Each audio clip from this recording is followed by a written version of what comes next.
John Henry Eden.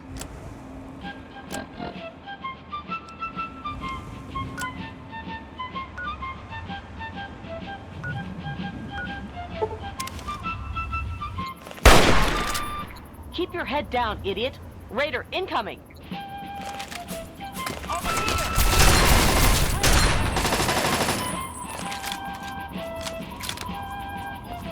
If you're going to get yourself killed out here, you mind doing it further away from our bunker? I don't want your corpse stinking up our little patch of heaven.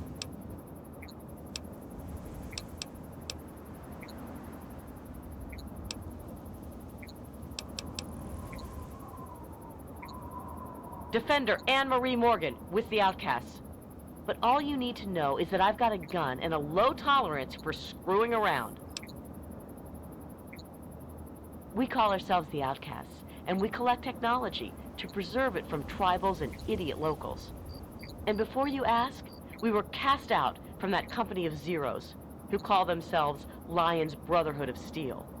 Way we figure it, if traders think we're too harsh in following orders, we're probably doing something right.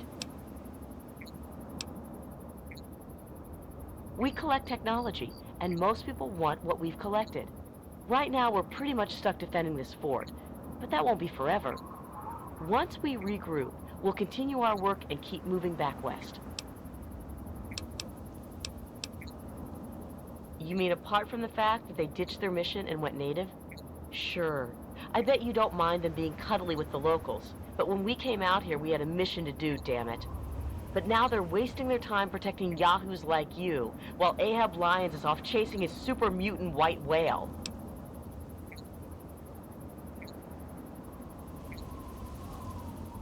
Huh? And here I thought we had the only remaining copy of that. Anyway, I don't know if the old man's going to die from them, but he sure as hell looks like he's going to drag his soldiers down with him. But he's not wasting any of our time anymore, damn it. We aren't recruiting, kid. Old Sap Lyons might trust walk-ins, but we don't. But if you want to help out, well, we might be able to work out a deal. You bring in technological devices, and we'll pay you a finder's fee based on the device. But Protector Kasdan would have to okay it first.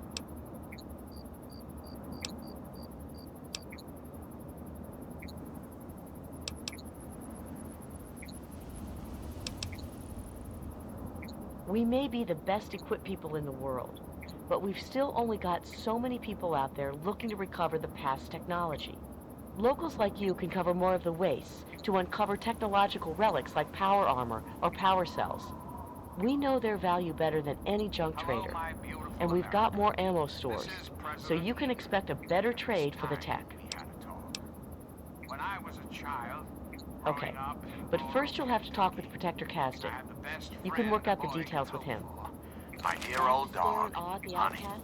Oh, the adventures we had. From Nod Creek to Hagenville we roamed, carefree and courageous, irresponsible, and completely inseparable. It was, for a little boy, the perfect existence. So, let me ask you... I'm Protector Henry Kasdan, leader of the Outcasts. This had better be good. Normally, I wouldn't be wasting my time talking to a local. But Morgan tells me you can make yourself useful. So, interested in collecting technology for us? It's simple enough. Bring in technological devices, and we'll pay you for what you find. Big things like power armor or energy weapons are best, but we'll take things like sensor units or spare parts too. You never know what's important. In return, we'll pay you with your choice of 5.56 ammo, grenades, stim packs, or Radaway. I'll bet they're more useful to you out there anyway. That's what I like to hear. You can start immediately. You'll report directly to me. I'll take in your gear and dole out your pay. Now get cracking. We will rebuild the American family as it was meant. We were cast out for our dedication to the Brotherhood's true goals. Lyons wanted to play hero to the locals instead of doing his job. We were proud to leave him, so we kept the name Outcasts and wear it with pride. A big fuck you to the old man. He may have struck our names from the Great Codex, but we'll be vindicated in the end, and our names will be restored. Which one? The original Brotherhood out west, or the shit that Lions turned it into out here?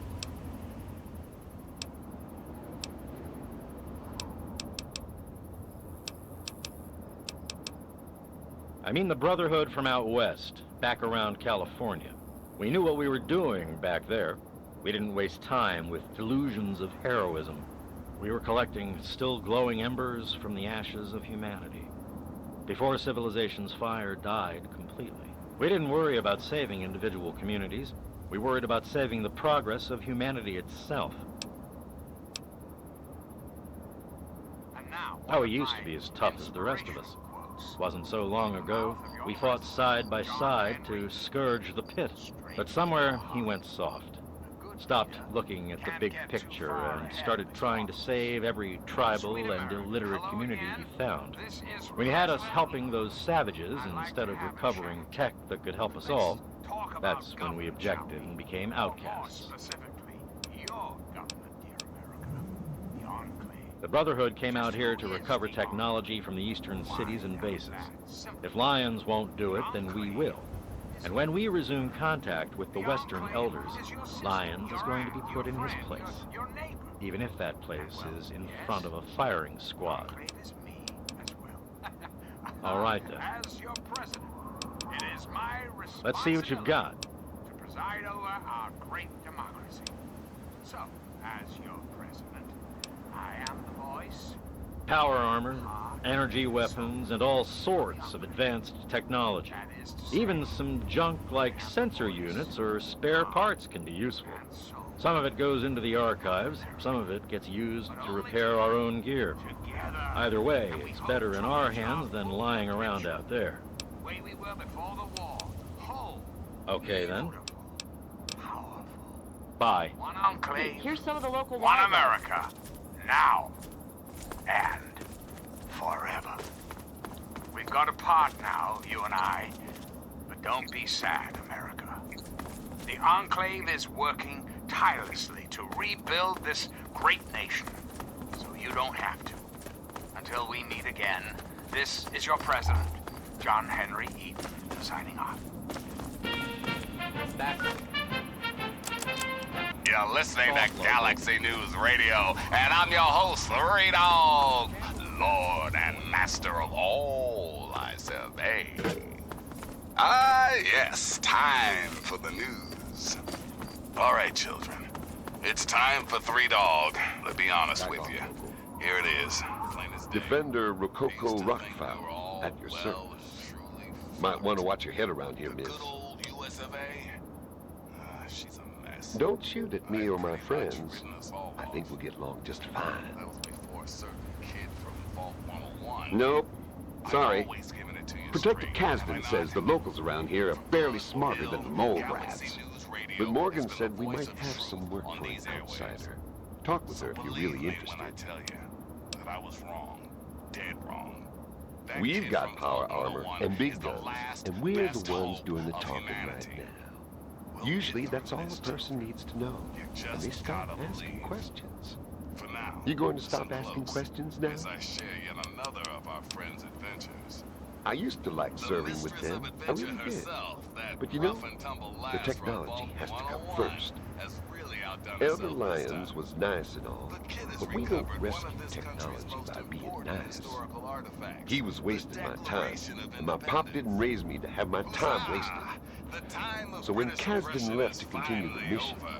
Now we I can followed. finally turn our attention to the super mutants, raiders, and Bye. rad scorpions. Thanks for listening, children. This is Three Dog, ow! And you're listening to Galaxy that News tech Radio. We're radio. And we'll make... Well, look who it is. What have you got for us today?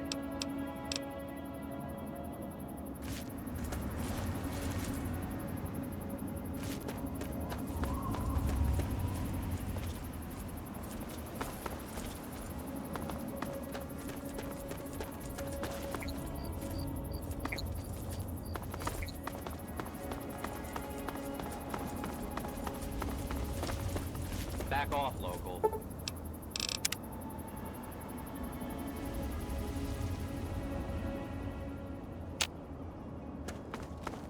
I really hope you're not thinking of breaking into there.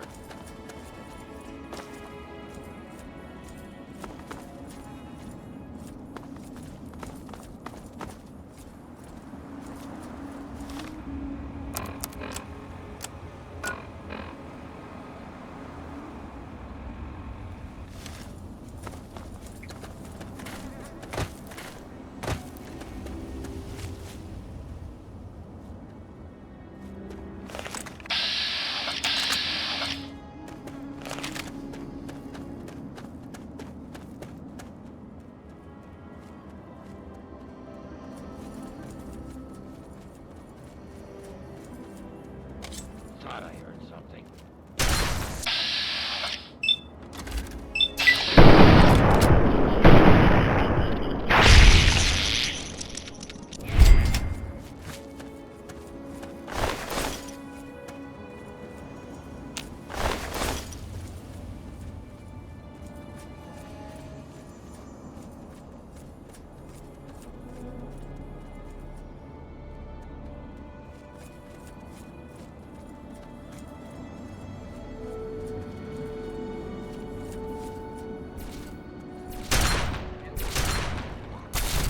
From the mouth of your president, John Henry E. Straight to your heart. The government should not be used.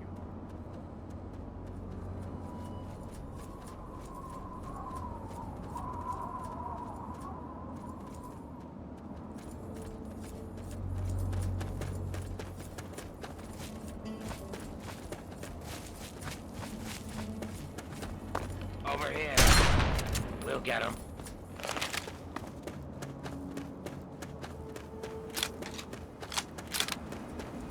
Over here.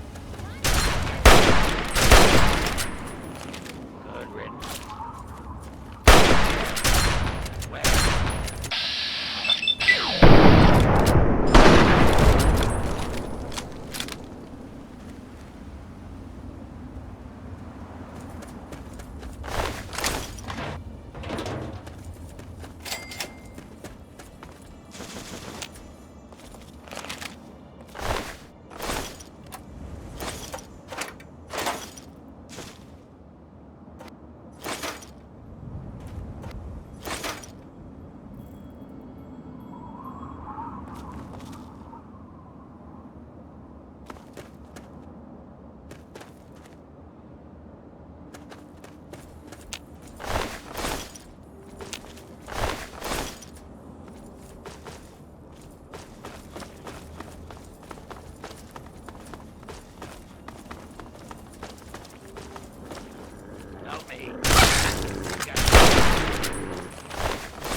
against us, who would shatter our hopes for peace, order, and security.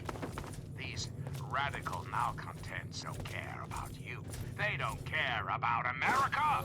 All they care about is fulfilling their own selfish desires. Let's take a tally of these agitators, shall we? There are, of course, the raiders, those anarchistic ruffians who roam the wastes, preying on any The good and Lord all made stealing, Andale for days like murdering. today. The so-called Well, Brotherhood hello. of Steel Welcome to don't be Andale, fooled winner by of the their best town in the pseudo-nightly USA nonsense contest. or supposed connections to the United States Army. These Well, power-armed I don't Boy right Scouts know. are nothing more than But we're the common best one. criminals Isn't that with what access to matters? some I mean, antiquated we're the technology. winners. Us. Criminals who Not have had the Springfield, audacity not to claim Rockville. this country's Us. most important So like I was military saying, installation welcome to and Andale. as their What own can the personal Smith family do for clubhouse. you? And don't be fooled, America. It's the Those who best have little left town the there Brotherhood is. of Steel, We don't have a branded care in the world here. outcasts, I are mean, just honestly, dangerous, what more do you even need to more know? so being in exile. And what about the slavers? I of really look Paradise forward to Falls? preparing you for dinner sometime. Frankly, irradiating ghouls of underworld.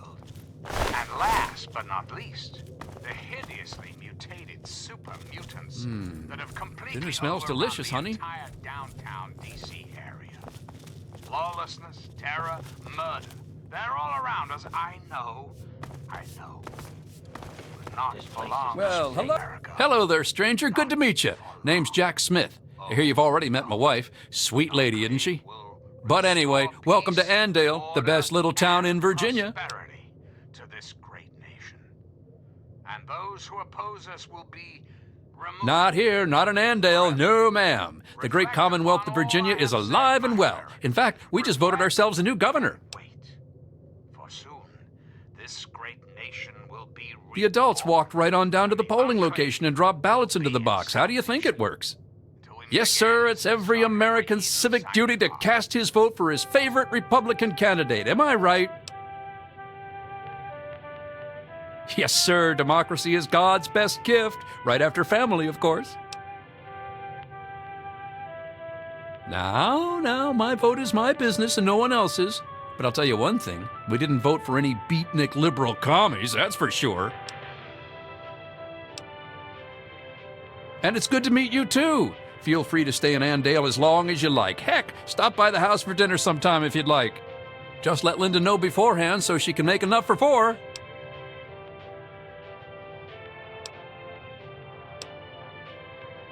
I hope to see you there. So, did you need anything else? I work to feed my family just like every red-blooded American man should. Why, a man that can't keep his family fed isn't any kind of man at all. No, sir. Andale, greatest place there is. We win Town of the Year every year. We've got no end of food and no troubles at all. Yep, there's no better place to raise a family. I'm President John Henry Eden, and you're listening Look at this weather. Can you believe it? The voice of warmth Come back anytime. and reason in this cold, unreasonable world.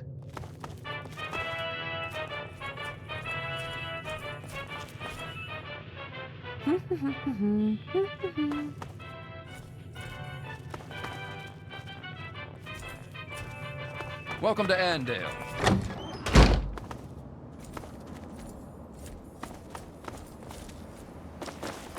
The good Lord made Andale for days like today.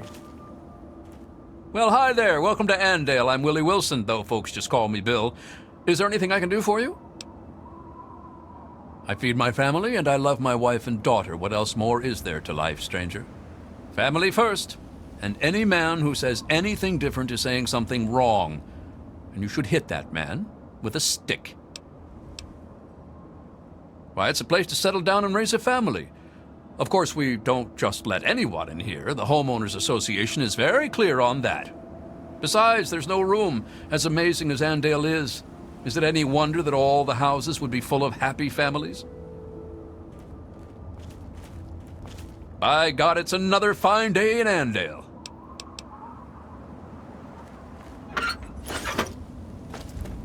This is President Eden, and you're listening to Enclave Radio, the voice of America. Well, hello there. Now, one of my Why, hello there. I heard there was someone new coming. How can our little family help you? Straight to your heart. Are you joking?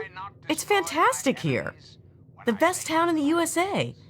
Has been for, why, it's been so many years running that I've lost count. President John Henry Eden. Greetings, Oh, dearest well, America. no one ever asks me my opinion about anything, John Henry Eden. but I love it Let's here. chat, shall we? We live in We'll an see you age of again, won't we? poverty, greed, violence, destruction. Indeed, the very seat of the federal government, Washington, D.C., has been reduced to what is now known as the Capital Wasteland. The Capital Wasteland. How did it come to this, America? How did your leaders allow the most What's that? powerful nation on Earth to die? The answer is really quite simple. Incompetence.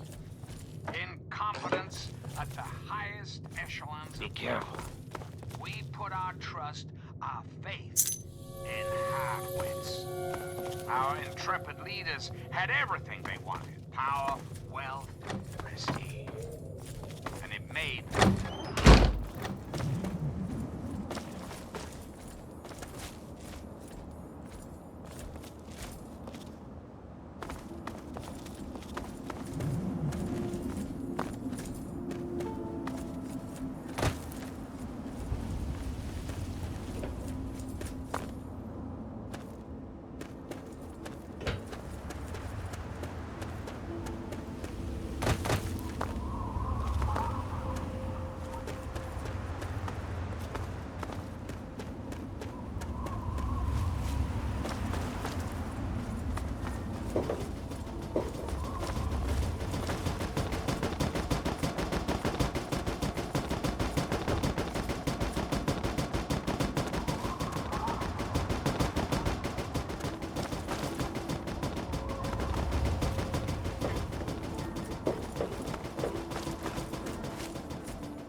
What?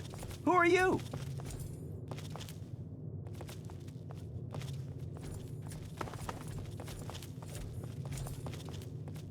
What? How? How did you get in here? What are you doing in this town? Get out! Get out while you can! What's wrong? You don't see anything wrong with a quiet little town full of friendly people in the middle of a blasted wasteland?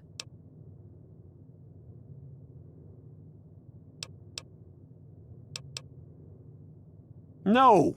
Well, yes. But it's all a trick. Don't you know anything? Did you just crawl out of a vault or something? Just about everyone in the wasteland knows to avoid Andale, and they're right to do it. People wander in here, and they don't wander back out. You should. Otherwise, you'll end up just like the rest. What? You don't believe me? Just look in the basements, or out in the shed. You'll see what I mean. Get out! Get out while you can!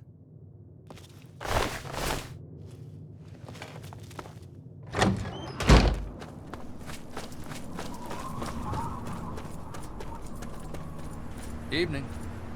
Well, hello again. How can the Wilson clan help you today? Oh, that old kidder? Whatever he's saying, he's just pulling your leg. He's always joking, that one. Come back and see you soon. Good to see you. You're new here, aren't you? Wow. I've never got a chance to talk to the new people. Dad always takes care of them before I get a chance.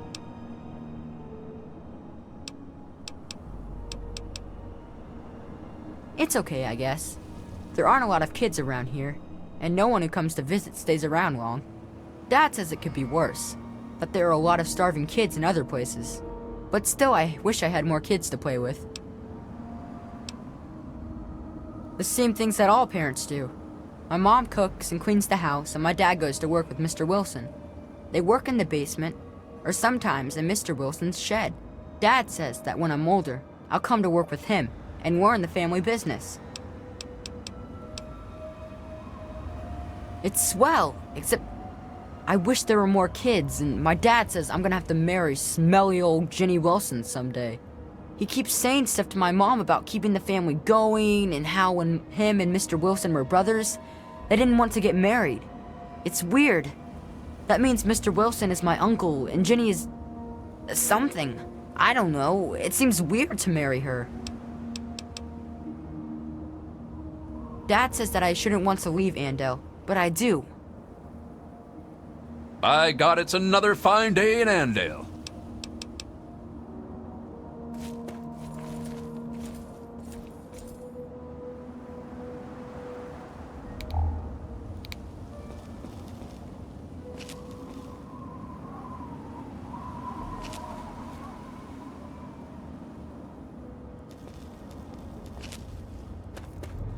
Hello again. Did you need something else? Hi, Bill. Hi there.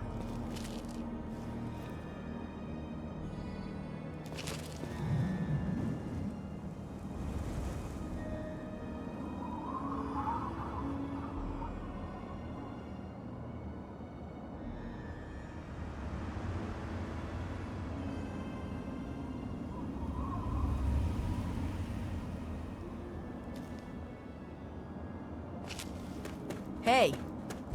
This place is not safe.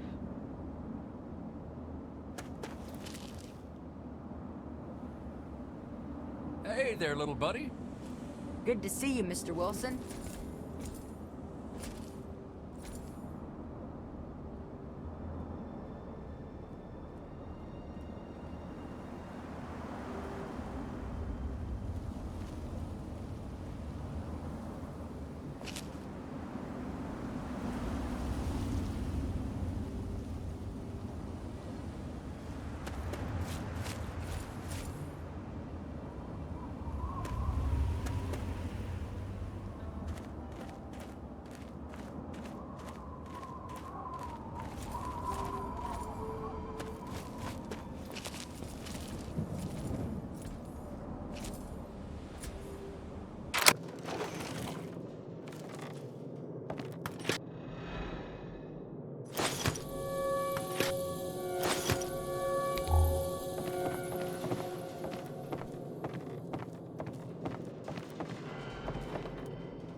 Hey there, stranger.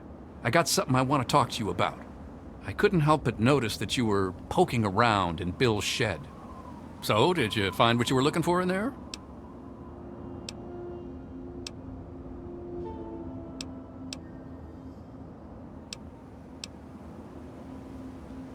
You're right, it sure would have.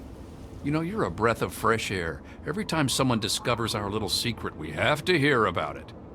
It's always, oh, how can you do this? Or, you're such terrible people. Or, please not me, I have a kid in Rivet City. Well, I have kids too. Family first, that's the way it works in Andale. From the day that the first 4 families decided to stay here. You're not bad, stranger. Stop on by any time and ask Linda for one of her special meat pies.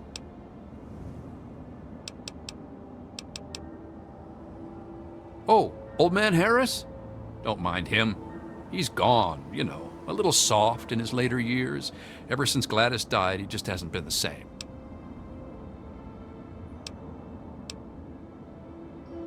Did he now? I've talked to him about spreading rumors. I guess I'll just have to have another little chat with him. Every time he does this, he scares our new friends off, and we love people. It's a shame when they slip out of our grubby little paws. I'll tell Linda and Junior that you said hello. Yes? Hello again. Stick around for a while. I'm thinking about making some meat cookies later. Isn't that exciting? Oh, of course. Here you are. Enjoy. Has he been spreading his stories again? Poor guy. I'll just have to have Jack give him a talking to. Come on back to our home anytime. Yes? Ooh, we smell that air. Ain't nothing like it, is there? And what can I do for you on this fine day? We'll catch you later. The good Lord made Andale for days like today.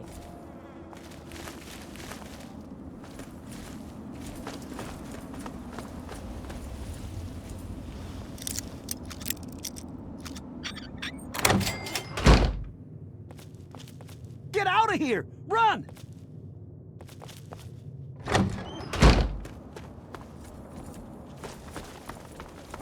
Well, hello there. Hey there. America deserve that. Don't you deserve a future free of war and fear? Good to see you. Of course you do. As president of the United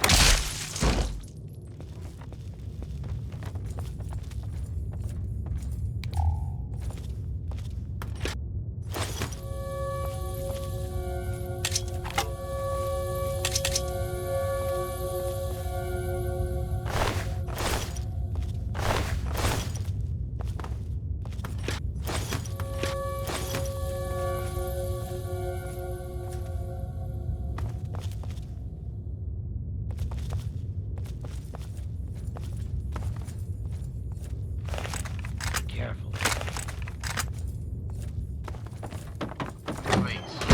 Good to see you. Hello. Good to see you. And now, I wish I was like you.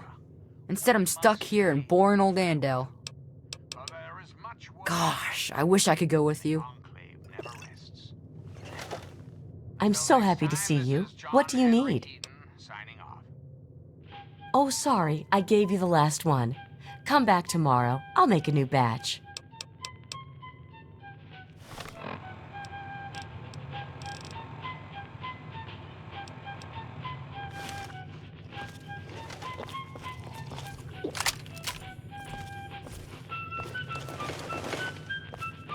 That's a fine day, isn't it? Over here. Get him. Can I try? I wish I was like you. Gosh, I wish I could go with you.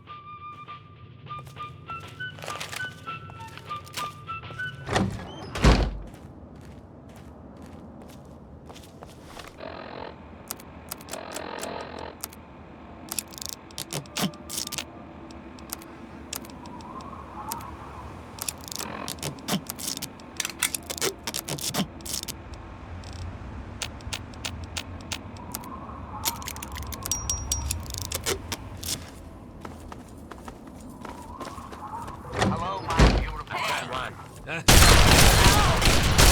Did I hear that? It's time we discuss something rather important. The issue at hand is, well,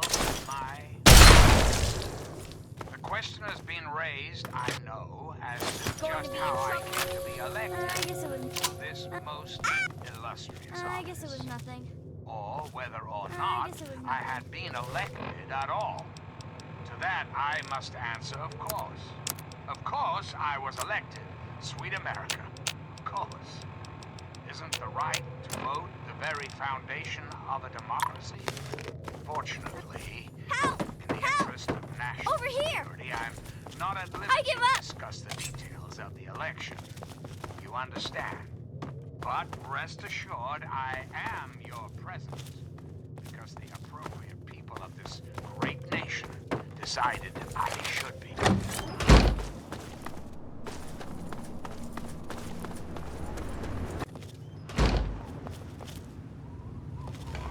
I saw what happened out there, stranger. Those people may have been my family, but it had to be done. I was like them for so many years. I can't even talk about it. The only thing I can do is try to raise these kids and make Andale into a decent place. They'll stay here with me and I'll raise them myself. It's a shame that they have to grow up without their parents. But to tell you the truth, it's a lot better than growing up with their parents, everything considered. Better an orphan than a cannibal, I guess? We'll do our best is what we'll do. Me and the kids here in Andale. What's left of it, anyway. It'll be hard going, but we'll do the best we can. I just hope that one day these kids will grow up to do some good for this place after all the evil that's been done here. Sure did. Can't say that I'm proud of it, though. It was all just normal. It's what we all did. I didn't ever think much about it. I married Gladys, just like every boy in Andale married the girl closest to his age. We had Linda, and she grew up to marry Jack. It wasn't until Gladys died that I thought about what went on around here. So many people over the years, hundreds, thousands maybe. But what could I do? I'm just an old man. But you ended it. Bless you. Bye.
Time once again for an important GNR public service announcement.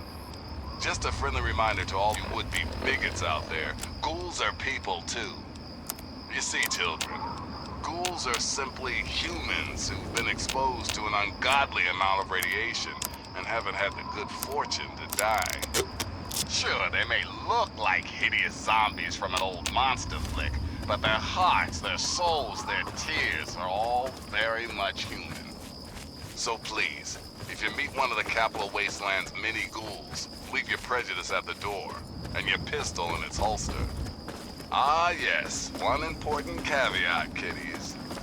Those feral ghouls that prefer the dark, dank underground, they are basically mindless zombies, so kill as many Hey there. as you can, well, please. Now, some music. I guess I can spare a few things.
Give me a shout if you need anything else.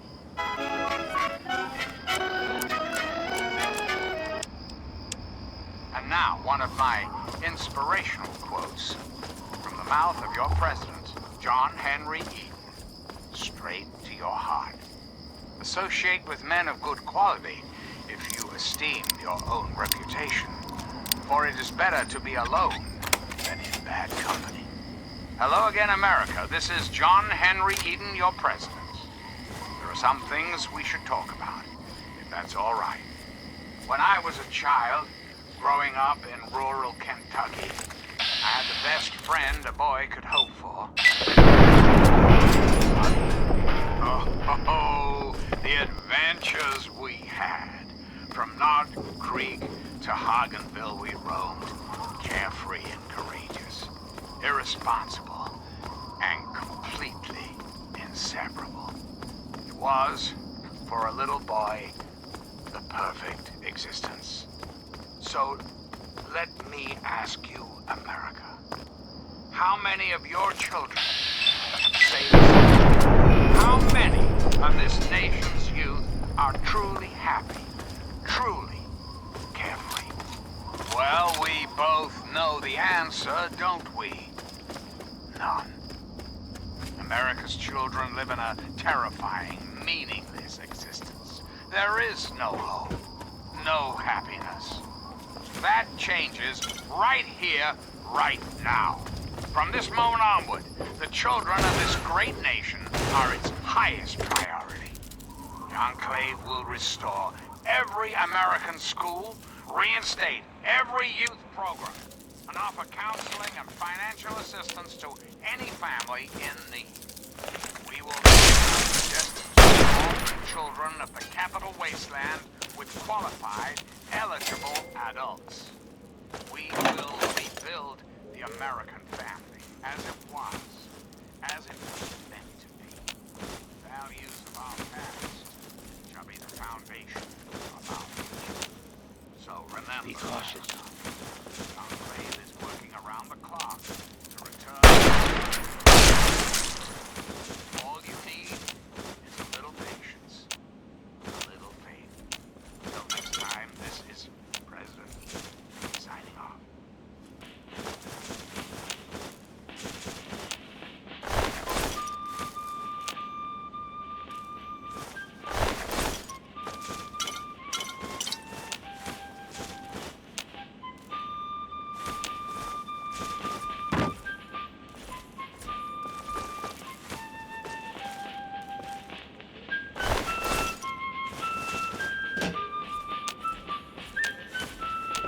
This place is not safe.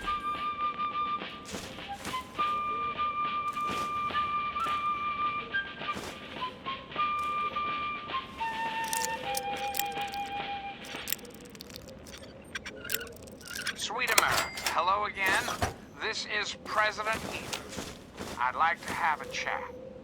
I've been thinking quite a bit lately about something we can all relate to. Something that is unquestionably, inescapably American. I am referring, of course, to our great national pastime, baseball. Or so it had been. That's right, America. Before we were devastated by atomic war, each state had its own professional Yes, what is... team. Very well. Perfect, cloudless day. The sun is warm, welcoming. And on the horizon, they appear like knights of yore, armed with bats of ash and hickory. Their name, the Capitol Congressmen. Their purpose, to make you, dear America, revel in the joys of sport and sunshine. If only for an afternoon. Now, ask yourself this. What if the Capitol Congressman could live again?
Hey.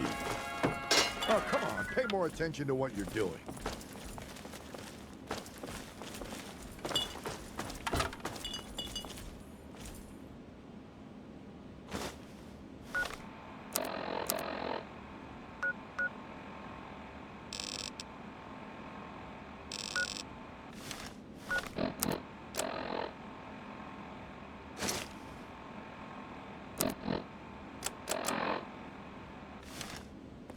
Good to see you.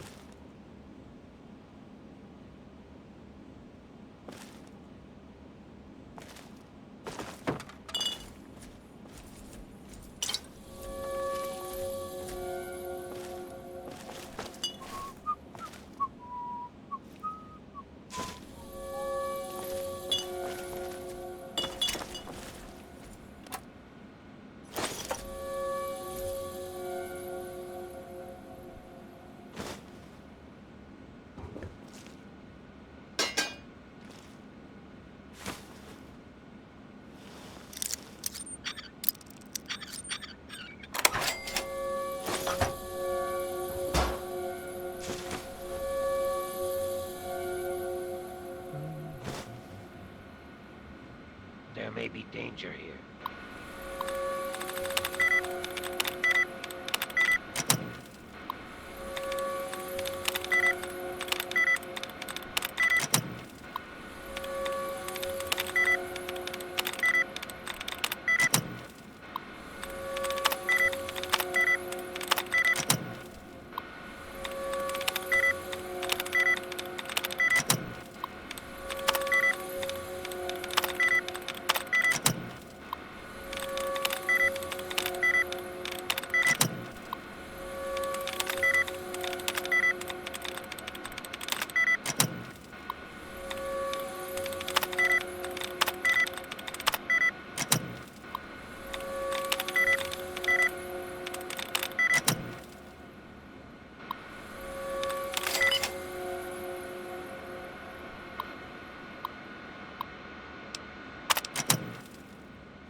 Why don't you look where you're going?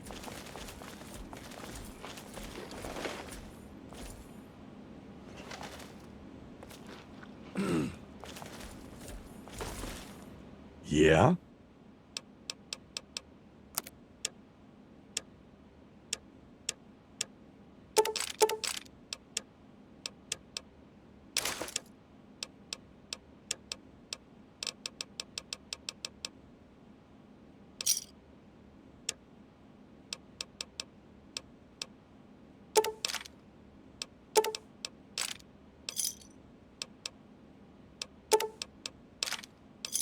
Another satisfied cut.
Morning.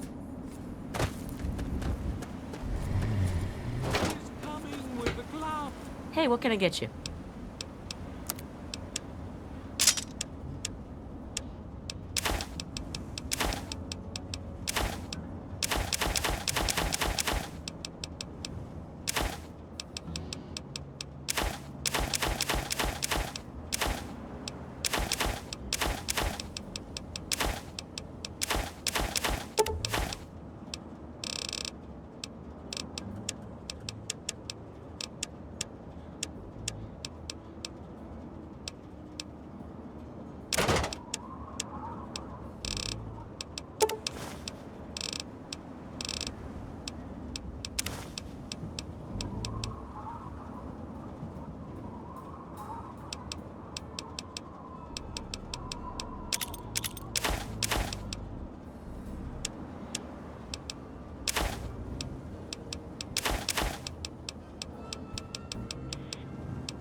Enjoy. What do you need? Very well. Very well.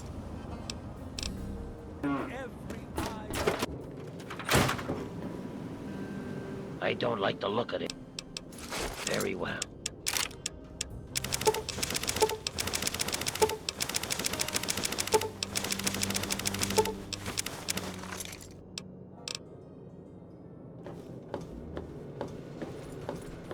It's locked for a reason.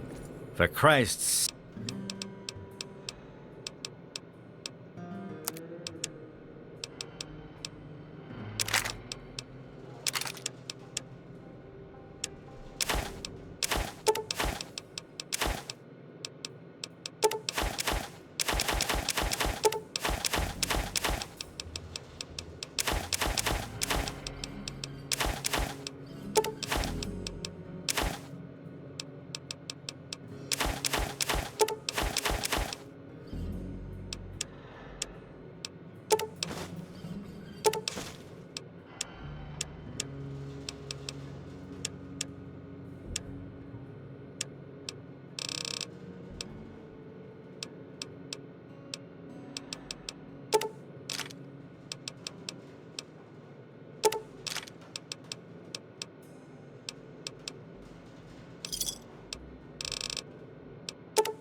You done?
Hello, stranger.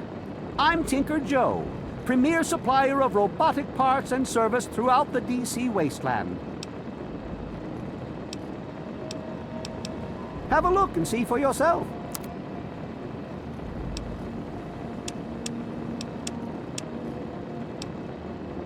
I'm afraid these bots are all spoken for. I'm just delivering them now.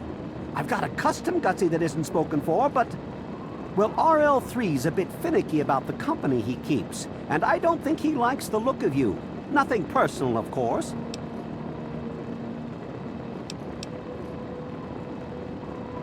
Later. Move Another along. glorious day in this man's army. Another glorious day in this man's army.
Hello. Thanks for not attacking us. Most people don't tolerate ghouls. We were on our way to Underworld, but we couldn't make it past the super mutants. So now we're just going to find our own place in the wasteland. Then leave. We'll do just fine without you.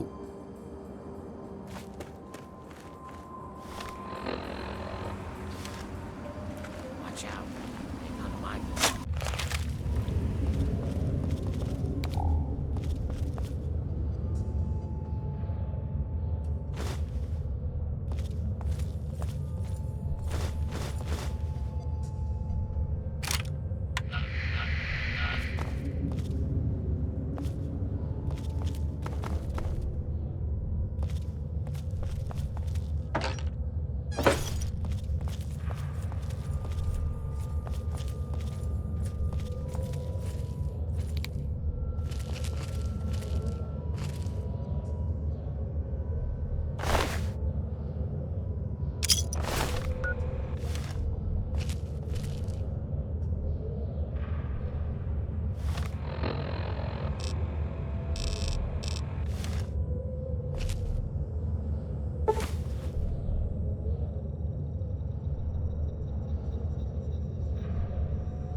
story of a little boy. Named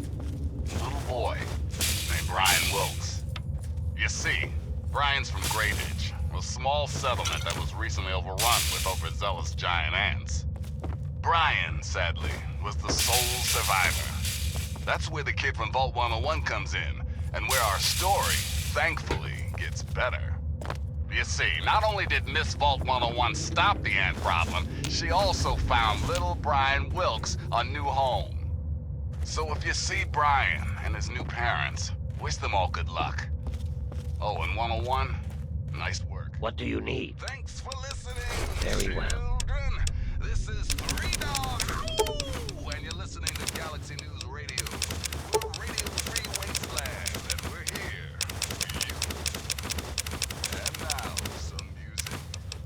It's the First Lady of Song herself, Miss Ella Fitzgerald, telling us that into each life some rain must fall. Ain't that the truth, sister?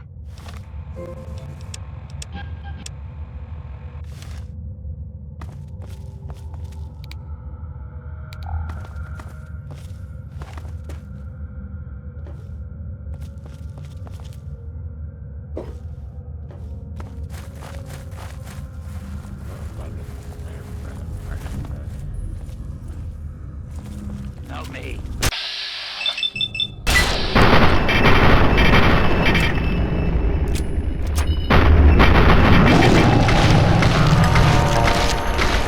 You want some of this?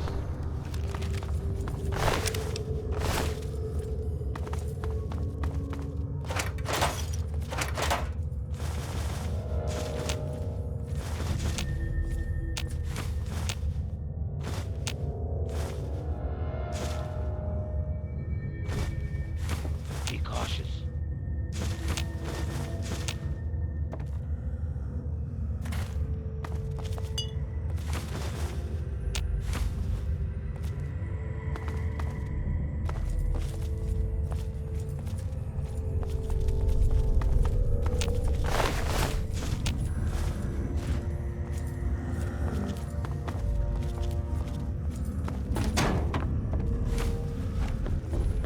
I've got one. I've got your back.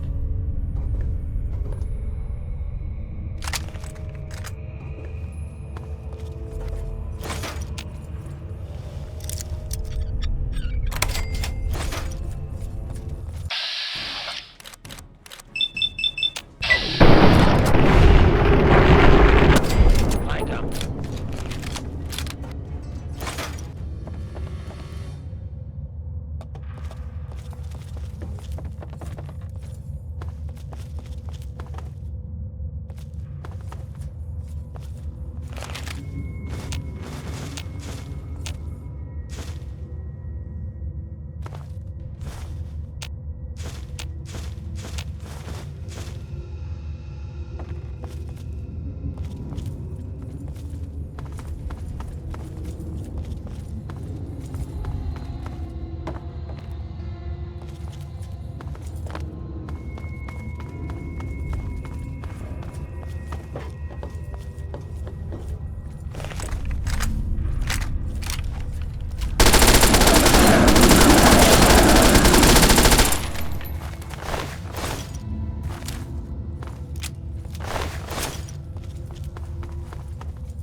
I don't like the look. Very well.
Yes, what? Very well.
You like that?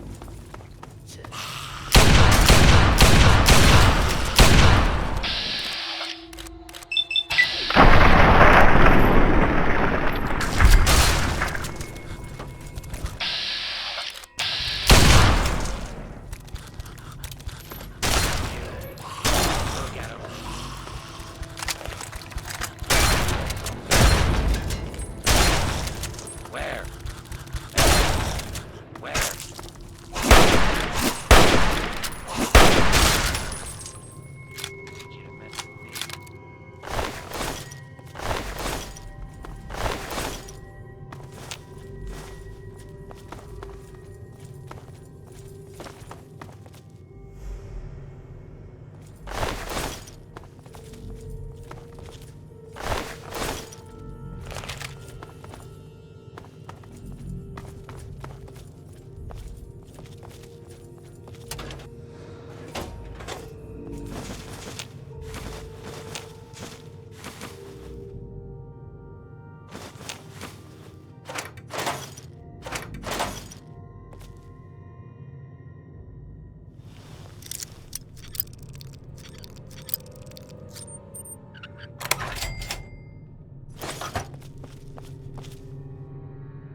What do you need?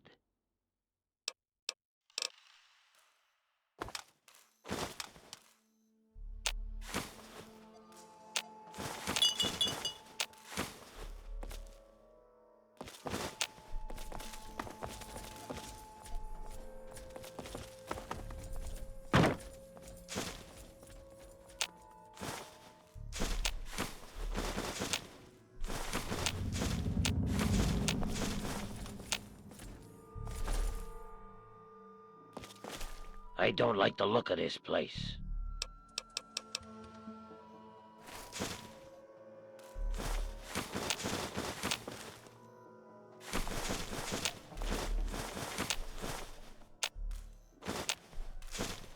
There may be danger here.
What do you need?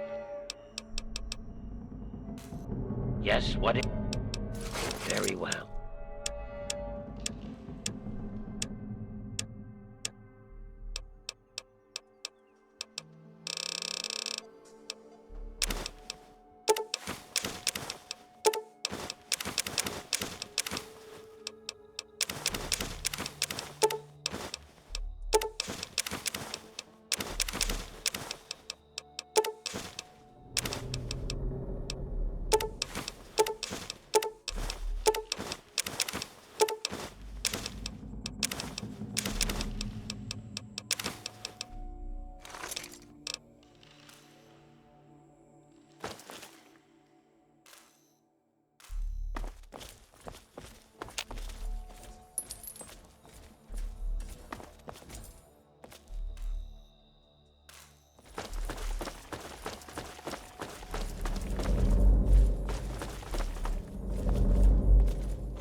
Anybody there?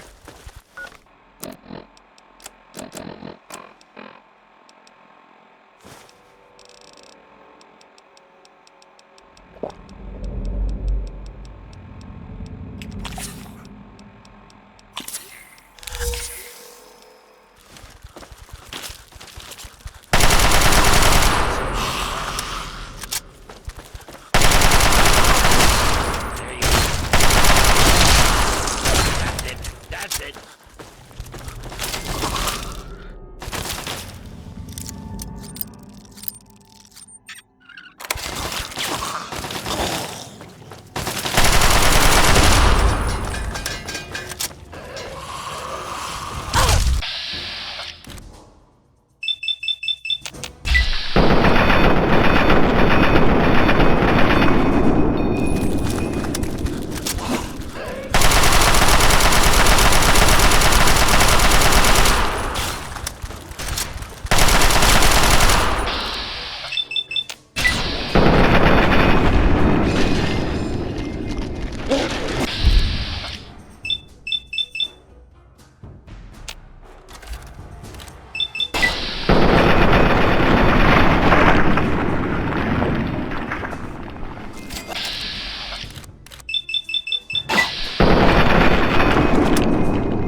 I don't like the look of it. Very well.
cautious.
This place is not safe.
stranger here.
Scanning.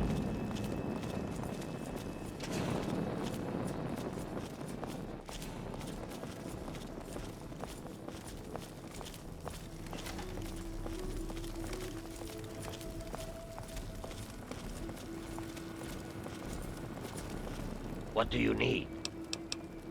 Very well.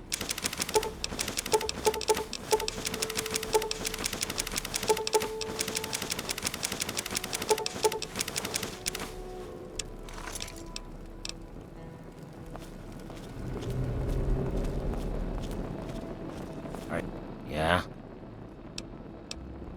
I might know something interesting if you're willing to pay for it. Okay. No need to get upset. Crowley is running some sort of scam. He tried to get me to kill some wastelanders, but I wouldn't do it. Dave is one of them. I've met Dave, and he's mighty strange, but he's no bigot. He doesn't hate ghouls any more than I do.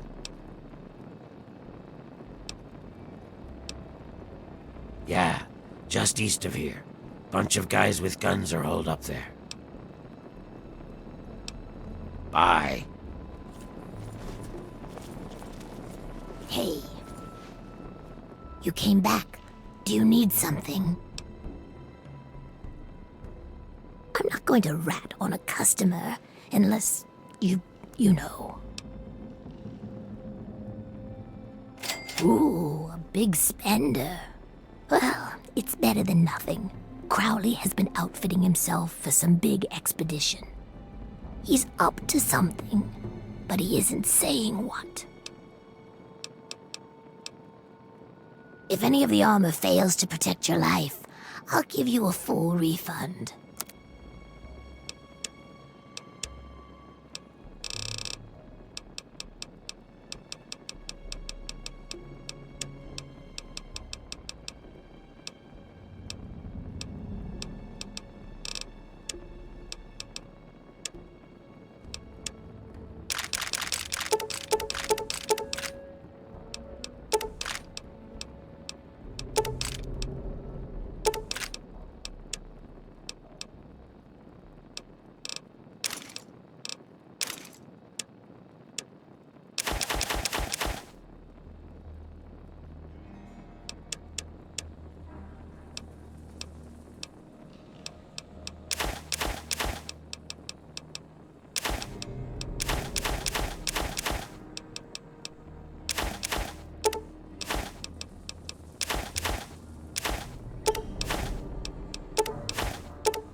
Another satisfied customer.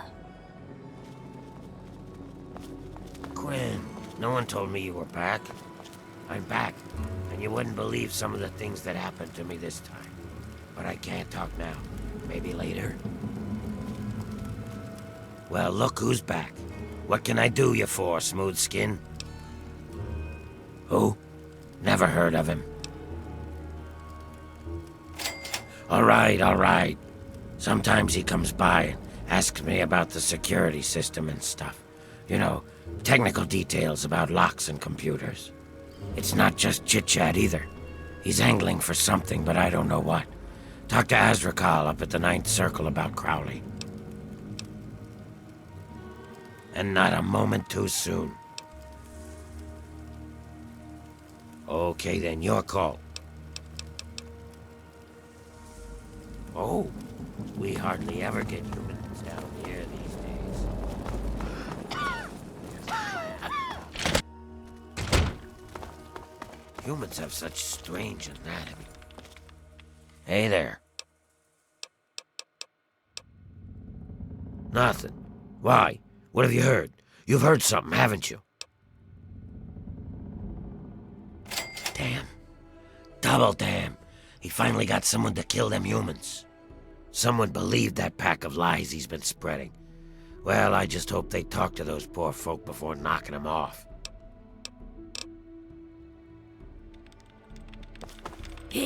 Yeah? He's not my type. Doug Burrows is friendly with him, though. Why don't you ask him?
Scanning.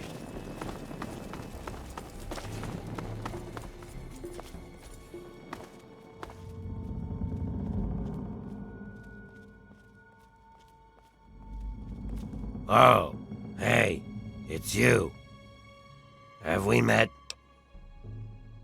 Won't never buy me a drink, that's what. Deal. All I know is that he keeps trying to hire outsiders to do some killing. Bye. Another glorious day in this man's army. Attention! Civilian on deck. Hey, what's new, busy? I sure could use some of that scrap. What's the word? Look at me. How do you think I am? Long time no see. What's going on with you? Don't even think of breaking into that.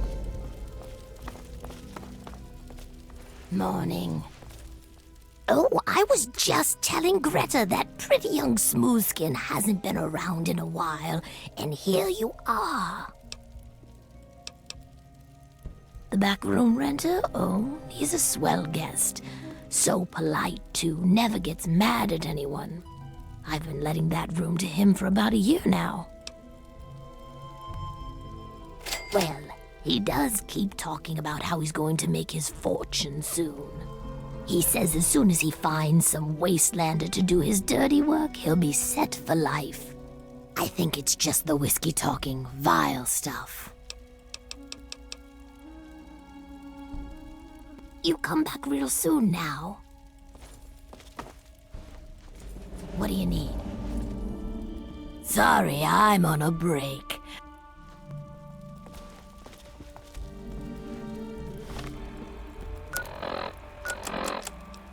And well, yes, Enclave is me as well.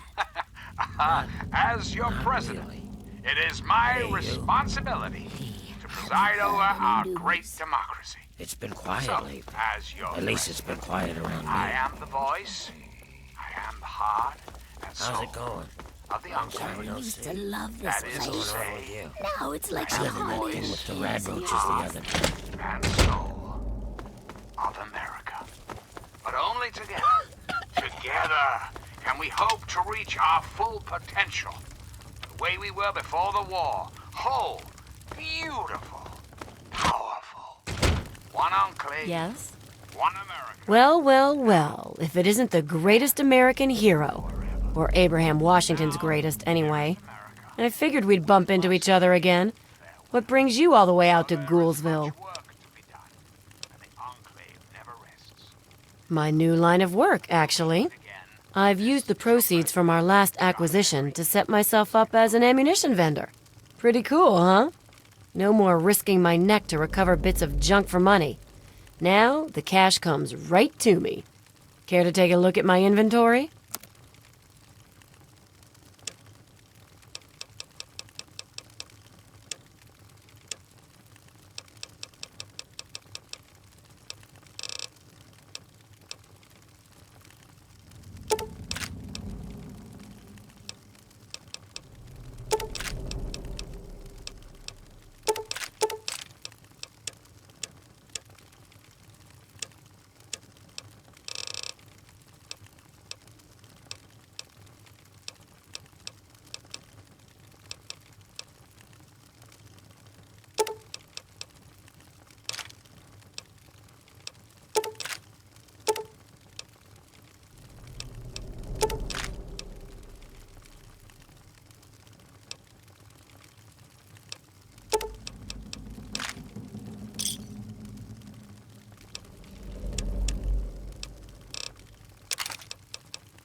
One of my inspirational quotes.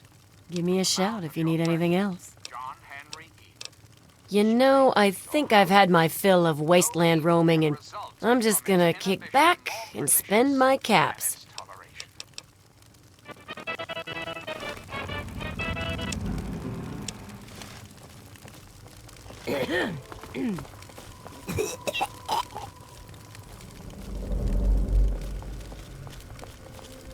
Yes, that's locked. And yes, I can see you eyeing it.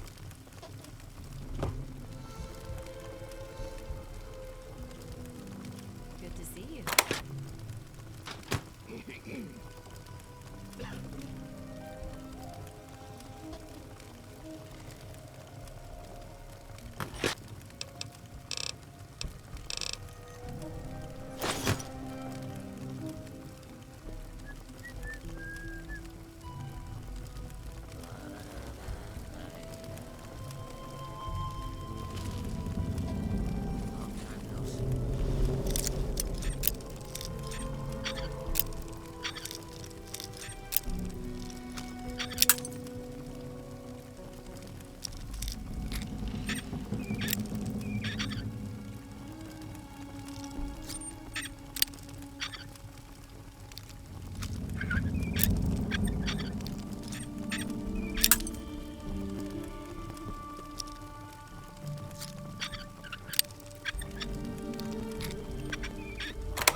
Cider isn't half bad.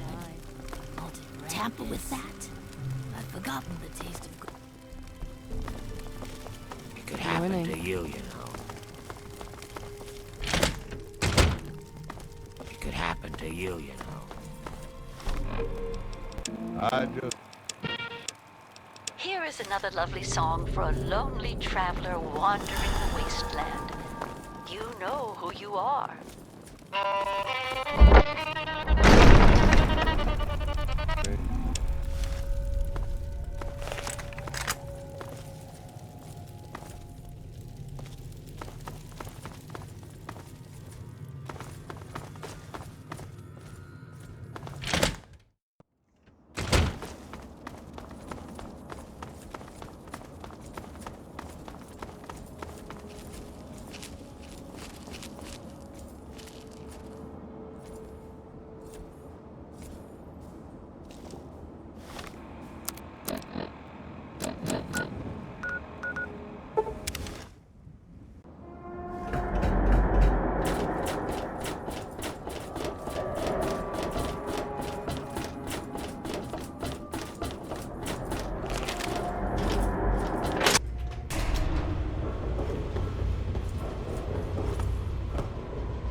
Good to see you.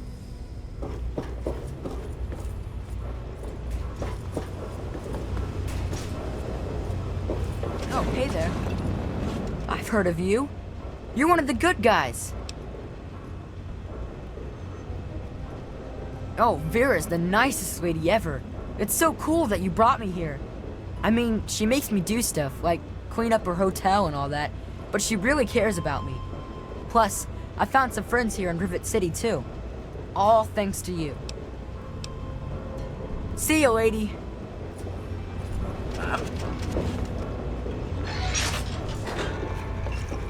Welcome to the Weatherly Hotel.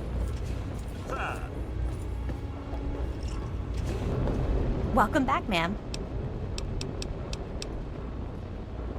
Farewell. Well, my metal friend, how are we doing today? I'm looking for troublemakers if you see any.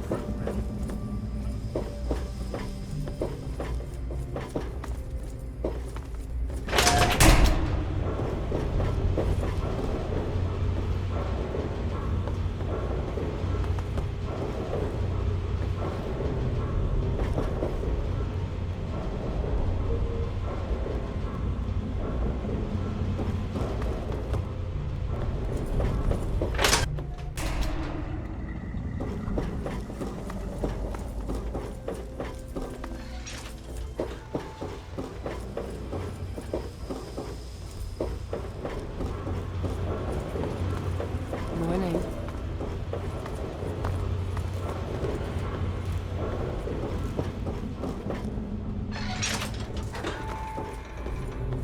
Yes? What brings you by Rivet City today? Quite a nice specimen you have there. How about I give you 10 caps for it?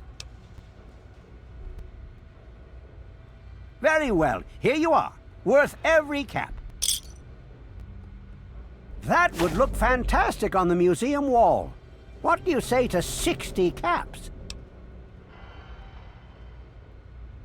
Thanks much.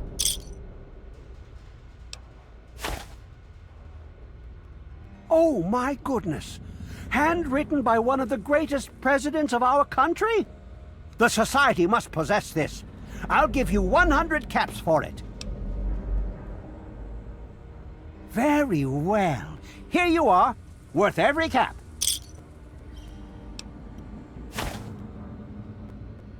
Pennies, eh? That's the old money they used long ago.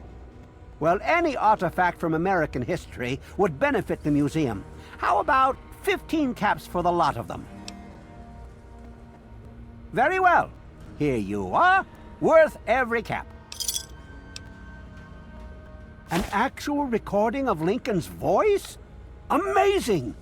Please, allow me to compensate you for it. I'll pay you 60 caps. Very well. Here you are, worth every cap. Interesting. I'd love to have that in the museum's collection. I will buy it from you for 70 caps. What do you say?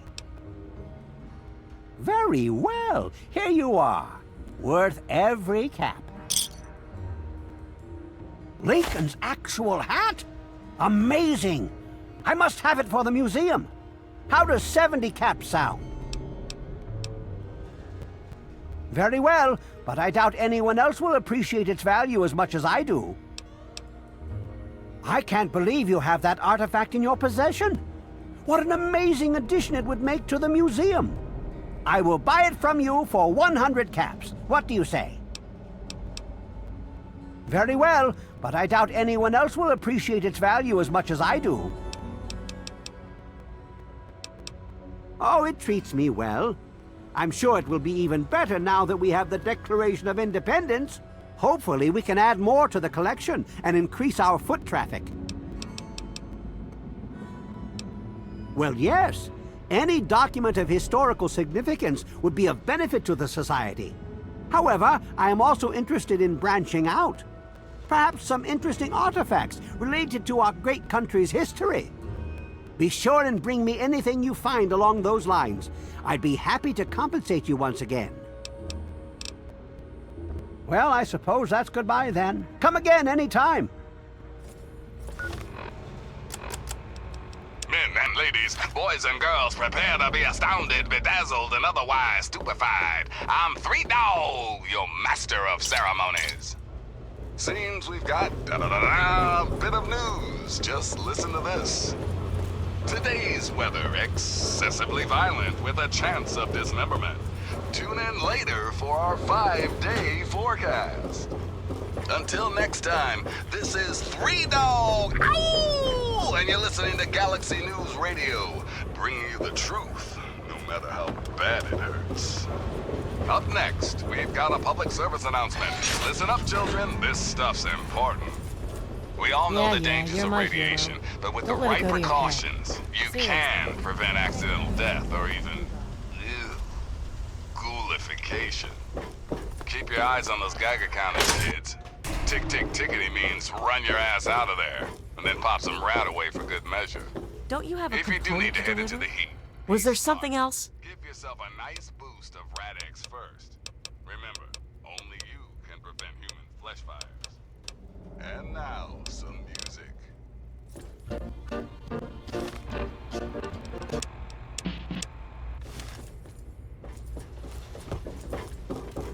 Yes? If you want a gun, you've come to the right place. Is there a problem?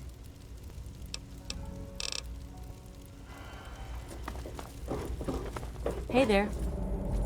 I'm Tammy. Have you seen my good-for-nothing son lately? The little shit is usually up to no good. What a load of crap. Obviously you've never had to take care of some squealing little brat. Yeah?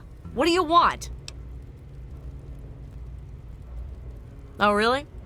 My husband ran off and got himself killed and left me to raise his little brat. So don't you tell me how I should or shouldn't be.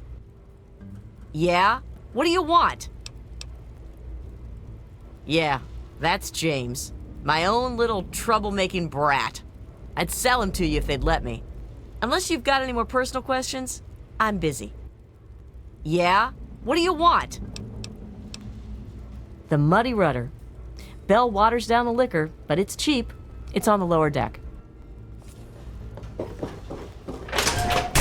Hello? What do you want?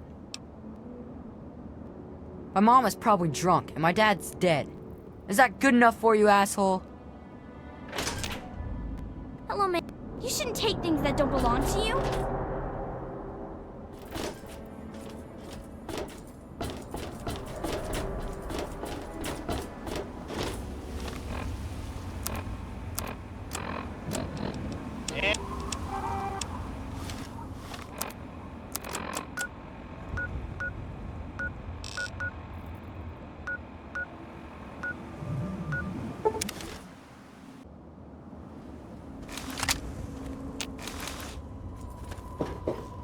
Huh?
I don't like the look of this.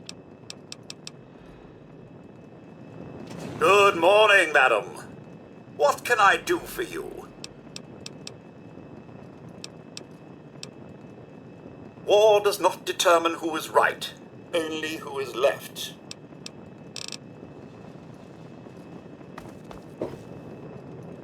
Hey, everybody, did the news get around about a guy named Butcher Pete?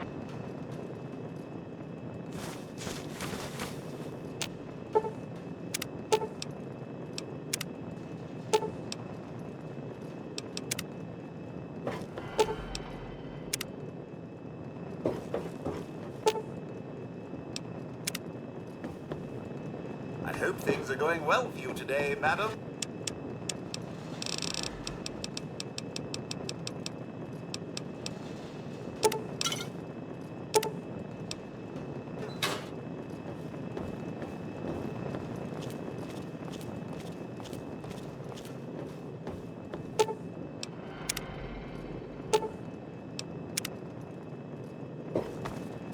Welcome home, madam.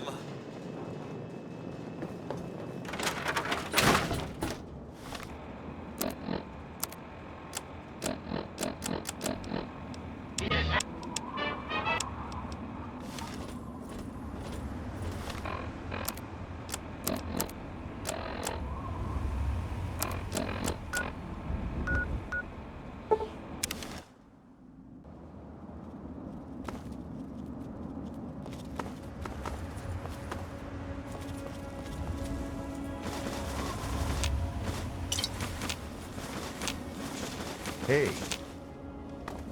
Hey there.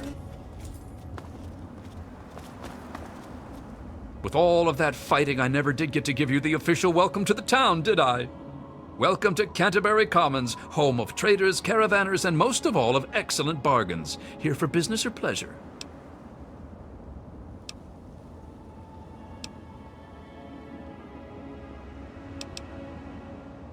Understood, understood. A man doesn't get to be my age without learning when not to pry.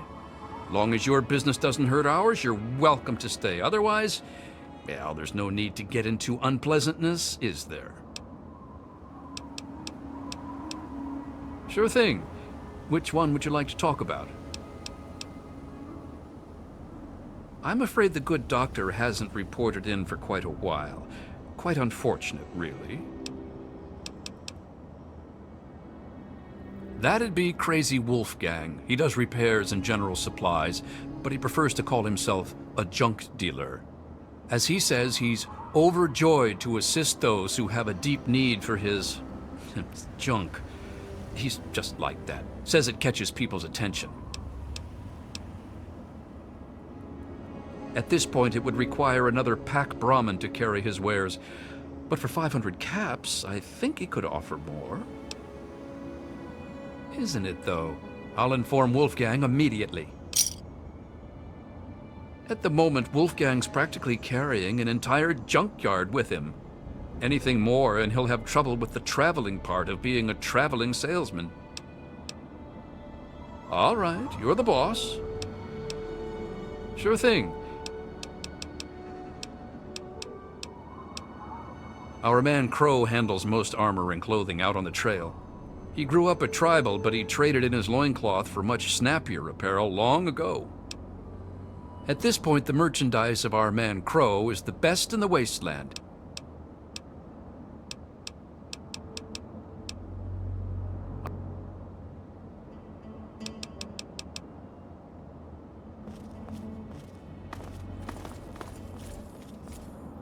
Just stumbled into town? You sure picked a fine day for it, with the crazies out there. Here, have a drink on the house. Welcome to Canterbury. I'm Joe Porter. I make sure folks around here can get a meal when they need it.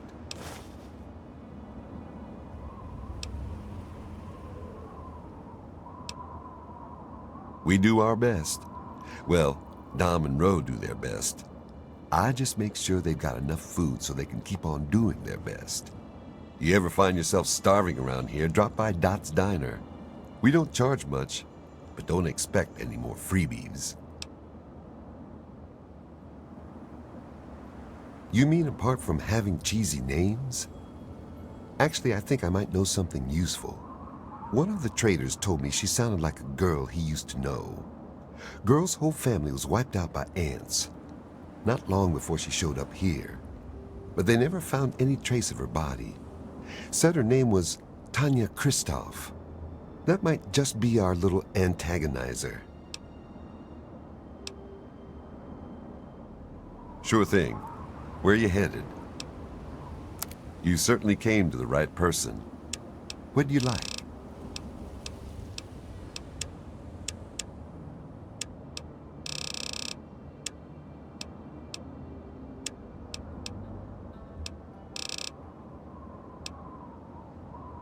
They usually sell their stuff out front of the town. Never seem to stick around for long, though. I swear, those boys can't tolerate staying in one place for too long. See you around. Best place I ever worked in, and I guess I've worked about everywhere there is. We get some weird types passing through, but it's stable enough for a guy to make an honest living. I don't really see what more a man could ask for.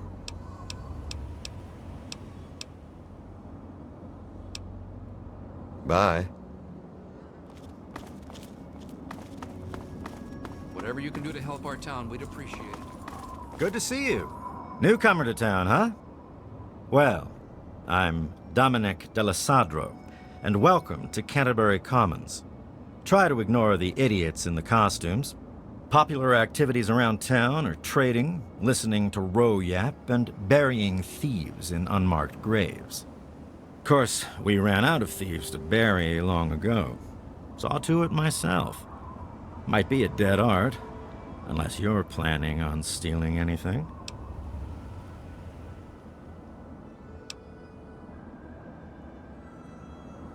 When I can find time for it, sure. In the gardening business, it's the personal touches that make all the difference. Anyway, welcome to town. Don't cause trouble. Threats of violent justice, so on, so forth. You look like you know the drill. Bro hired you to put a stop to their shit, did he? Guess he finally listened when I told him I haven't got the time to do it myself. It's easy enough to hide inside when those two square off, but they're only getting worse about it all. I don't know who she is, other than a crazy with an ant suit and a chip on her shoulder for humanity. She wasn't much trouble by herself, really. Her attacks were a joke, but at least stories of her kept some of the raiders at bay. If it helps, she was always attacking from the warrens up north. Maybe you can find her ant nest in there. You mean Scott Walensky? I refuse to call him by that ridiculous name just because his head got a screw loose. He used to be a damn good friend, and not just because he fixed my guns up. Now he spends all his time up in that bot shop, just thinking about fighting that antagonizer. Hardly even recognizes his own name anymore. If you could just make either one of them stop fighting, it'd do the trick. You probably wouldn't have to worry about the other one. I can't imagine Scott attacking the town with his robots, and that ant agonizer girl was never much more than a sideshow freak by herself. Ro may prefer that you're thorough, but all I care about is that you get the job done, one way or the other. Fine by me. What do you want to know about them? No problem. What are you looking for? Go talk with Porter over in the diner. He'll set you right for food. You can find them out front. If you didn't see them coming in, that probably means they're all out on trips. If you're not in a hurry, you can wait a day or two. They'll be back around in time. Stay out of trouble. Canterbury's a good town. Ro's done a damned good job setting up the place, and no one can handle the day-to-day details like him. But when it comes to the big stuff, that's when he needs a little help. That's where I come in.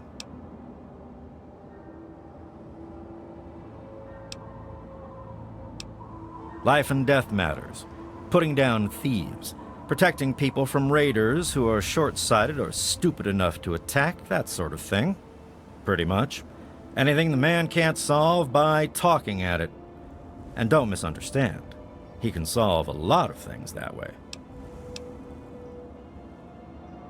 I'm about the rarest thing out here in the wastes. A mercenary who lived long enough to retire. I used to sell my services around here, so it was a natural place to settle down. Not a bad sort of retirement, honestly.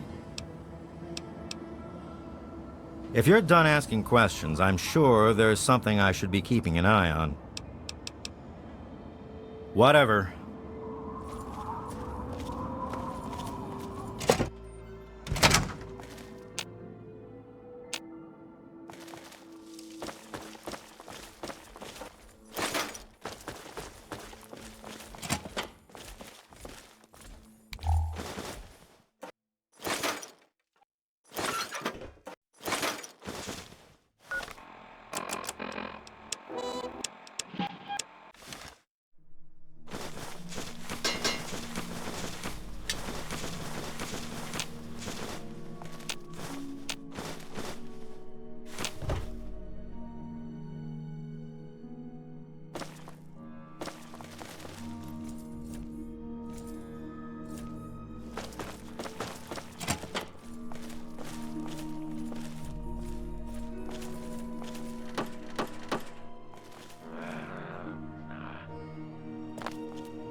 Oh man, did you see it? Did you see it? The antagonizer was all like, "Fear me!" But the mechanist was all, "Stop, evildoer!"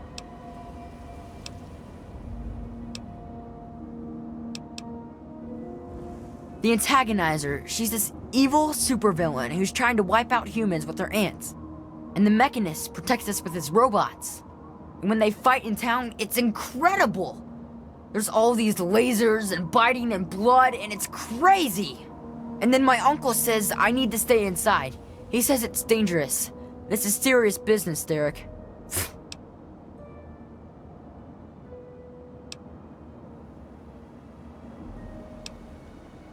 Yeah, I guess. There's no one to play with. Everyone is so serious. It really kinda sucks. But the antagonizer's strong and forceful, and the mechanist, he's smart and good. They make things fun. Well, exciting anyway.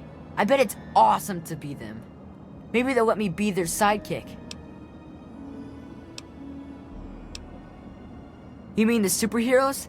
Yeah, I'll try to watch all of their fights. I don't know much about her except she really, really doesn't like people. That's kinda cool. I mean, sometimes people are jerks. I think her lair is somewhere in the caves to the north of the city. I've seen her ants down there once in a while. Joe Porter said he found out something about her, but my uncle won't let him tell me. He says, don't encourage the poor boy. I knew the mechanist back when he was just a normal hero. He used to be called Scott. Then he fixed up stuff around town. But one day, the antagonizer killed his favorite robot, and I told him he ought to fight back against her like a real superhero. Ever since then, he's been up on his forge, on the back of the robot shop on the hill, working to protect us all from the antagonizer. No way! Don't stop them, they're awesome! Unless maybe you're going to be a superhero too. You could be called Awesome Claw and fight them with an army of Death Claws! Well, okay. Uncle Ro and I live in the Old Town Hall, and Mr. Porter runs the diner across the street. It's not really a big place, you know? It's okay, I guess. I heard it's safer than most places, because the raiders don't bother us. But I've never been anywhere else, so I don't know. Say hi to the mechanist for me.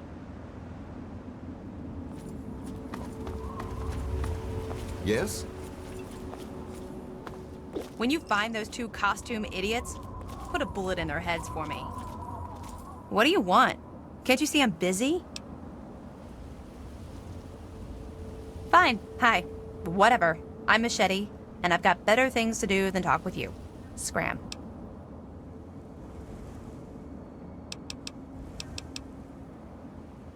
I know Dom doesn't want me just killing them. He and the Mechanist used to be friends or something. All I know is, next time they come to town, I bet I could solve the whole problem with one bullet for each of them.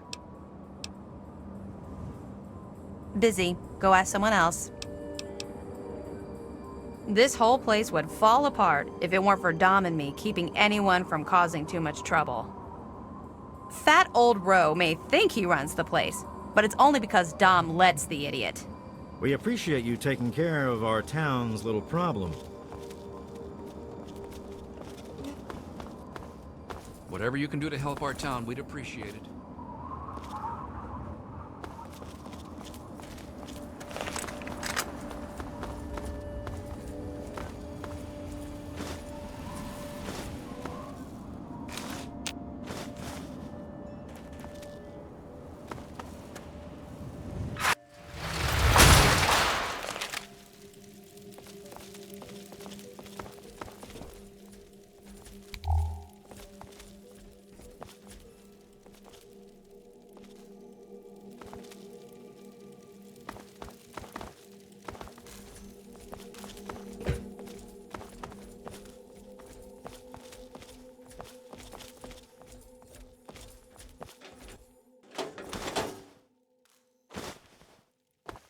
This place is not safe.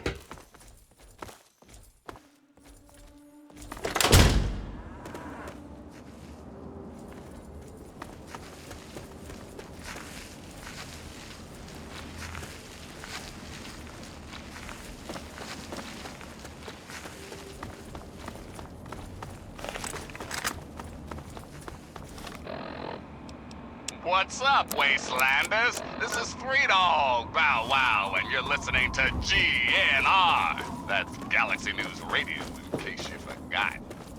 News time, children. I've been getting more and more reports of these mercenary maniacs from Talon Company, especially in the downtown DC area. If you see these hombres, steer clear. Whatever you have, they want, and they're not really into asking politely. Good to see you. Word is, these guys take all the contracts the other mercs won't. In short, there's nothing they won't do. So be careful out there. Until next time, this is Three Dog, ow! And you're listening to Galaxy News Radio, bringing you the truth, no matter how bad it hurts. And now a super important public service announcement. For all you guys and gals tempted by the thought of scabbing in the downtown DC ruins, here's a tip. You see, children, the Frankensteins might violently and horrifically rip you to shreds, but only if you're lucky.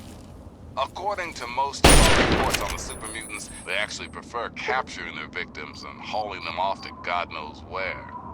Consider yourself officially warned. Now, some music. It's me, singer the only Butcher Pete. Wake up, Wasteland! It's me, Three Dog, bringing you all the music and news your little hearts can handle. Here's the latest news. Unemployment is down, stocks are up, and the UN has just declared global peace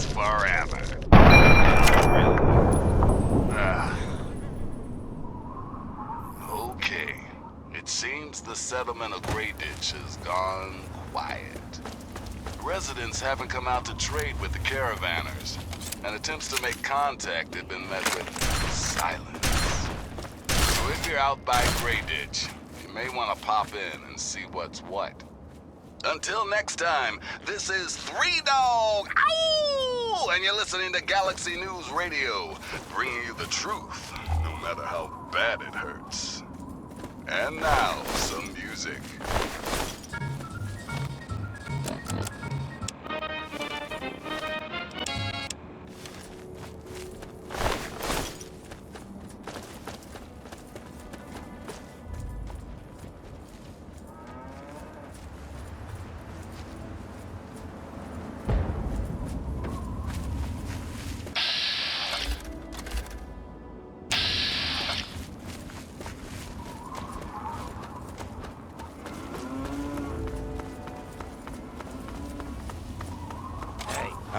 What do you need? I can get your fix. Anything you want. Cheap, too. Check it out. Sure thing, man. Sure thing.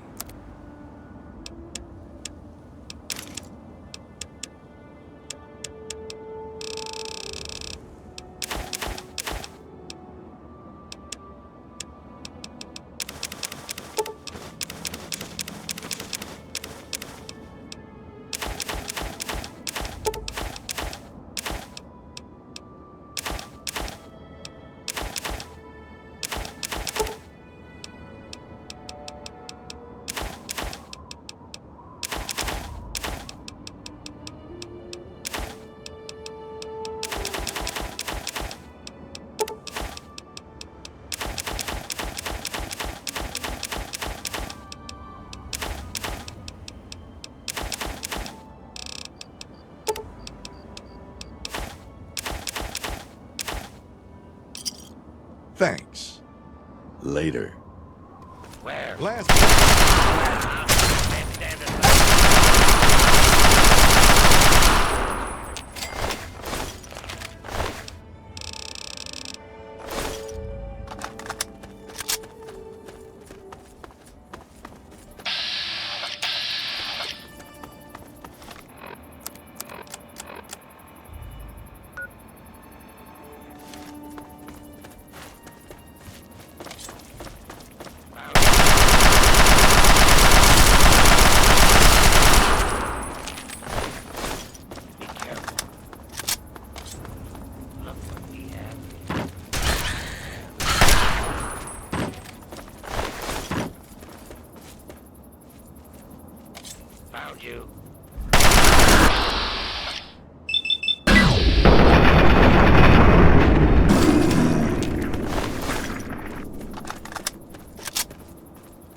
got one.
Yes, what is it?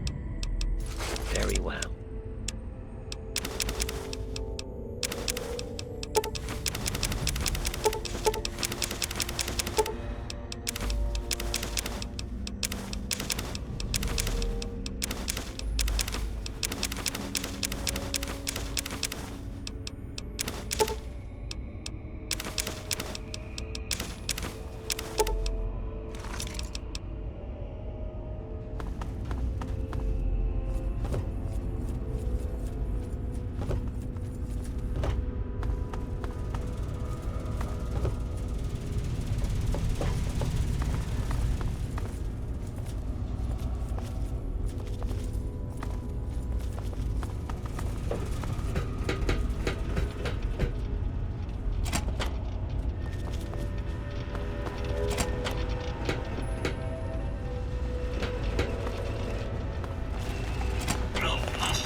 along, please.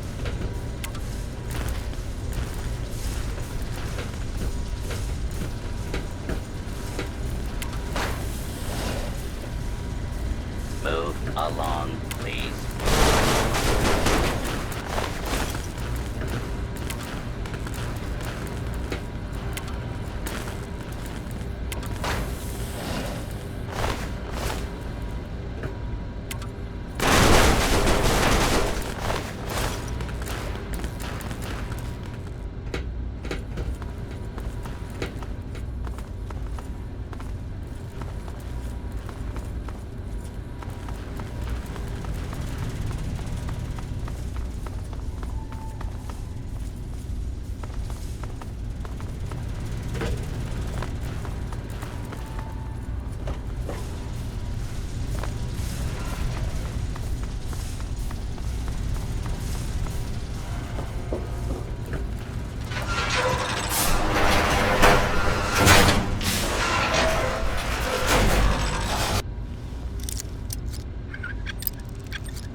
I don't like the look of this.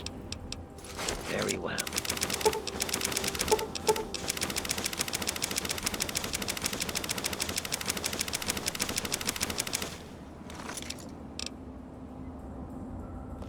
What can old Uncle You can usually find...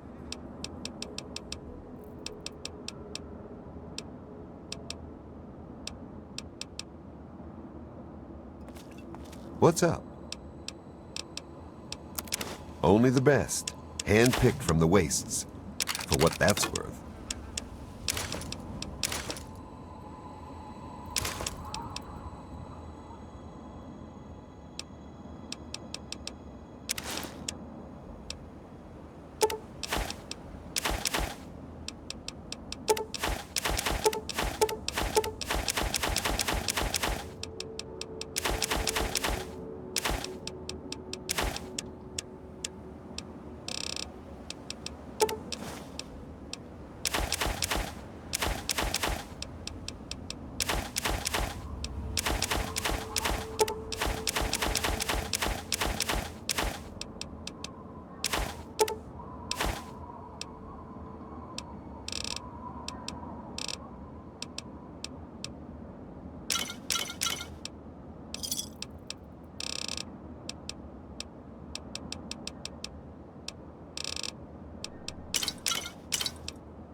A pleasure doing business.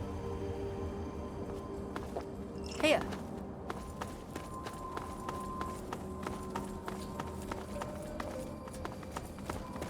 Hey.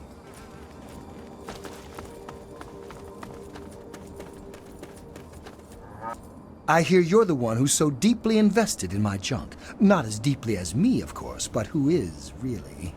I picked up some stealth boys the other day, and they seemed like just the way to thank you for your investment. Kudos.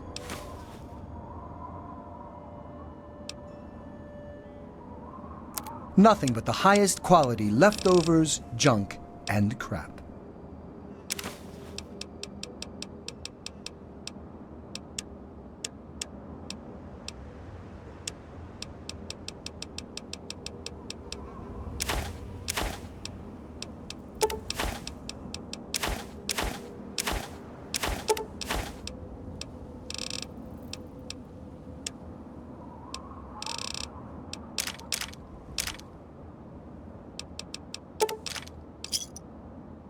Give me a shout if you need anything else.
So at last, you've penetrated the court of the antagonizer, queen of all ants. Were you sent by that meddling mechanist? He'll learn that no one can stand before my royal regimen of fighting ants. Explain yourself. Why shouldn't I have my pretties kill you where you stand?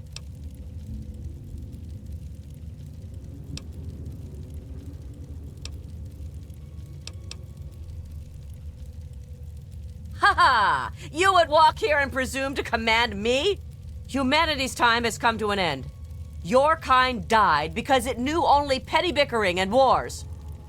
But not so, the noble ant. It works with its brethren, knowing only loyalty and duty. And this is why they have grown, while humanity crumbled. Once I've finished with that pathetic mechanist, I will be free to spread my colonies across the wastes.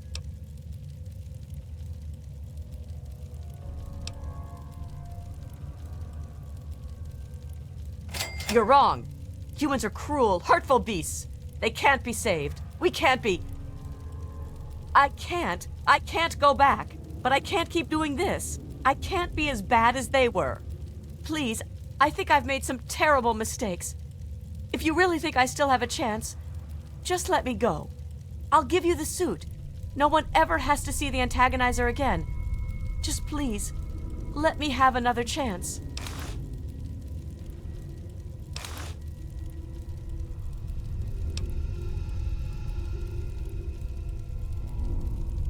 Thank you. I don't know how I can just thank you.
What do you need?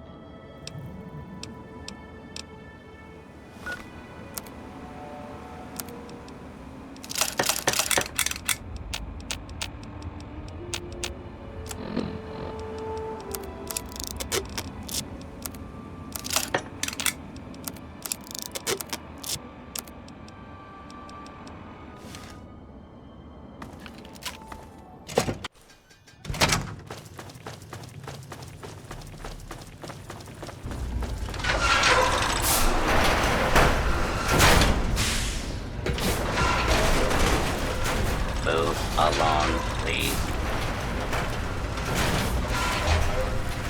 Move along, please.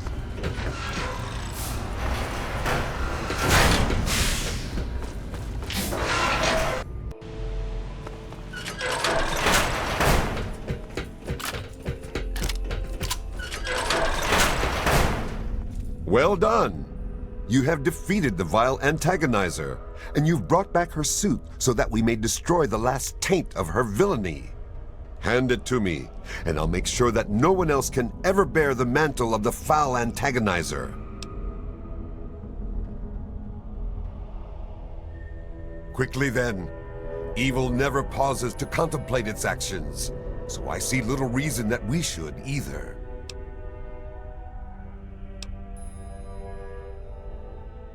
Quite all right. Now, give me the antagonizer's suit, so that its evil may not fall into the wrong hands.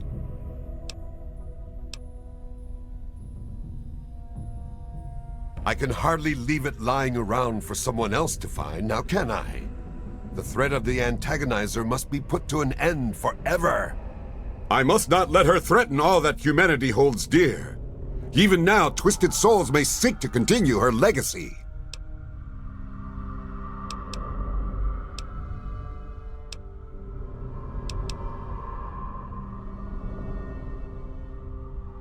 Excellent. The evil taint of the antagonizer will never darken the land again. Now that the antagonizer is taken care of, Canterbury Commons is safe. And for your loyal assistance, I'm honored to present you with this laser pistol, crafted from my last loyal robot assistant. May it guide you well. But the Mechanist cannot rest. Not while there's evil afoot in the wasteland. Farewell.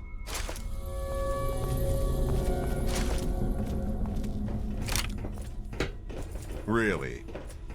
Thanks for all your help, but I've got things I have to attend to.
Yes, what is it? Very well.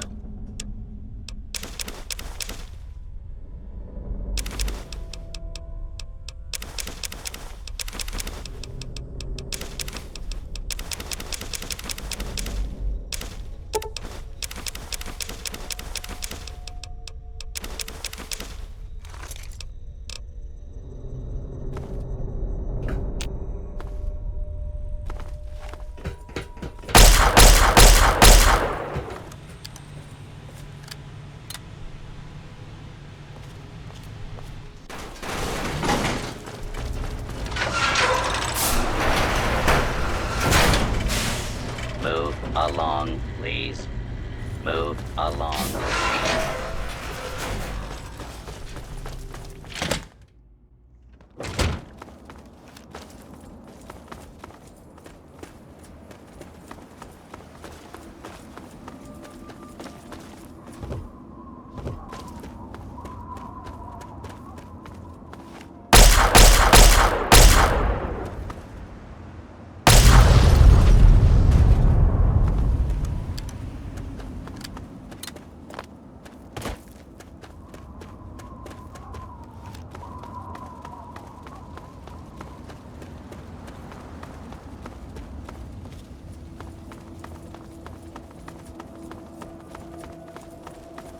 You're funny looking. Hey. What can old Uncle Ro do for you today? That's grand. I do believe it's fair to say you've saved Canterbury. And unlike that mechanist, you did so with significantly less stress all around. Now, I do believe this is our agreed-upon payment for your fine services rendered, and a little bonus as a special thank you. Bye. Evening. Evening. What's up? Only the best. Hand-picked from the wait. Yes? Sure.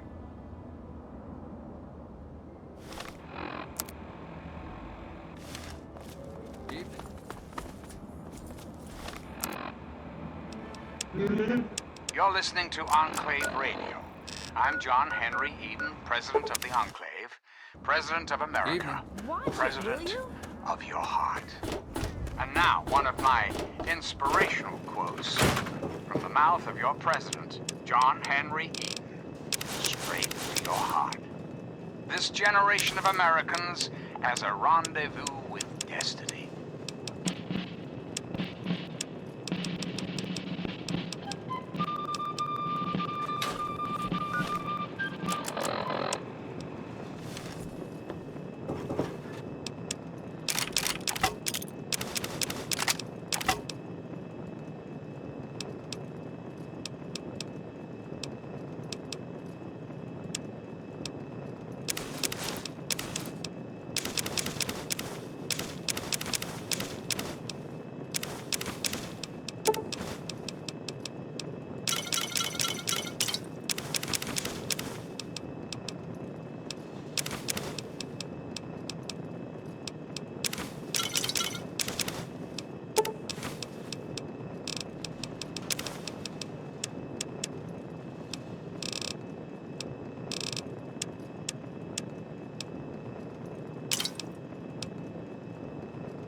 Well, how do you feel?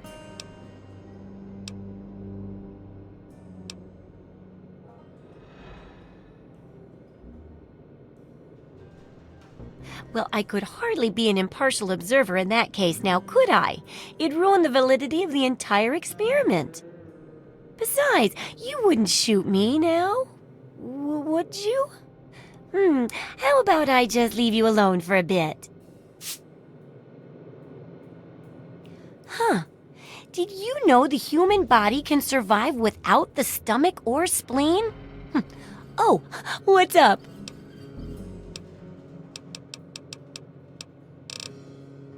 Well, how do you feel? Oh, I know it does, dear, but it's for a good cause. Try not to squirm so much while I take notes. Now, how would you describe the pain you're feeling? Any advice for how to keep it from being overwhelming? And remember, this is for posterity.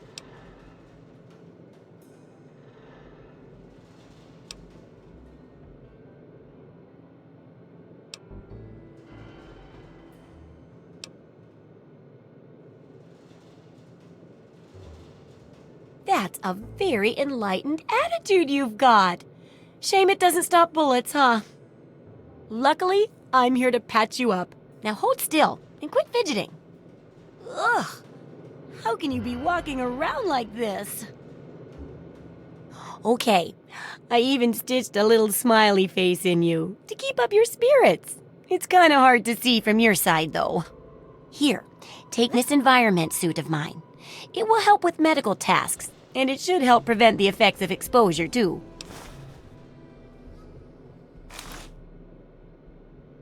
Yes, knowing more about them can help people learn to avoid or even outsmart them. So I picked up this observer device to study them in their natural habitat. I need you to hide one in one of the spawning pods in their lairs.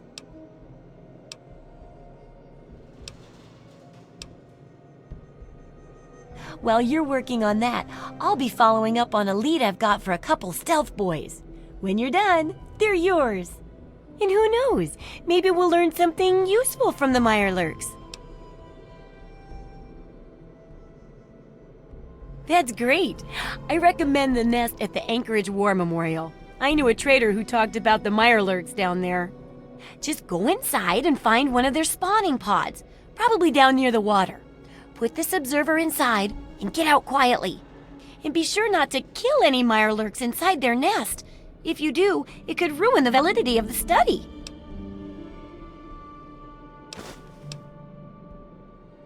So, are they intelligent? Do they have a leader? Some sort of king? Ooh, or priests? Ooh, or some sort of scaly community center?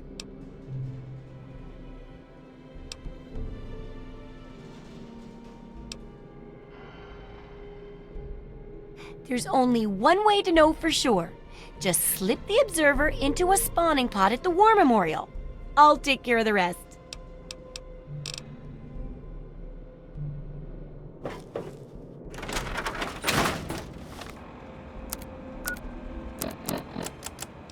GNR, 3-Dog, all you need to know.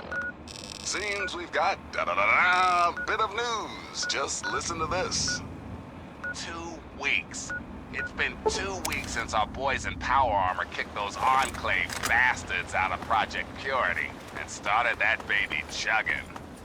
Now, y'all remember James, right? Father of 101? Well, 3-Dog has learned that back in the day, James' wife had a dream. See, she was a scientist too. Worked on that project. You know what she wanted? The waters of life. Free, clean, for any and all. God, ain't that beautiful? But even better, it's finally happened. The water is clean and hell yeah, it's free. Ow! Just a little patience, children. As I speak, the Brotherhood is working with Rivet City Security to get that fresh water to the wasteland. Yes, what is it? Are coming. So get your glasses I shall wait ready, here children. until you return for This me. round's on me. Thanks, children. This is Three Dog, ow! And you're listening to Galaxy News Radio. We're Radio Free Wasteland, and we're here. And now, some music. Hey, everybody, did the news get around?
turn.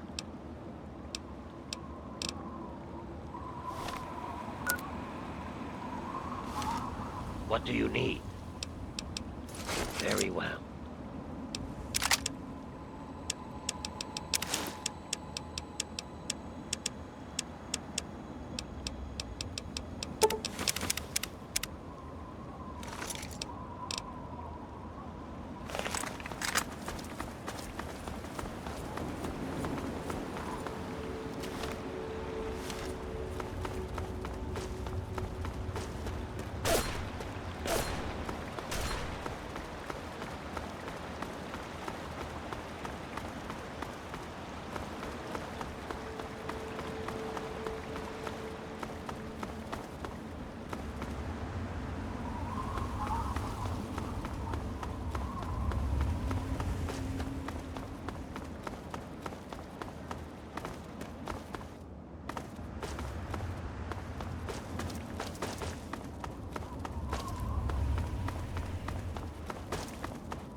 Capital wasteland. How did it come to this, America? How did your leaders allow the most powerful nation on Earth to die? The answer is really quite simple. Incompetence. Incompetence at the highest echelons of power. We put our trust, our faith in half-wits. Our intrepid leaders had everything they wanted. Power, wealth, prestige. And it made... So are they intelligent? Do they have a leader? Some sort of king? Or priests? Or some sort of scaly community center? I will not make the mistakes of my predecessors. When John Henry Eden... I'll bet most people would have just gone in there, guns blazing without half a thought. But not you. You're the best research assistant ever. I've been getting a good signal, but what do you think about them from your first-hand observations of them? Of course you do. As President of the United States, you have my solemn pledge that I will never rest. That's very scientific of you. Personally, I wasn't sure if they were crabs or if they came from some sort of brine shrimp, perhaps.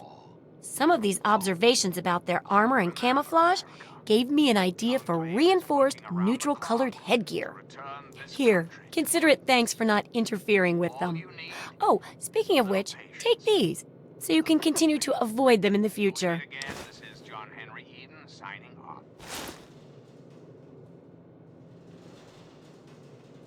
Correct as always. And your feedback's really led to a very smartly written book. Maybe too smart for some folks, I worry.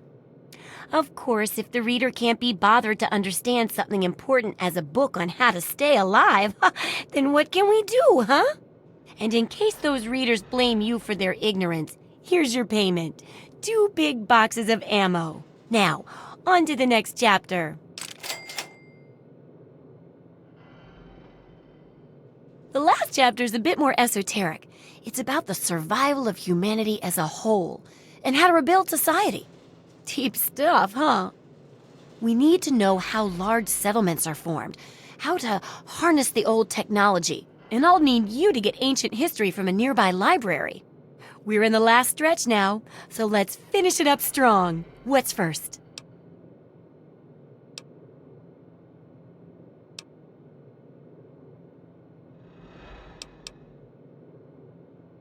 Greetings again, sweet America. This is President John Henry Eden. Don't be so sure. You'd be surprised how confused people get, even about important things. In this case, I'm talking about Rivet City. It's the most successful survivor settlement around, but no one here really knows how it started. Of course, that's why it's important to know how a place like that succeeded. So I need you to go there and do some researching. Selfish desires. Let's take a tally of these agitators, shall we? You mean, apart from making sure we don't repeat our tragic failures in a never-ending cavalcade of human pathos and suffering? Let's say a big pile of mentats. I got a shipment of those in recently. Do a good job, and maybe the people of Rivet City will reward you too. By their pseudo-knightly nonsense or supposed connections. Oh, now I can't wait for what you find out down there. And check around to make sure you're hearing the real deal. Common criminals with access to some antiquated Any luck finding out how Rivet City got started? who have had the audacity to claim this country's most important military installation, the Pentagon, as their own personal clubhouse. And don't be fooled, America. Try asking around a bit. You never know who's collected a lot of information, do you? Just as dangerous, even more so, being in exile. And what about the slavers of paradise? Why, I'm flattered. What would you like to know? Ghouls of underworld. And last but not least, Well, look around at the world we live in. It may be okay to you, but I've read about what it used to be like, and this wasn't it. So we all need something that keeps us going, despite all the terrible things around us. For me, it's things like this book. sweet America, not for long. Oh no. The Enclave will restore peace, order, and No, it's like, did you ever try to put a broken piece of glass back together? Even if the pieces fit, you can't make it whole again the way it was. But if you're clever, you can still use the pieces to make other useful things. Maybe even something wonderful, like a mosaic.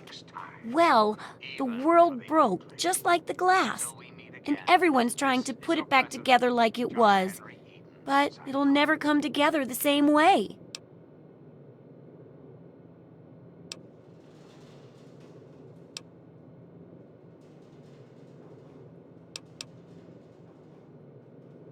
Hey, it sounds crazy when you say it that way, but that's what I'm aiming for. Yeah.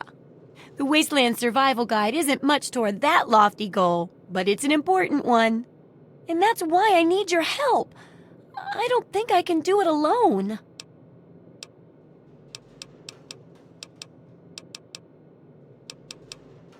Try not to die.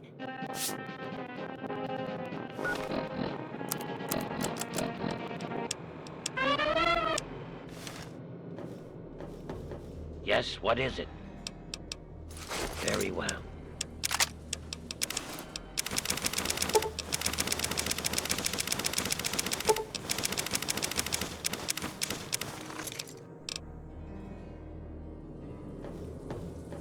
Any luck finding out how Rivet City got started? No, history is what losers become. You go right back and talk to those people and find out something so we can make sure others learn from their successes.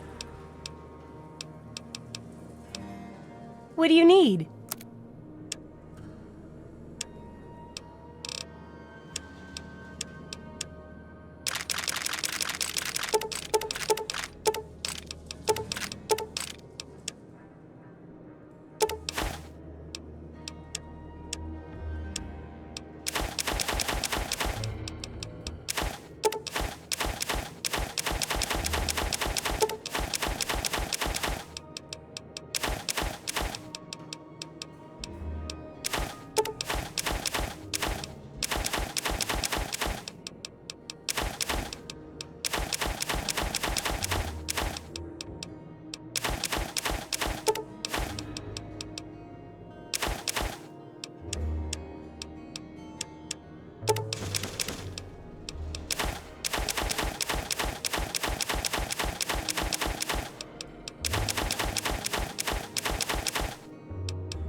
Good hunting!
please. Boys and girls, prepare to be astounded, bedazzled, and otherwise stupefied. I'm Three Dog, your master of ceremonies.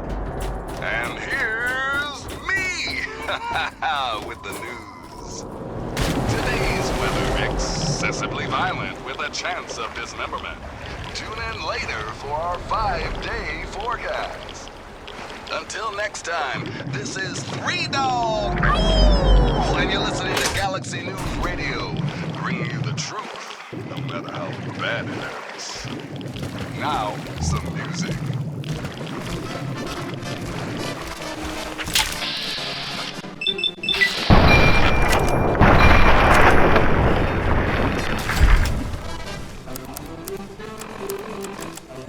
This is President Eden, and you're listening to Enclave Radio.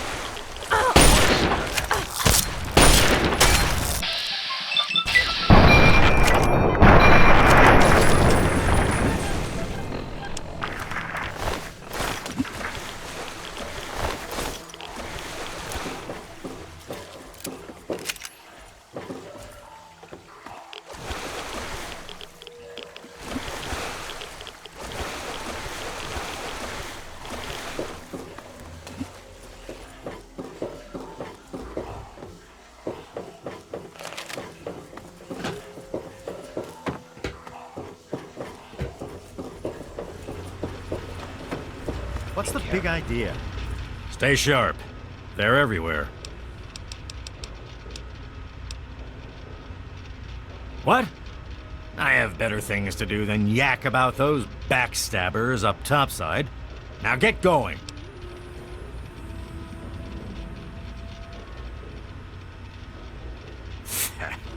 I know lots of things, but you've got no idea about most of them. Now, get going before I stop talking and start shooting. What? Like I care what you savages read. Shove off and leave an old man to rest in peace.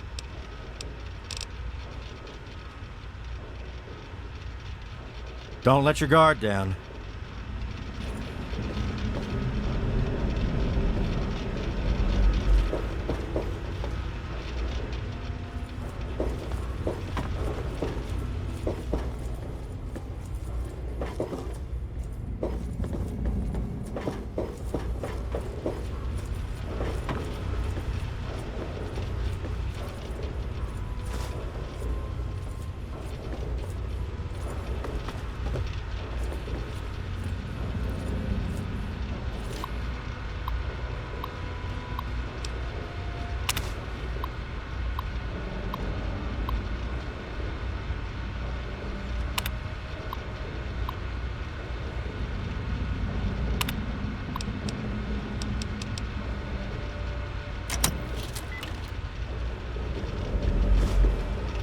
Hello?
Hey.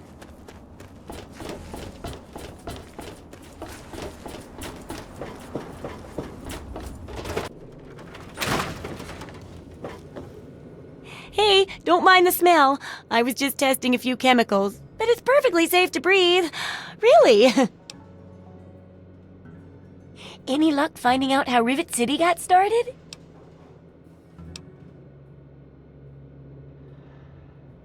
Aha! Not just as easy as asking around, was it? Good information takes real work to uncover after all. So, tell me all about it.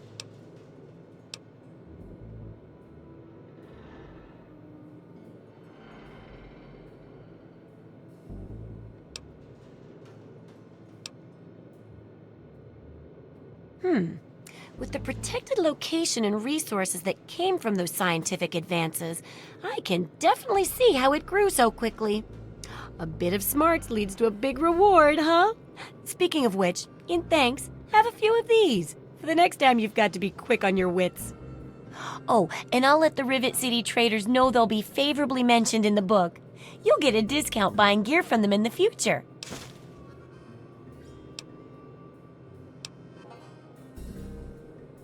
I've got to do a section on working with old computer electronics, so there's some research to be done in the old Robco production facility. Also, there used to be a big library out there. Imagine a whole building full of books. I'll need you to gather information there for me. And that'll be it for the last chapter. So, what'll it be?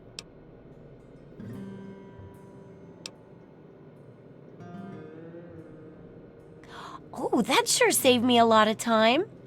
But I bet their book wouldn't have anything about exploding mole rats, would it? Books are where the old world kept its knowledge, and libraries are where it kept the books. And there's supposed to be one in Arlington. See if it's still there, and if you can download records from its computer. Information dumps like those would be invaluable for rebuilding humanity. The obvious answer would be a book, but I guess there might not be any left there, so how about I pay you with good old-fashioned caps? Who knows what you could buy with all those caps? It could be anything. It could even be a book. Great. The library should be in Old Arlington, not far from downtown. See if you can download the archives from its computer. If you can't get those, then even the card catalog would be useful. Any little piece of information could help the book, and thus humanity.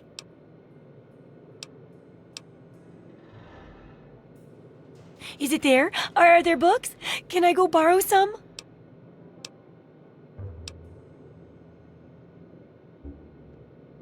No need to worry about that.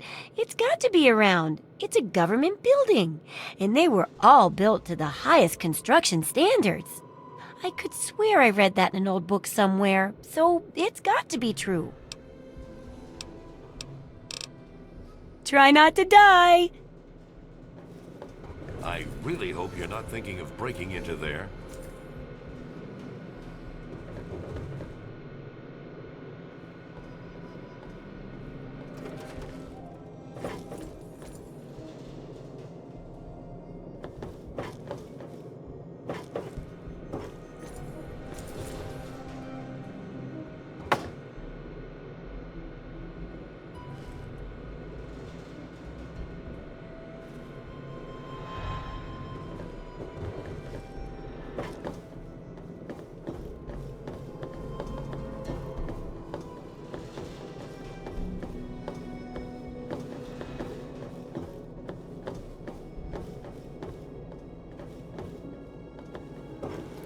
I don't think that belongs to you.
I got nothing to say to you.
What do you need? Very well.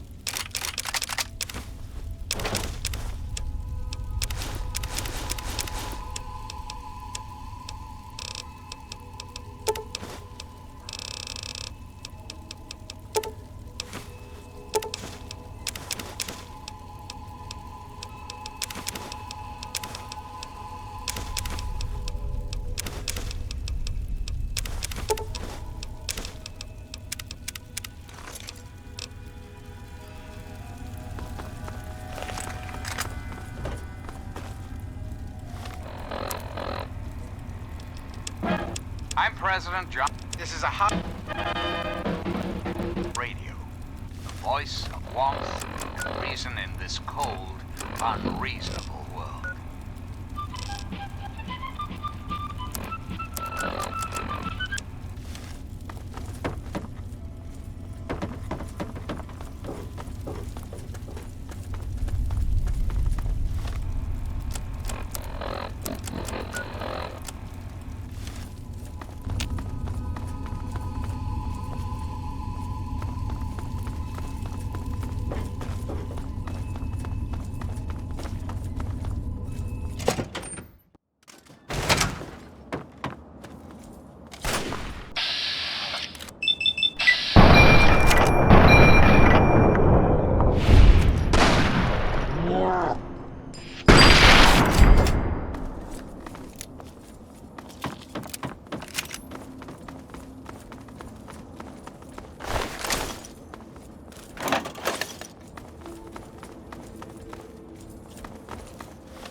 may be danger here.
Because one dog ain't enough, and two is too low, it's me, 3 Dog. How you kids handling post-apocalyptia today?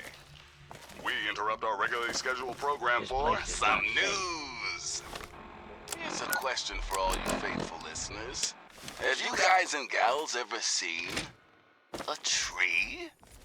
No, not those shriveled black things. I'm talking real trees. Brown bark, green leaves, photosynthesis, all that good stuff. Now what if I, the all-powerful 3 Dog, Bow Wow Wow, were to tell you that somewhere right here in the capital wasteland, there's a place with lots of trees. A veritable oasis of green in that depressing sea of brown. Look, it was years ago, and I may have been experimenting with Jet at the time. But I'm telling you, it's out there. Thanks for listening, children. This is 3 Dog, ow! And you're listening to I don't like the look of it. Very well. Wasteland, and we're here for you. And now,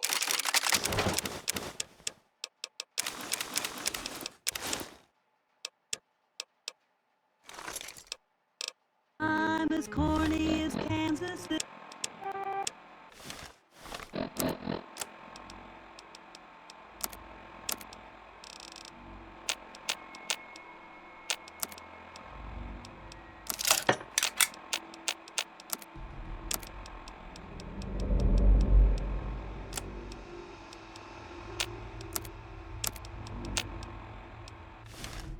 Yes, what is it?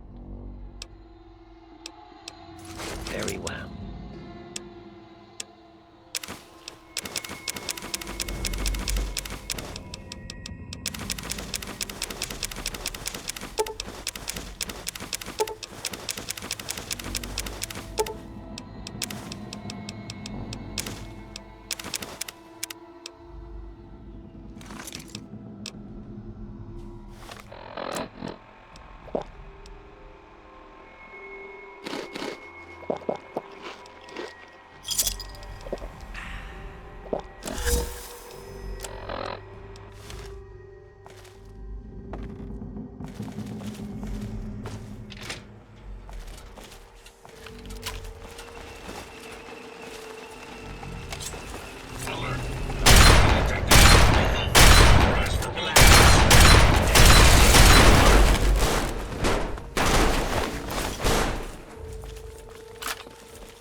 cautious.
safe.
This place is not safe.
You'd best have...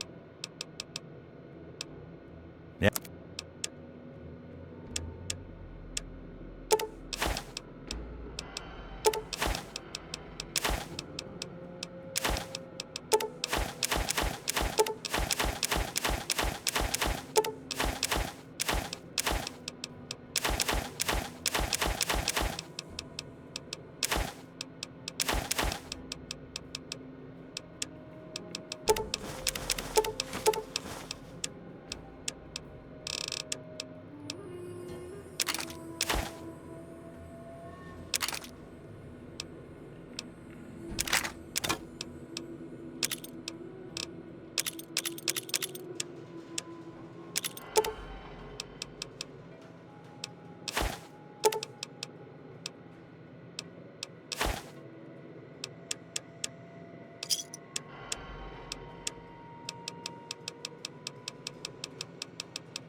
You done?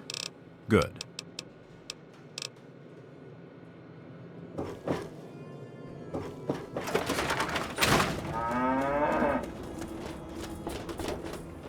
Hello there. Nice to see you. Oh, thank you for remembering. With everything that's going on, I almost forgot about it. You have no idea how much this means to me. Thanks so much. Oh, okay, well...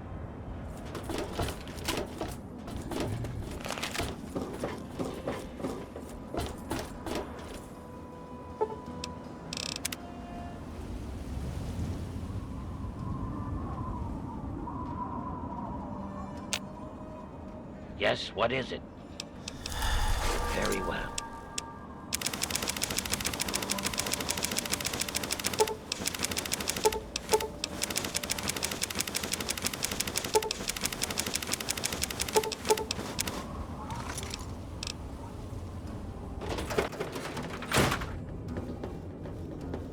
Welcome to Craterside Supply.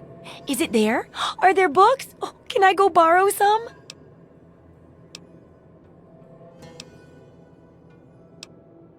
Places like that store the collected knowledge of the entire human race. How we began, how we lived, and how we died. Knowledge overwhelming. So I'd have to say, and please don't take this the wrong way, yes, it is worth risking your life over those books.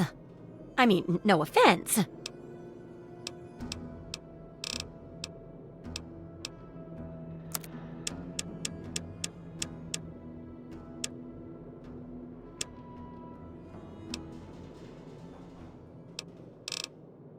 Good luck with that research. Hey.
Yes, what is...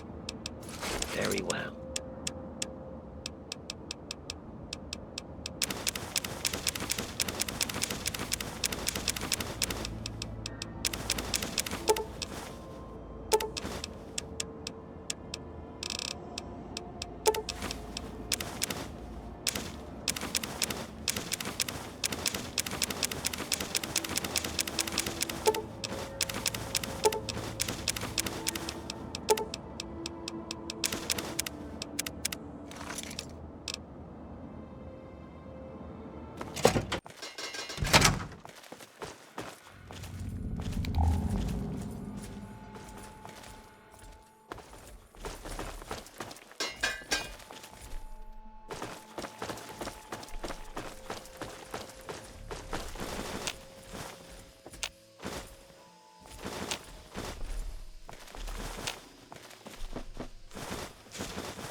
Hello.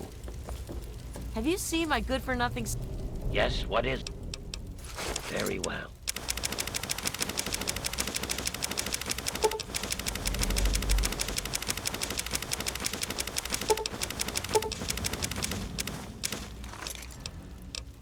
Son, James?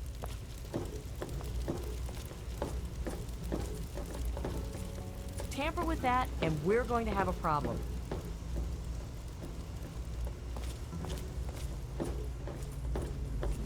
One of the new immigrants died of radiation.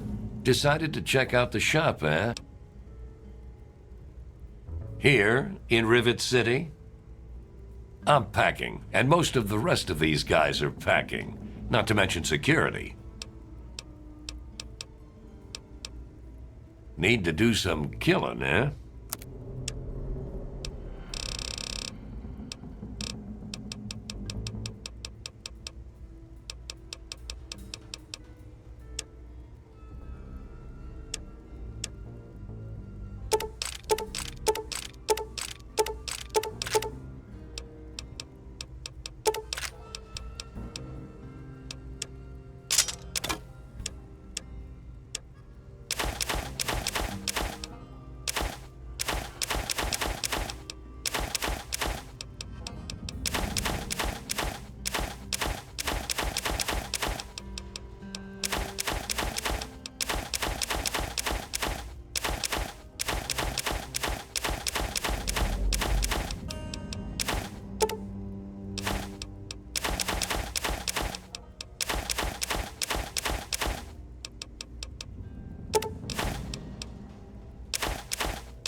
A pleasure doing... If Hey. No problems to report, I assume? Hey. Have a seat anywhere. Someone will be with you in a minute.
There may be danger here.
danger here.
What was that?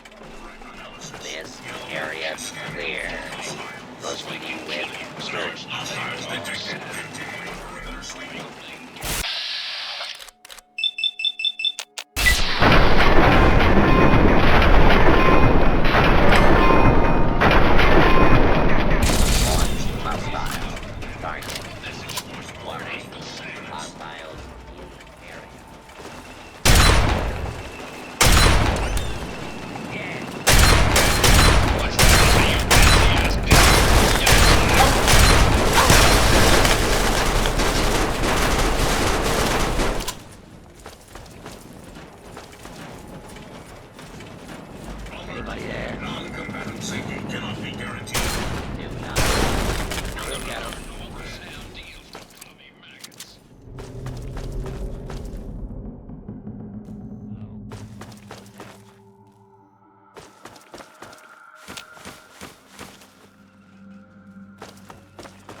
I don't like the look of this place. Very well.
Greetings, dearest America. This is your president, John Henry Eden. Let's chat, shall we? Let's talk about government, shall we? Or more specifically, your government, dear America. The Enclave. Just who is the Enclave? Why, now that's simple. The Enclave is you, America. The Enclave is your sister, your aunt, your friend, your neighbor. And well, yes, the Enclave is me as well. As your president, it is my responsibility to preside over our great democracy. So, as your president, I am the voice, I am the heart and soul of the Enclave. That is to say, I am the voice, heart, and soul of America. But only together. Together can we hope to reach our full potential. The way we were before the war. Whole, beautiful, powerful.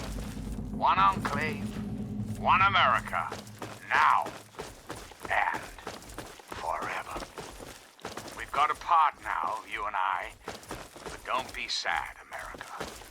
The Enclave is working tirelessly to rebuild this great nation, so you don't have to.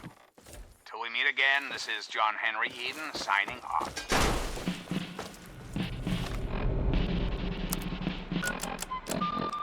Wake up, Wasteland! It's me, Three Dog, bringing you all the music and news your little hearts can handle. We interrupt our regularly scheduled program for some news. What's the matter, kids? Feeling down? Low on vim, vigor, and the simple will to live? What you need is the latest news on the restorer of faith. This, faithful listeners, is the story of a little boy. A little boy named Brian Wilkes. You see, Brian's from Greyditch, a small settlement that was recently overrun with overzealous giant ants. Brian, sadly, was the sole survivor. That's where the kid from Vault 101 comes in, and where our story, thankfully, gets better. You see, not only did Miss Vault 101 stop the ant problem, she also found little Brian Wilkes a new home. So if you see Brian and his new parents, wish them all good luck. Oh, and 101, nice work. Thanks for listening, children. This is Three Dog, ow! And you're listening to Galaxy News Radio. We're Radio Free Wasteland, and we're here for you. And now, some music.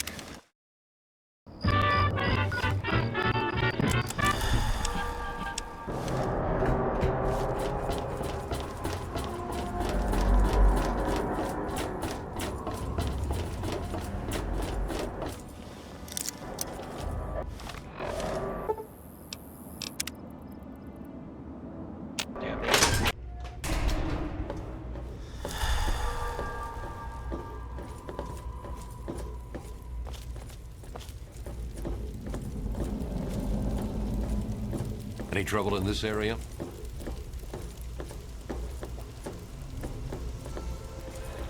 Yes, what is it? Very well.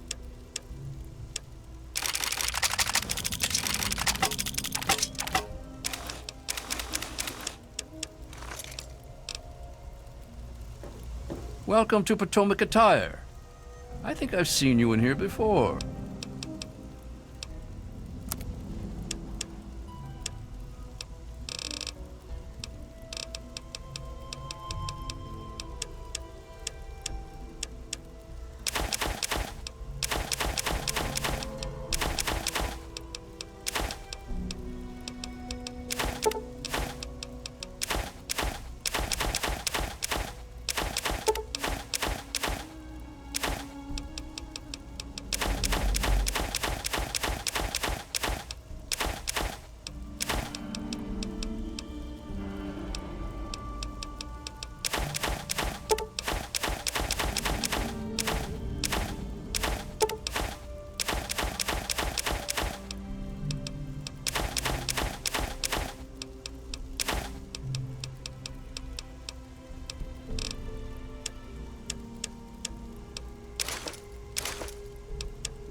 Thanks.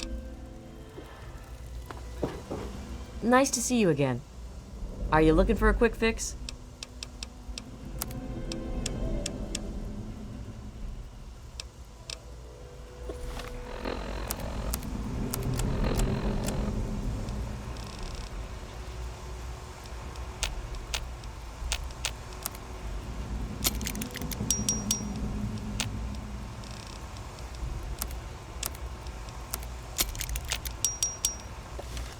Made your mind up yet?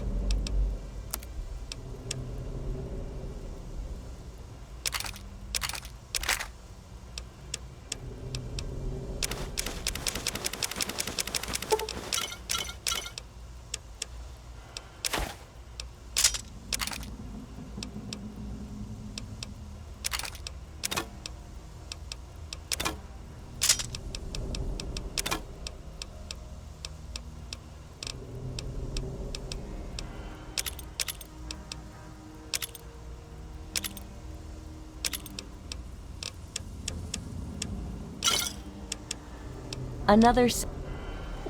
Well done, with wine. Leave the bottle. James has been bad. He gets a carrot and some water. Hey there. Gary! You know what I like. Make it rare. Oh, and get James something too. Not too expensive, though. He's been naughty. My pleasure, Tammy. I think I have some iguana bits for James. Have a seat anywhere. Someone will be with you in a minute. Eat this? Ah, I knew you wouldn't be able to stay away from...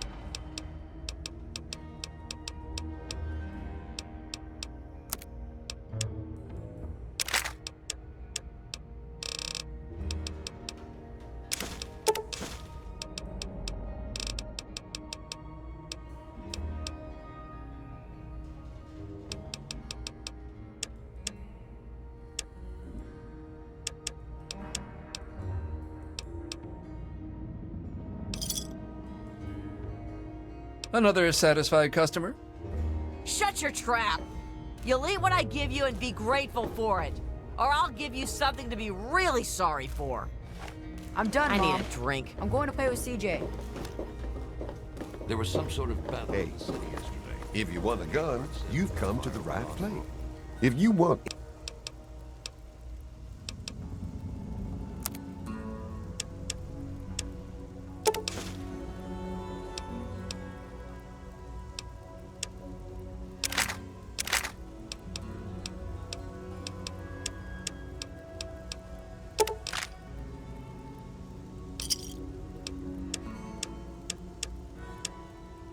Give me a shout if you need...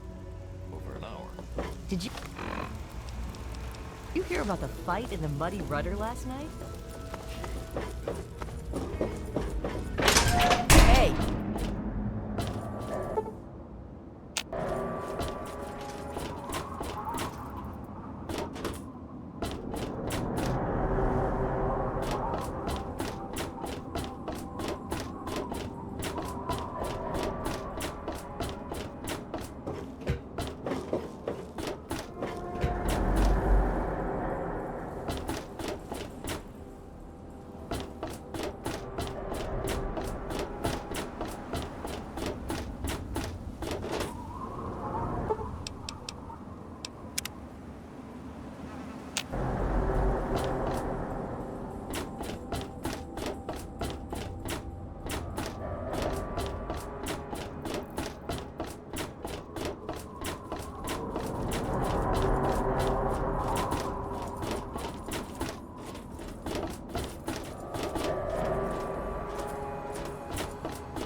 Now, one of my inspirational quotes from the mouth of your president, John Henry Eaton, straight to your heart. Avoid popularity if you would have peace. Hey, be more careful. Greetings again, sweet America. This is President John Henry Eaton, and I'd like to chat if you've got a moment. It's time we discuss something rather important. The issue at hand is, well, my presidency. The question has been raised, I know, as to just how I came to be elected to this most illustrious office. Or whether or not I had been elected at all. To that I must answer, of course. Of course I was elected, sweet America. Of course. Isn't the right to vote the very foundation of a democracy? Fortunately, in the interest of national security, I'm not at liberty to discuss the details of the election. You understand? But rest assured, I don't like the look of this place. Very well. People of this great nation decided I should. And I shall... I am your duly elected representative.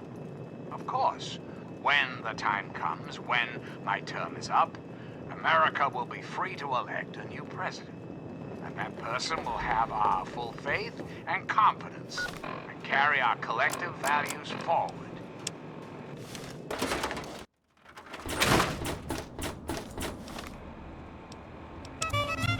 Democracy, dear America. Democracy, now and forever. And now, dearest America, we must say farewell. For there is much work to be done, and the Enclave never rests. Never. Till next time, this is your president, John Henry Eden, signing off.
There may be danger here.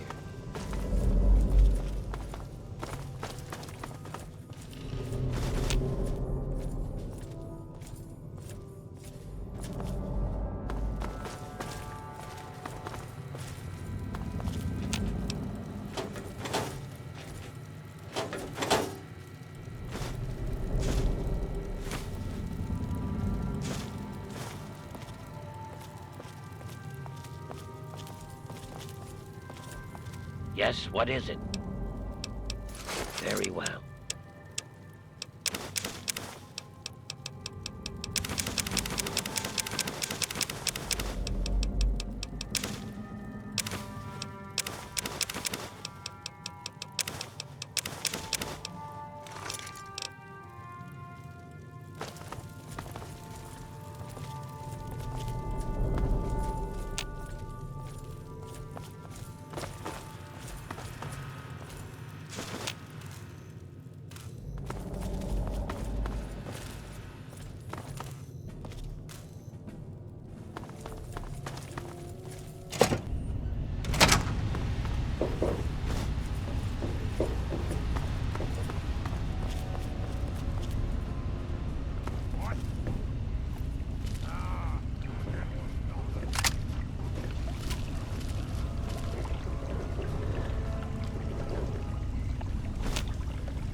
I am at a loss. My beloved wife is gone. In her place is my daughter, small and helpless. As much as this place means to me, as much as it meant to Catherine, this is no place for an infant, especially an infant without her mother. It's time to go. The project was in trouble before, both internally and externally. Progress has come to a halt, both because our recalculations have gotten us nowhere, and because the mutant attacks occur several times a day. I regret that it has come to this. I know that if I leave, our work may come to an end. Addison has never been on the best of terms with the Brotherhood. Aside from Scribe Rothschild, he'll tolerate none of them. If she's the one dealing with them, who knows what will happen? It breaks my heart to go. But I must put the needs of my child before my own. There you are.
You're listening to Enclave Radio.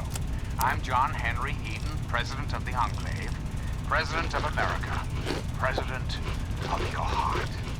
And now, one of my inspirational quotes from the mouth of your President, John Henry Eden, straight to your heart. We can afford all we need, but we cannot afford all we want. Hello again, America. This is John Henry Eden, your President.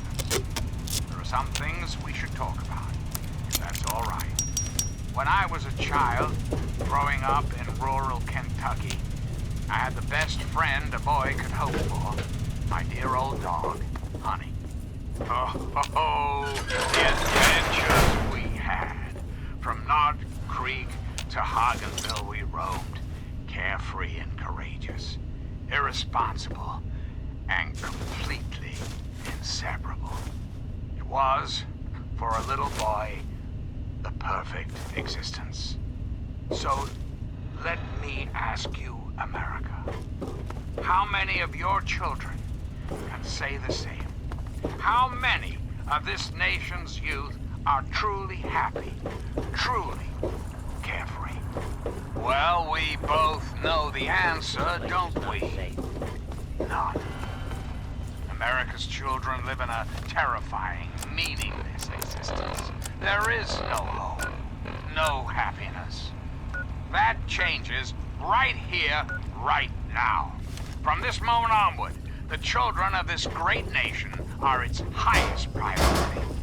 The Enclave will restore every American school, reinstate every youth program, and offer counseling and financial assistance to any family in need.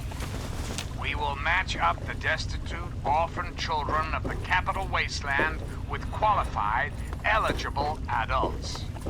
We will rebuild the American family as it was meant to be. The values of our past shall be the foundation of our future. We've got a part now, you and I, but don't be sad, America. The Enclave is working tirelessly to rebuild this great nation. You don't have to.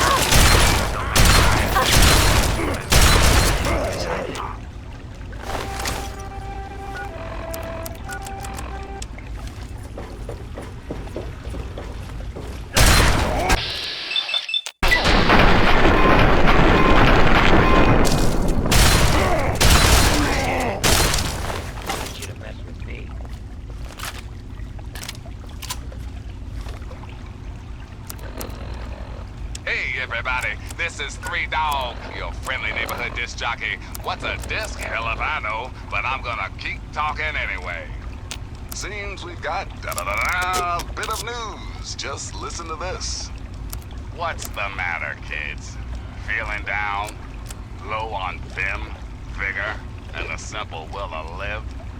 What you need is the latest news on the restorer of faith. Yes, what is? Very well.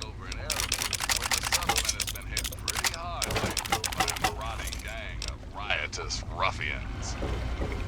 But it would seem that after 101 made a little solo sojourn into the murky depths of Moresty Station, the attacks stopped.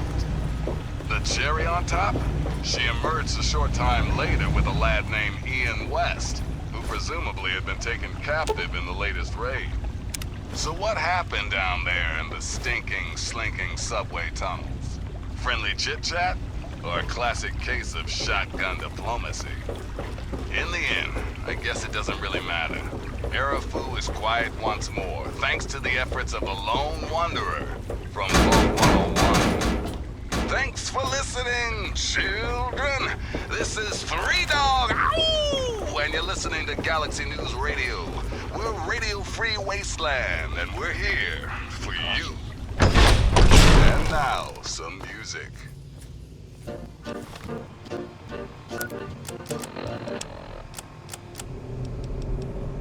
This is day 2 of my attempt to resurrect. So, here I am, back where it all began. Project Purity. God, we wanted to change the world. We really thought the waters of life because even after 19 years, I still believe it. Project Purity can and will be operational. This is just the beginning. This is day 2 of my attempt to resurrect this project. I've got one of the portable fusion generators up and running, but it's just enough to power the emergency lighting and a couple of other systems.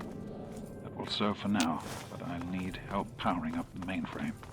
Time to visit Madison at Rivet City.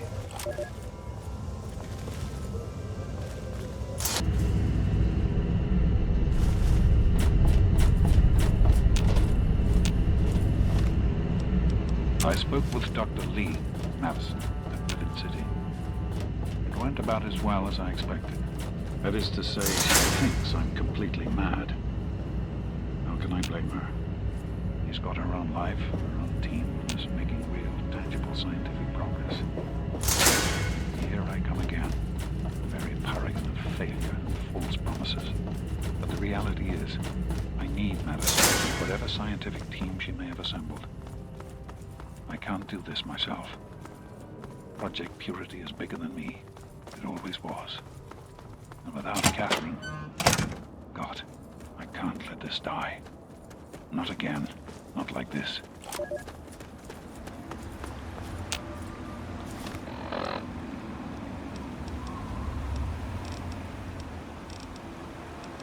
Even in Vault 101, my work on Project Purity never really stopped.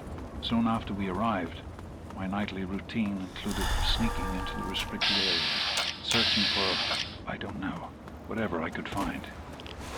It was a Vault-type facility after all. The place was built with some of the most advanced technology this country had ever developed. Those excursions never turned up anything particularly useful. So, one night, after a bottle of scotch, I broke into the overseer's office.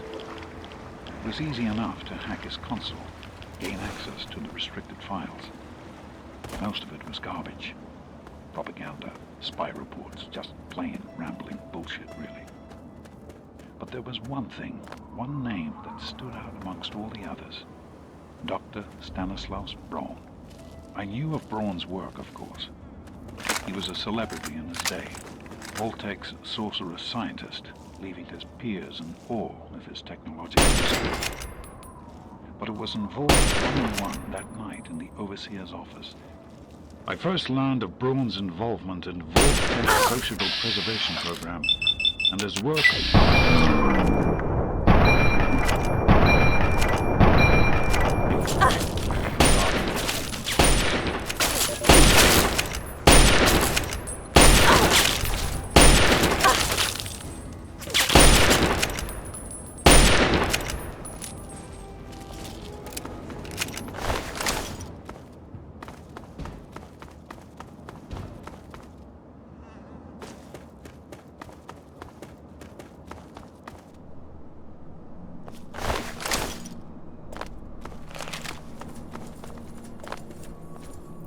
What do you need?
Morning.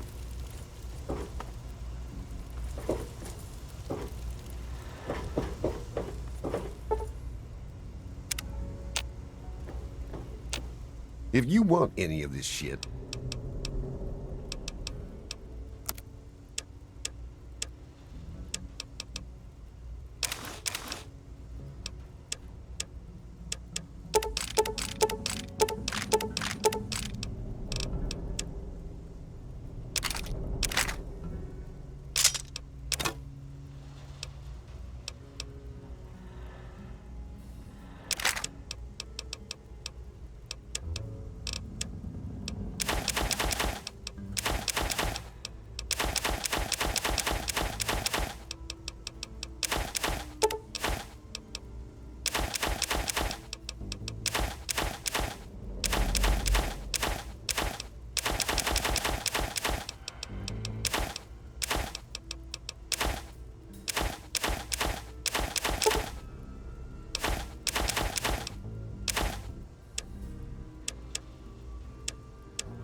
a pleasure doing business with you. I don't like the look of this. Very well.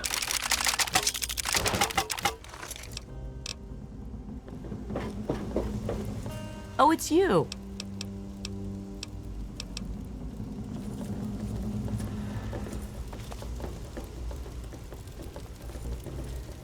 If you want...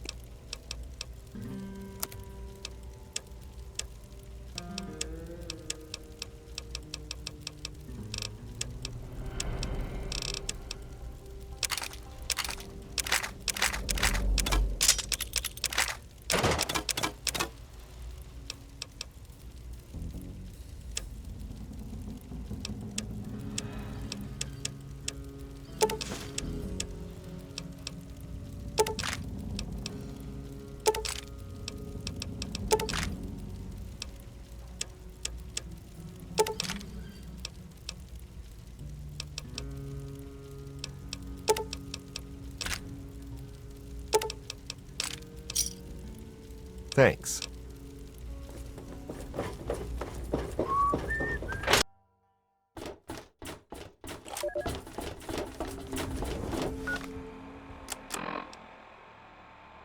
To be honest, the Gek sounded like pure fantasy, even for someone of Braun's capabilities. It was nothing short of a miracle. Terraforming module capable of producing life from complete lifelessness. But not only was this thing a reality, it was actually distributed to several vaults to be used after an atomic bomb. Vault 101 was, sadly, not on the list. I did some digging and discovered Braun's name on the reservation list for a Vault 112. I'm no slouch, but this man, he could have easily succeeded where I failed. Does his collected knowledge remain within the halls of Vault 112? Journals, holotapes, computer records, maybe even experiments. If I could gain access to just a fraction of Braun's genius, Project Purity would become a reality. I'm off to Vault 112 to search for anything of Braun's that might help me get this purifier up and running. All I know is that it's west of some place called Evergreen Mills, and it's well hidden in some sort of garage. But I'll find it.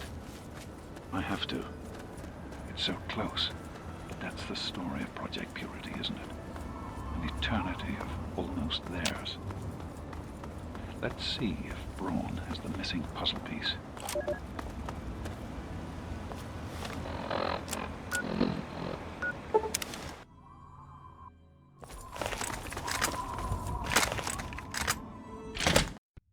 Hold it. This area is under the authority of the Brotherhood of Steel.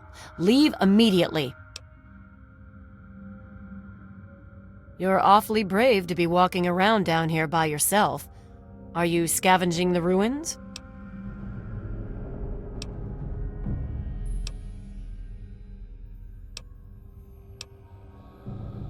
It seems that we have similar goals in mind. It's rare to meet someone who has proper priorities. I am Senior Scribe Yearling, Order of the Word. I have a proposal for you, if you're interested.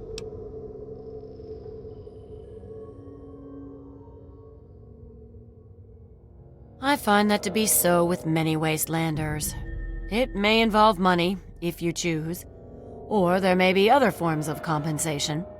But before you receive any reward at all, you will have to be willing to aid me in my task here in this library.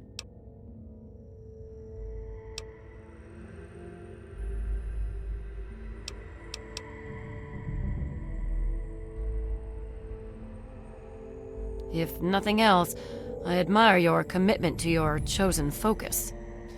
But to the point, my task here is to collect the written works of those who came before, in order to supplement the Brotherhood archives. Although most of the pre-war books have been destroyed, there are a few that have survived. But finding a book in the ruins is difficult. So return here with any books that you find, and I will reward you for them. With money, because that's what you like.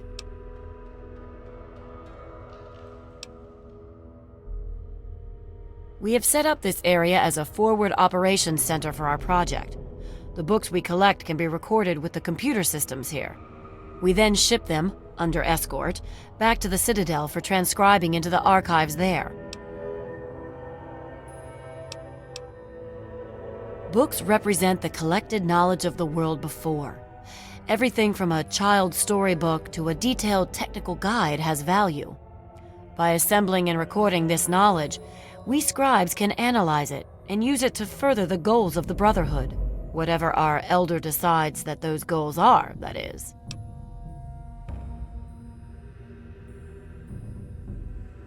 It is not my place to criticize Elder Lyons. All I will say to an outsider is that he is not a traditionalist. That is all.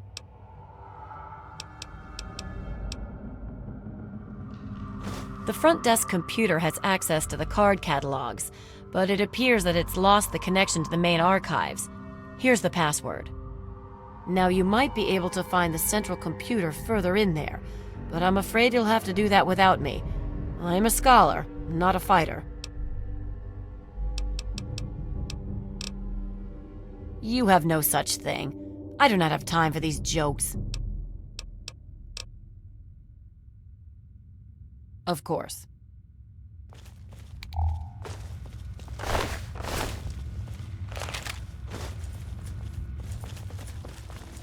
Hello.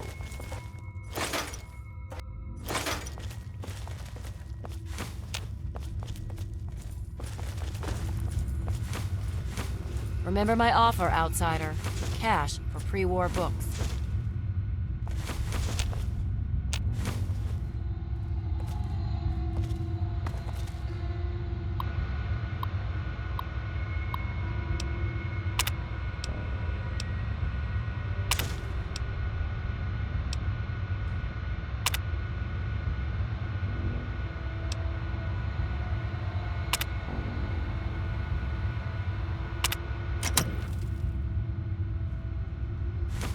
If you have any pre-war books, I'll take them.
I don't like the look of this.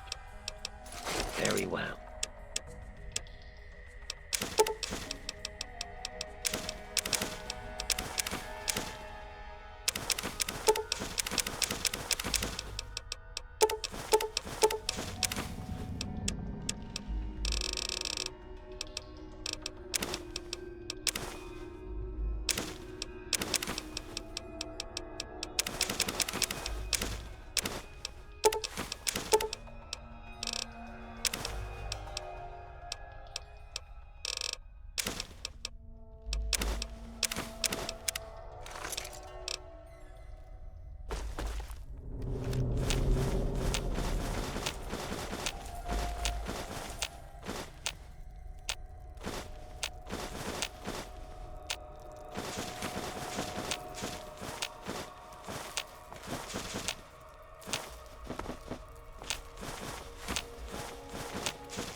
Hey, where? Like that.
I don't like the look of this.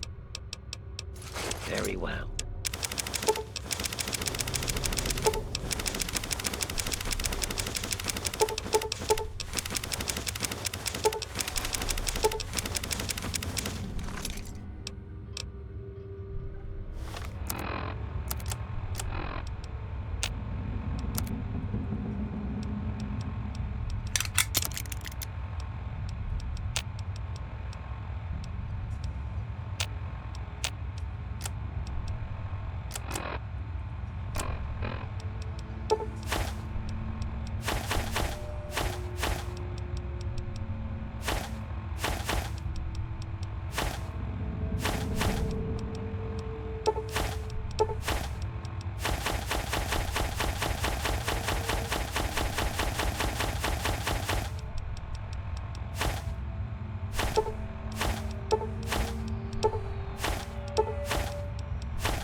Yes, what is... Very well.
Yes, what is it?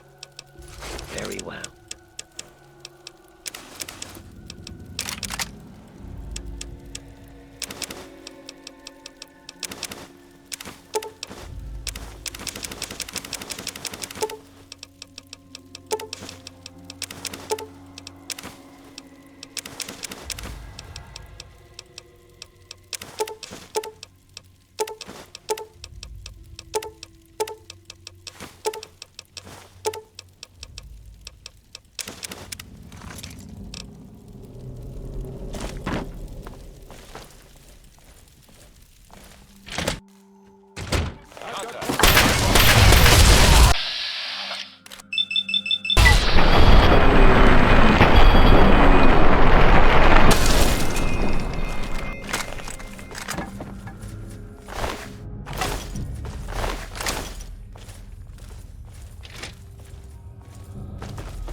There may be danger here.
What do you need?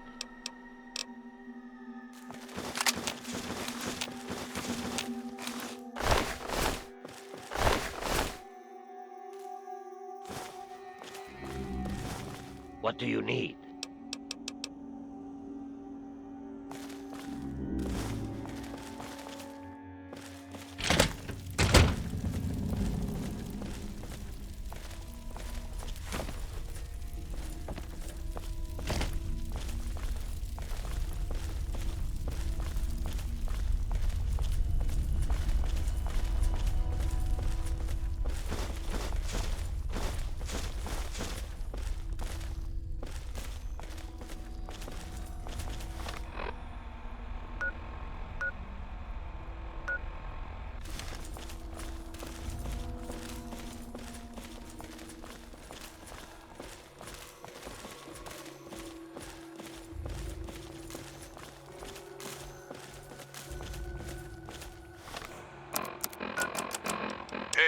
Kitties, this is Three Dog. Bow wow, your voice in the darkness.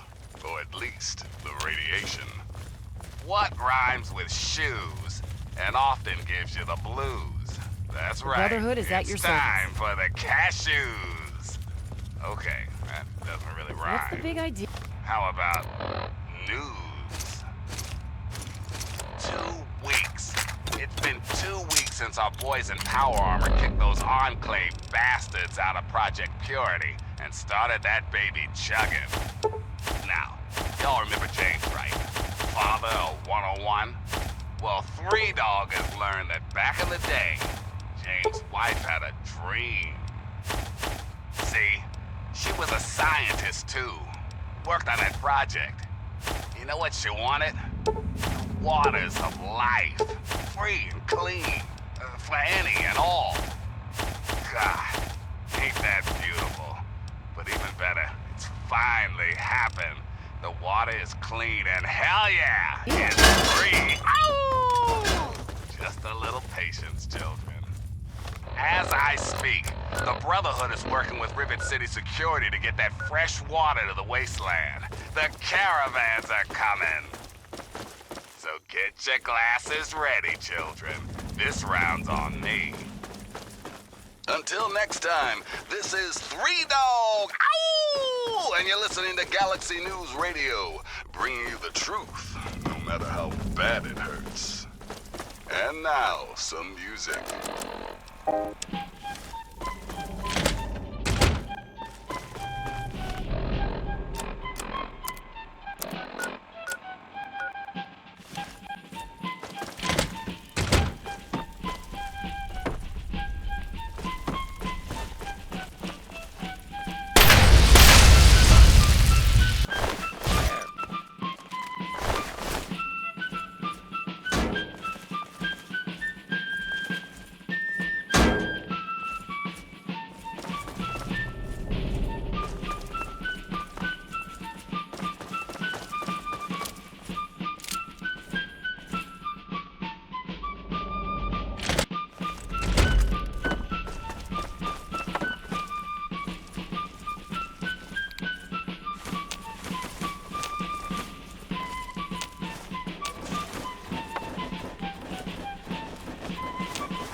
Your sister, your aunt, your friend, your neighbor.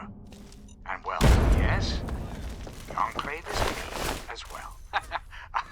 As your president, it is my responsibility to preside over our great democracy. So, as your president, I am the voice, I am the heart and soul of the Enclave.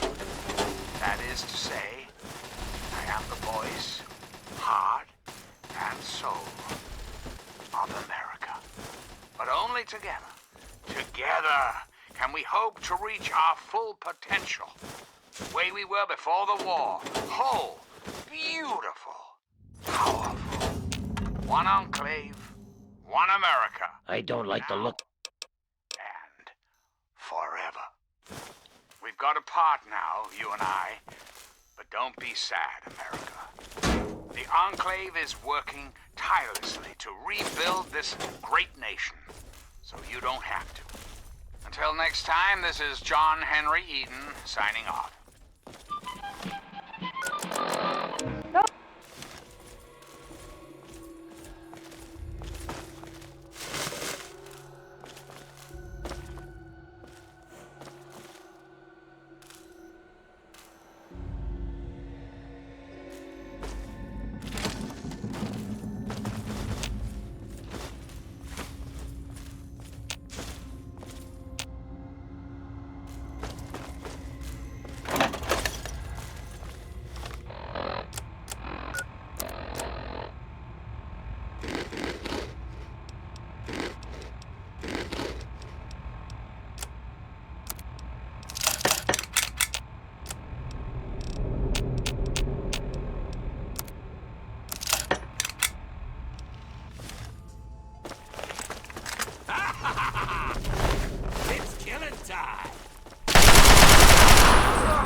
I don't like the look of... Very well.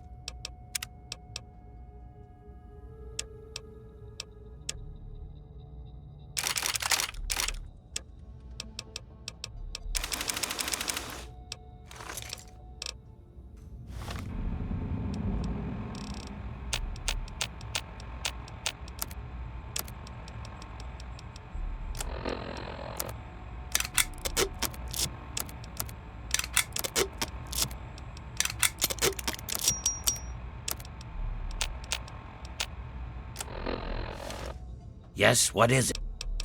Very well.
Be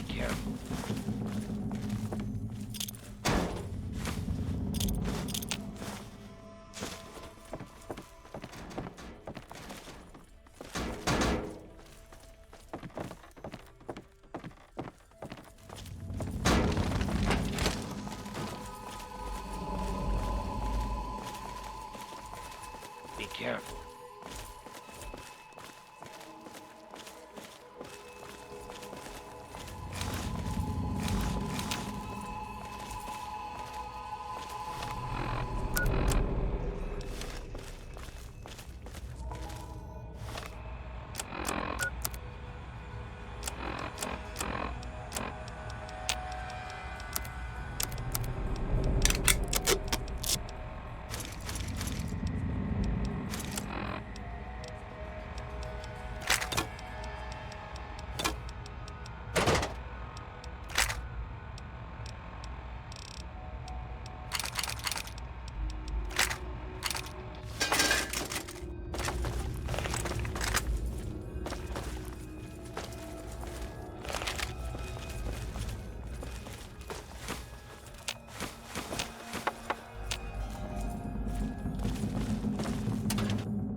What are you gonna do about it?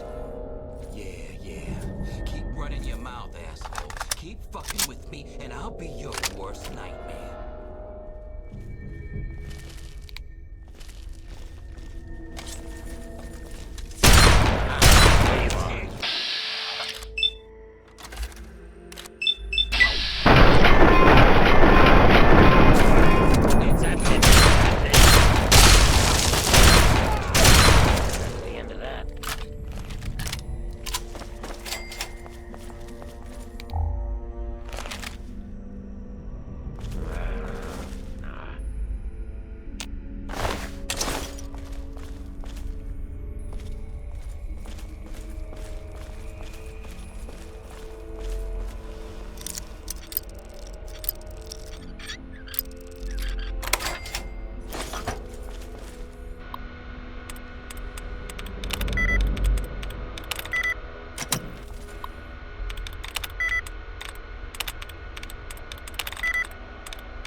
Careful.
Welcome back.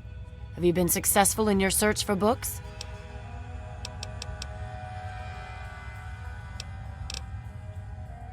Excellent. How many are you willing to trade? Very well. Here is your reward. Use it well and return with more books when you can. Steel be with you.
And now, one of my inspirational quotes from the mouth of your president, John Henry Eden. Straight to your heart. It's easier to do a job right than to explain why you did. Hey there. Evening.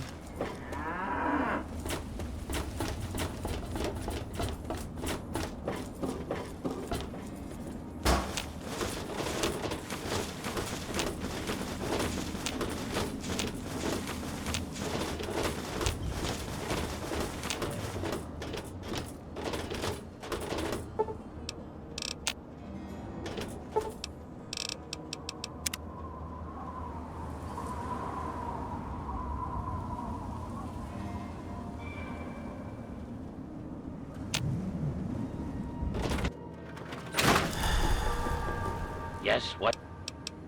Very well.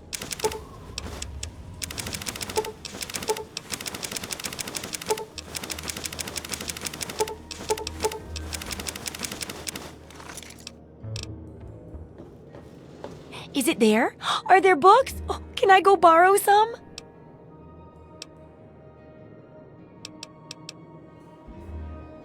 Really?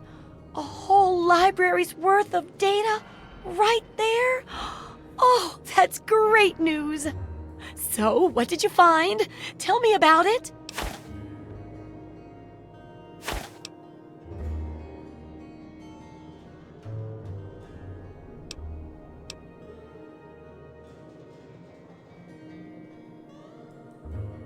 I suspect you and I are two of the only people who really appreciate its value. Yes. Oh my goodness, when I'm done with this, I'll have to work on copying all of this information. It could take a while, you know. Oh, but here's a book of mine and some caps for your research.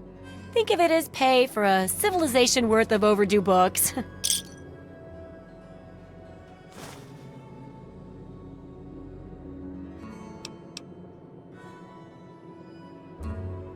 It does, doesn't it?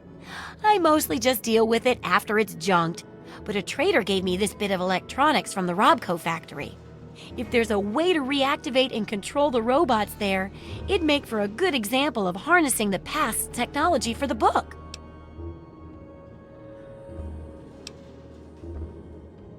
Well, you'll be getting access to an army of robots. That ought to be reward enough, right? But if you insist, I could spare some pulse grenades. Yeah, you should just be able to plug it into the mainframe at the Robco production facility. It'll give you access to the robots and terminals. Okay, here. And be sure to keep an eye peeled for any other examples of how to make old technology work for you out there. What do you need?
Good hunting!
Yes, what? Very well.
What do you need? Very well.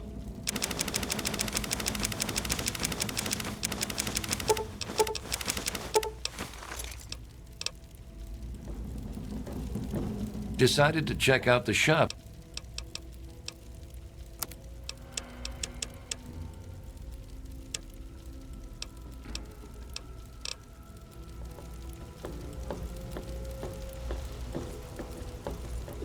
Welcome to Potomac Attire. I think I've seen you in here before.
Pleasure doing business with you. Everything looks okay here. If you want a gun, you've come. Ah, I knew you wouldn't be able to stay away from...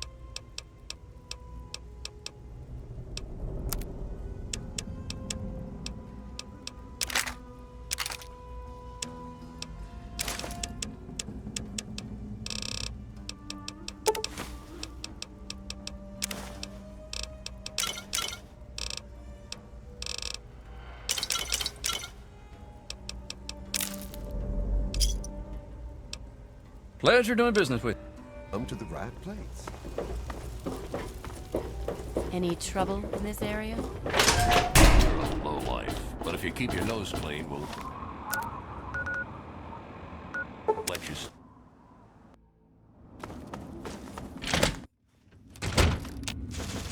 Why don't you look where you're going?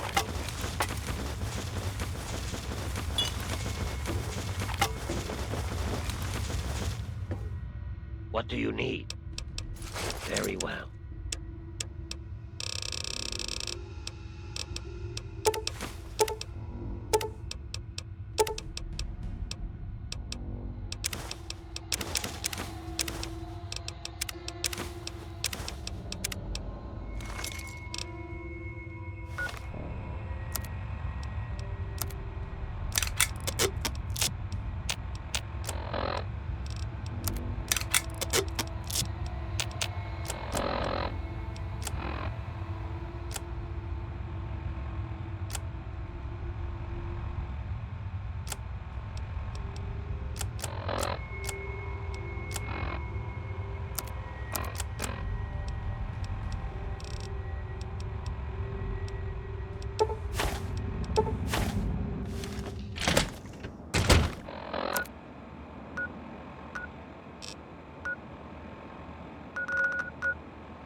What's up, Wastelanders? This is Three Dog. Wow, and you're listening to GNR. That's Galaxy News Radio, in case you forgot.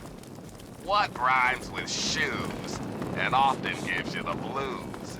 That's right, it's time for the cashews. Okay, that doesn't really rhyme. You need something? How about... Well, look who's back. Are they all dead yet? Did you bring me any proof?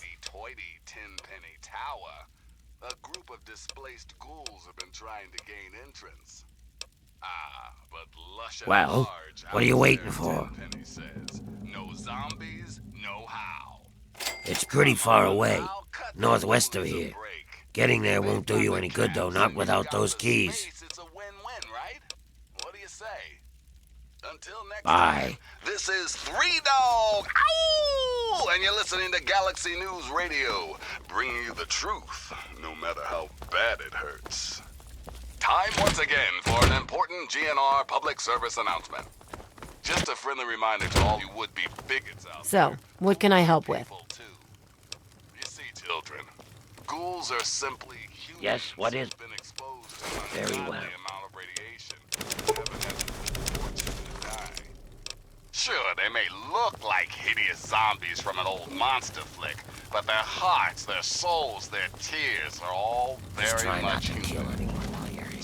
So, what... Meet one of the Capital Wasteland's mini ghouls. Leave your prejudice at the door, and your pistol in its holster. Ah, yes, one important caveat, kiddies.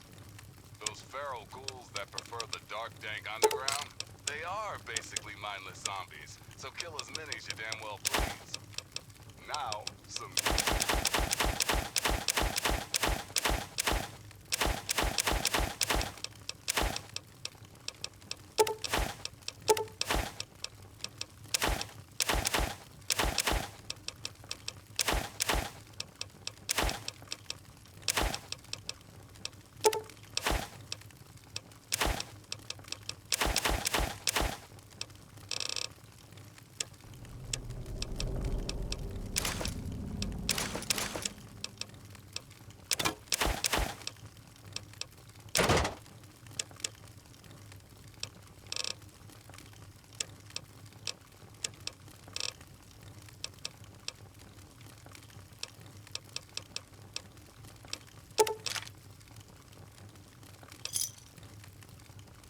A pleasure doing business with you.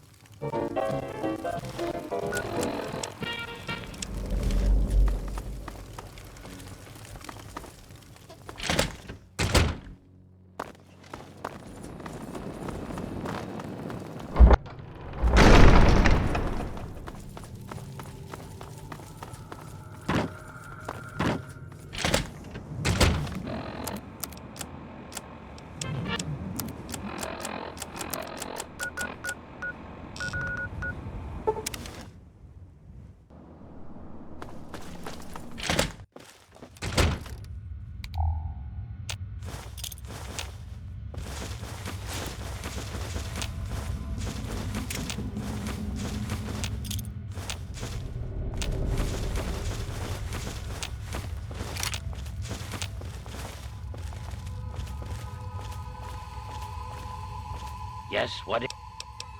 Very well.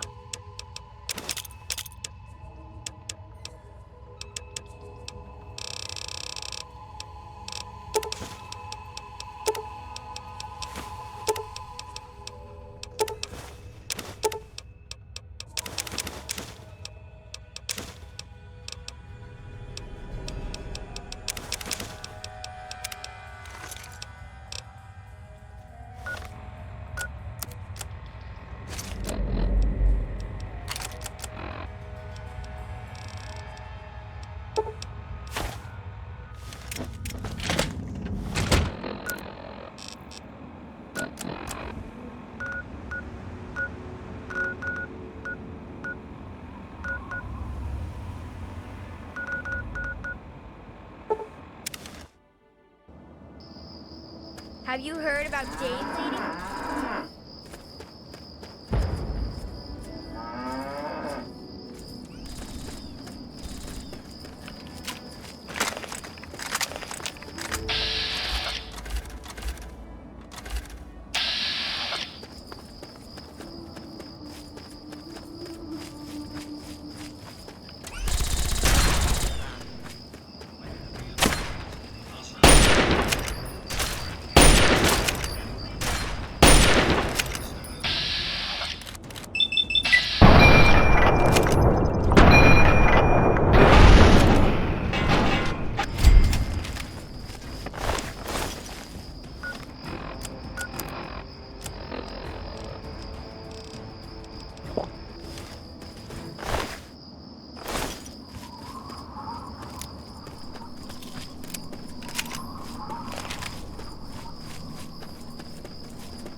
President Daddy says the people from outside the Republic are bad.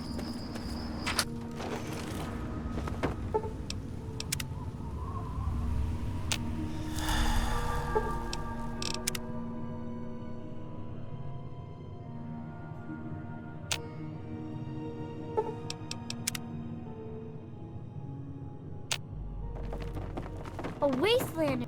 What do you need? Very well.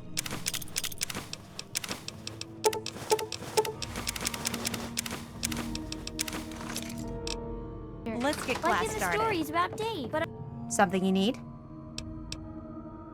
Great. What do you have?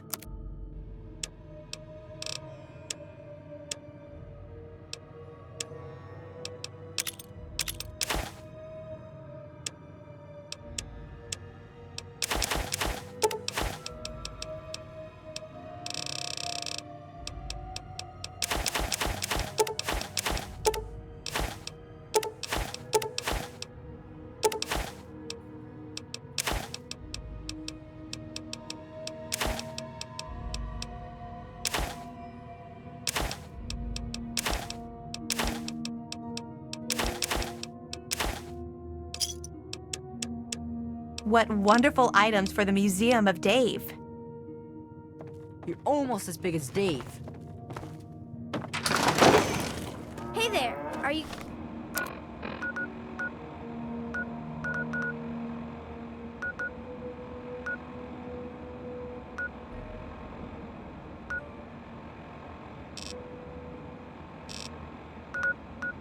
Gonna play.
Remember my offer, outsider.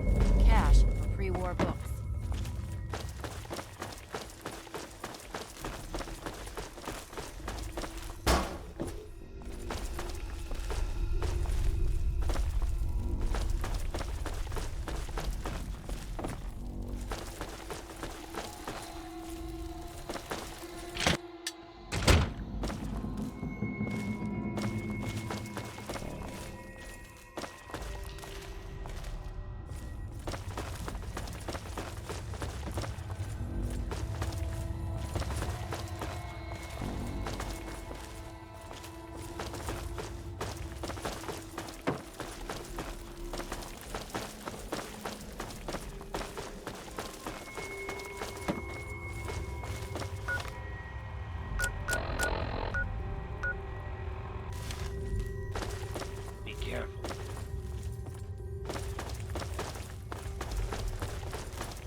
Hail.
goes out there? This is bullshit. Come out and fight. Hiding from me? Hiding from me? Better hope I don't find you. Cut the shit.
Yes, what is...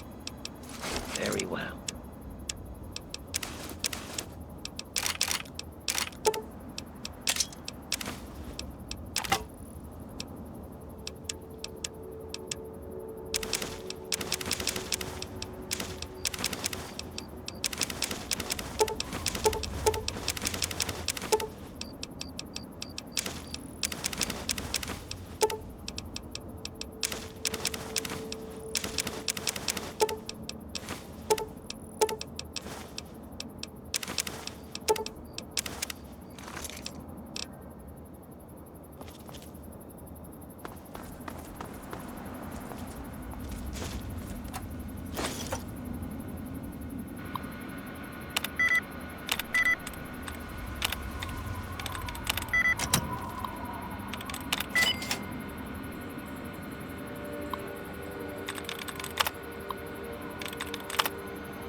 You want some of this?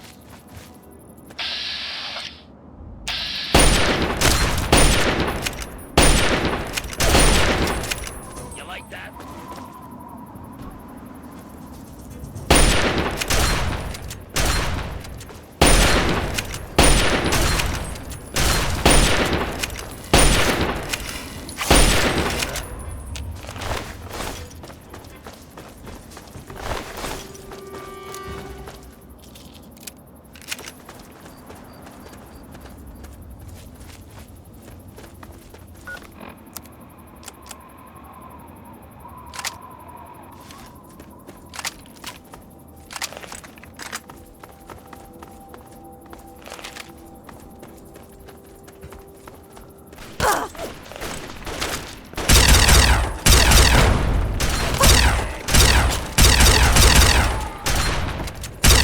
Good enough.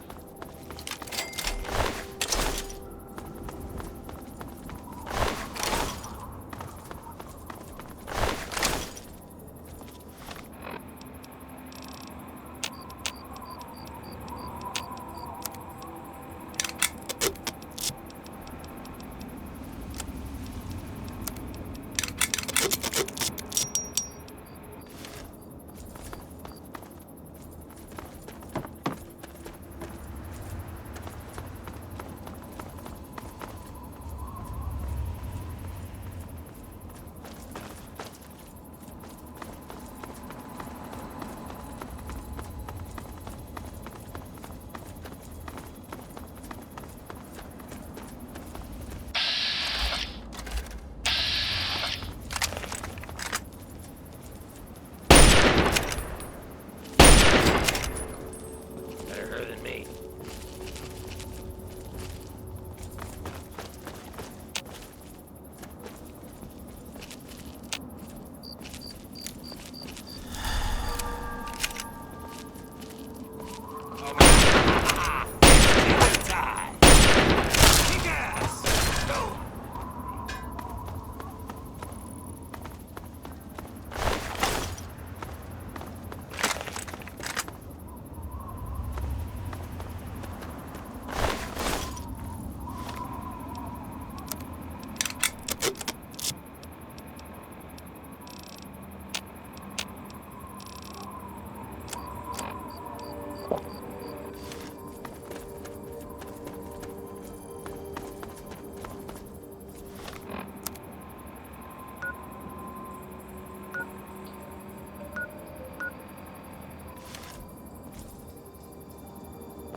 You want something?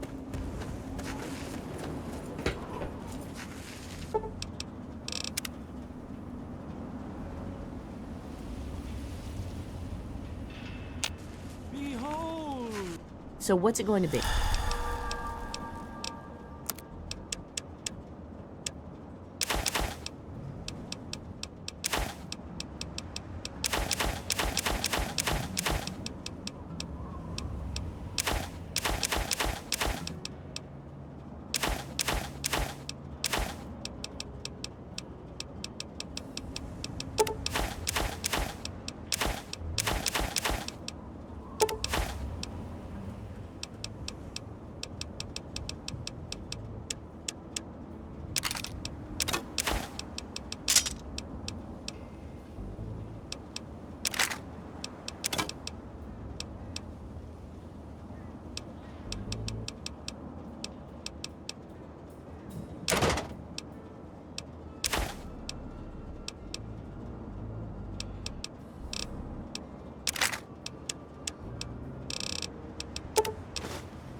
Enjoy.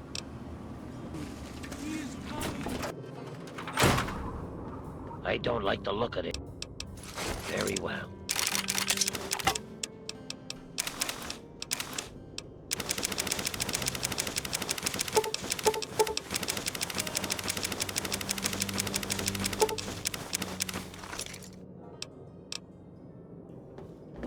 You came in here.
You done?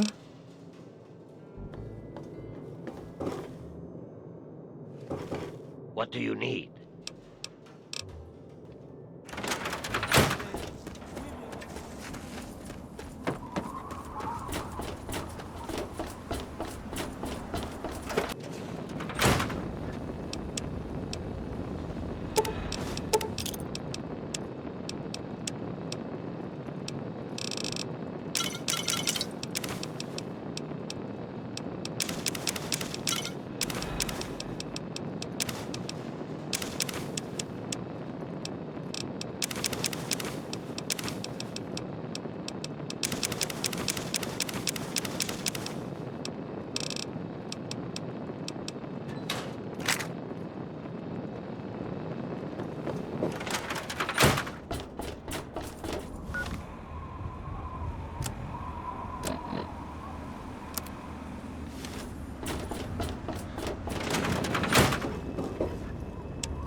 Sweet America, hello again.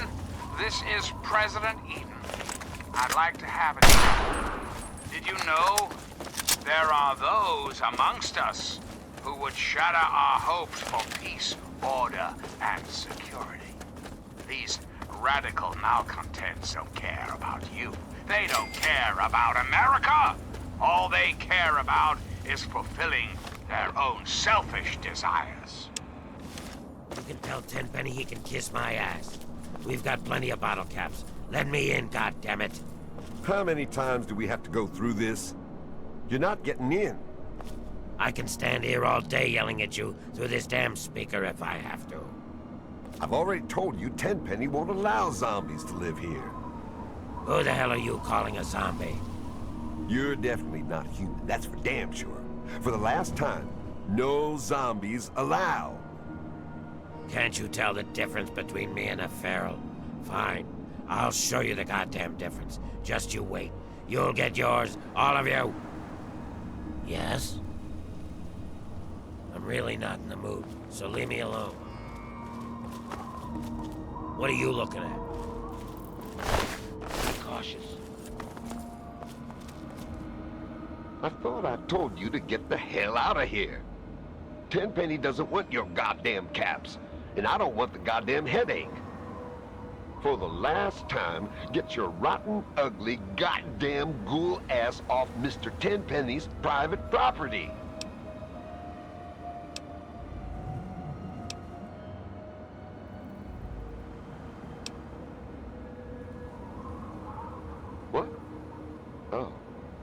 Sorry about that.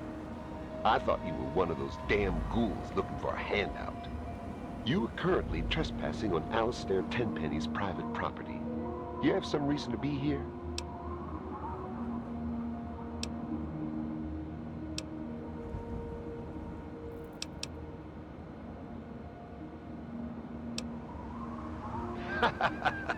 That's rich. What would a man like Tenpenny want to do with a waste rat like you?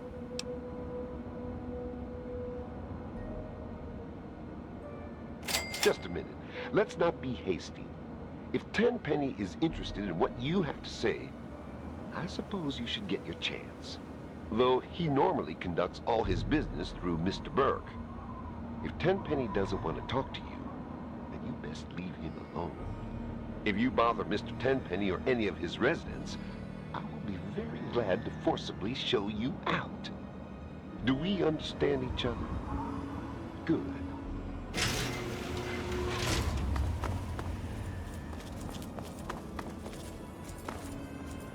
Give me a second. Keep your panties on.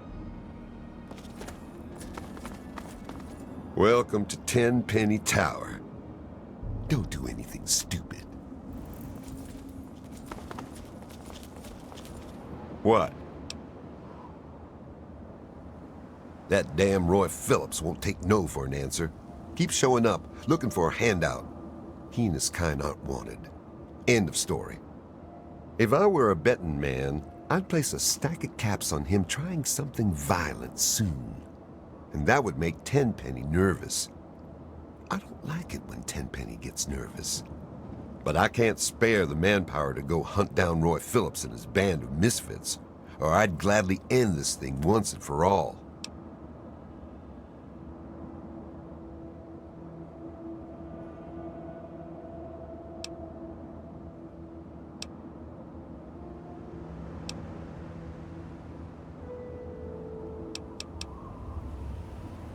You serious?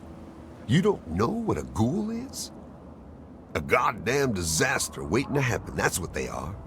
Sure, maybe you can get over the fact that they look like someone took a cheese grater to their face. But it's what you don't see that's the problem.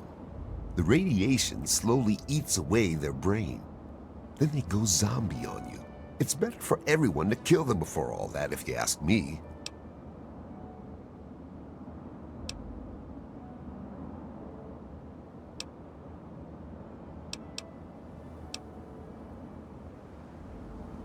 Really? You? You're welcome to give it a try. But don't come crying to me when you get hurt. They've holed up in the nearby metro tunnels. They're living with packs of feral ghouls. Be careful. Roy seems damn close to turning zombie himself. I suppose you won't be doing this out of the kindness of your heart, hmm? How's 500 bottle caps sound? Payable upon termination of that damn ghoul, Roy Phillips, and all his followers. Well, maybe you're right. It was something I was going to have to do eventually anyway. How about another 200 caps? And here, you can take this rifle and ammo. But you better not screw this up. Roy Phillips and his gang are somewhere in Warrington Station metro tunnels. They've barred the main entrance. Try going through the train yard.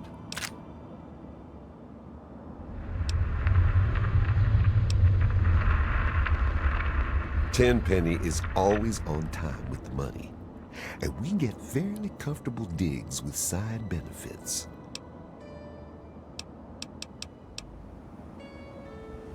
He owns this building. We get our caps from him, and don't you forget it.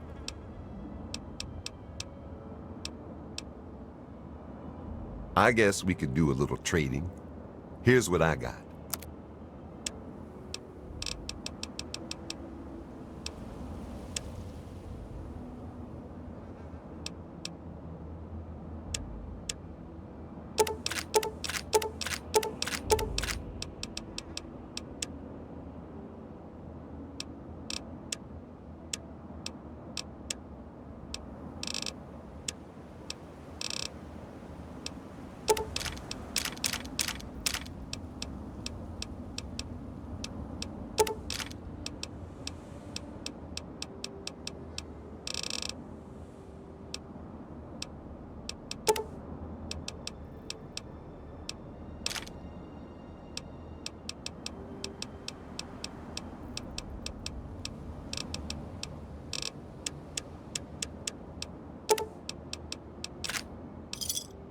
give me a shout if you need anything else.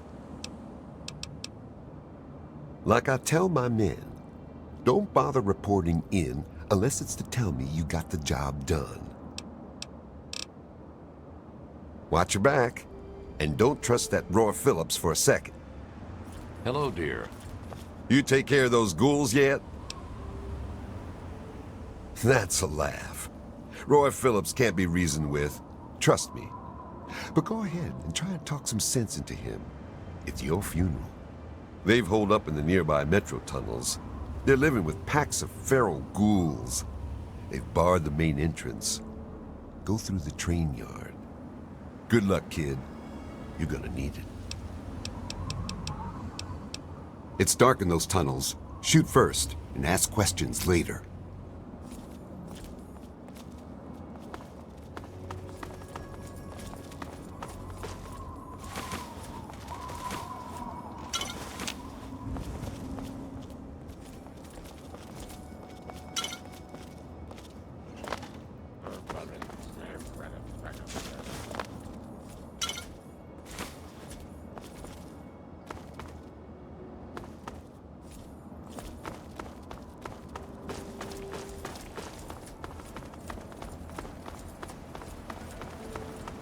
Hey.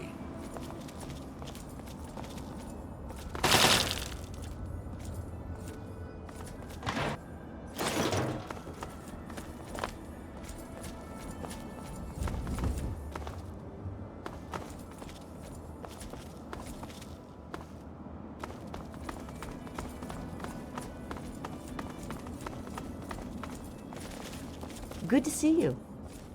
Good to see you. Charmed, I'm sure. Hey. Introductions are in order. I am Mrs. Edgar Wellington. You may refer to me as Madam or My Lady Wellington.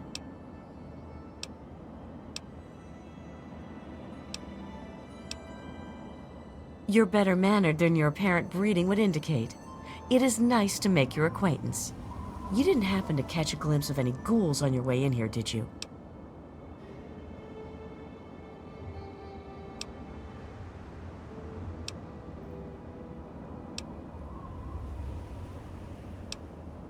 That doesn't surprise me. You should talk to Gustavo. He might be able to use someone like you.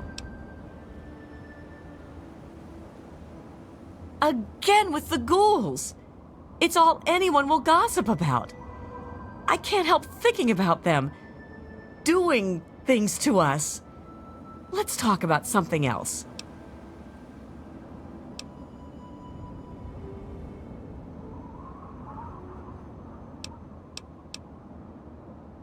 Really? How? Wait, I don't really want to know. It probably entails something wickedly awful. Just talking about it will give me the jeepers. Chief Gustavo will want to know you will help. He might even be able to offer you something for your troubles. Things haven't been the same since those ghouls showed up. Has everyone on edge. Yeah, see ya. Edgar Wellington II. Have you met my wife, Millicent? Hold on. Who let you in here?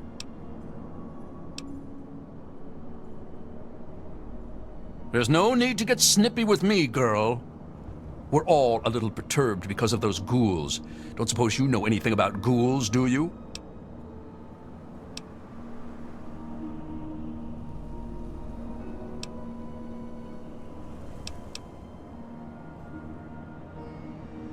Then you obviously don't know anything about ghouls.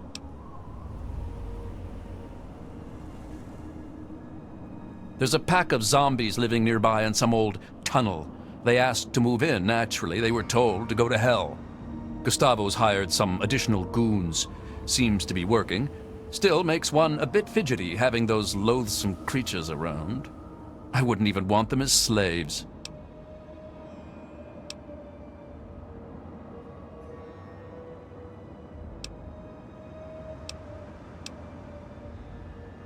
Really? Well, it's your funeral, I suppose. You'll want to discuss it with Chief Gustavo first. It's the place to live, the only place one finds any modicum of civilization and breeding. Of course those ghouls are trying to move in here. Can you fancy that? Disgusting zombies living in a place like this? Really now? Nice chit-chatting with you.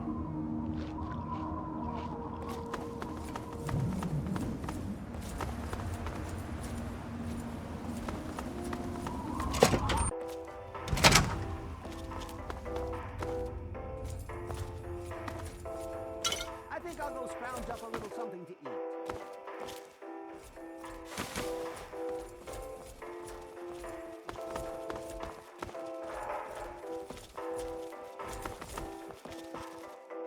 What have we here? A lost little girl? Do you have permission to be in here? If not, you should leave before it gets ugly.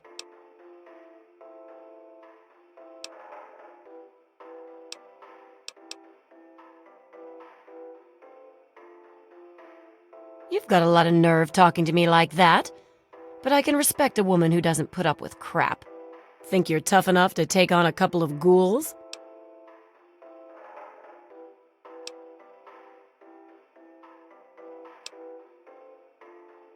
Now you're talking. I've met a couple tough broads like you before. You might be just what we need around here.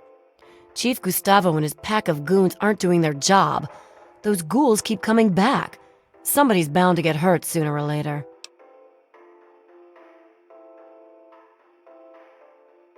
Are you going to do something about the problem or not?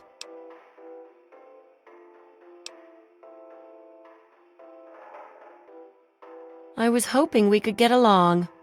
What was I thinking? Beats living out there in the wasteland, trust me. See, I'm not like these other puffed-up fogies. I earned my way into privilege. I worked to get here. Yeah, goodbye. Hey! Herbert Dashwood. Damn glad to meet you. Call me Daring. Everyone else does.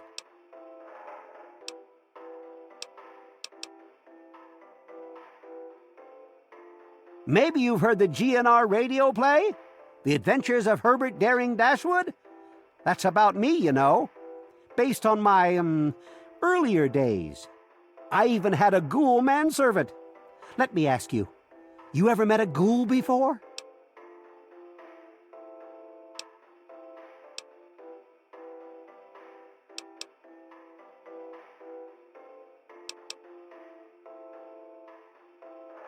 Ah, you've already learned some wisdom in your youth.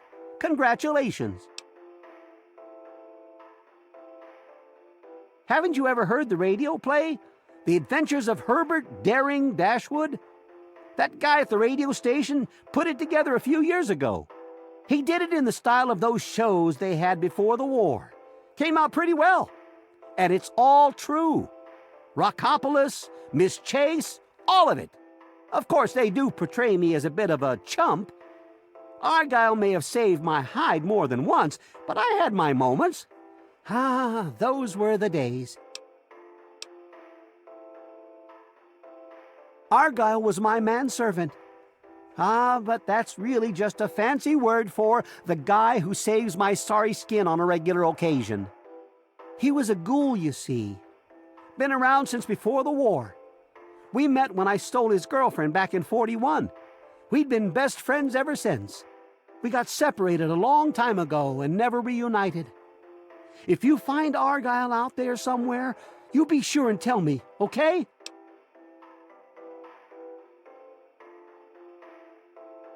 Dead. Argyle. You're sure? My God. I always thought he'd outlive me by at least 100 years. Poor bastard. But thank you. Thank you for telling me. At least now I know. At least now the poor guy can catch a breather. I'd like to return your kindness. Here, take this key. It unlocks my safe. Lots of stuff in there I'll never use again. My adventuring days are over.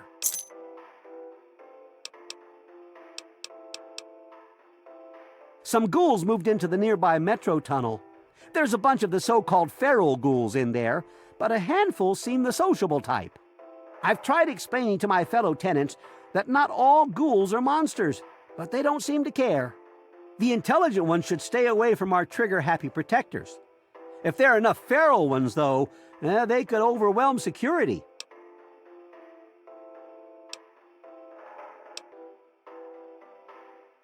Aha! An adventurous soul like myself. If I wasn't retired, I might come with you myself. Well, until recently, the only danger you ever faced in this fine establishment was bumping into all the bloated egos floating around. But now there's a group of ghouls nearby. I've tried explaining that they don't all want to eat you, though some do, of course. Problem is, it's hard to tell which is which. Chief Gustavo has initiated a shoot first and ask later policy. If they're smart, they'll stay away. Don't forget to have a little fun out there. Still pushing back the borders of the wasteland, Chief.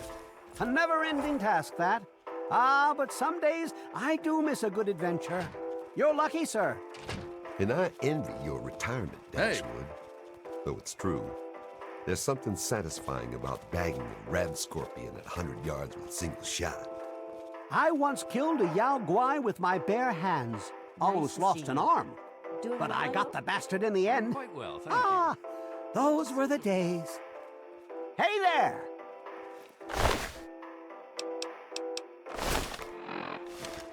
I'm watching you. Hello.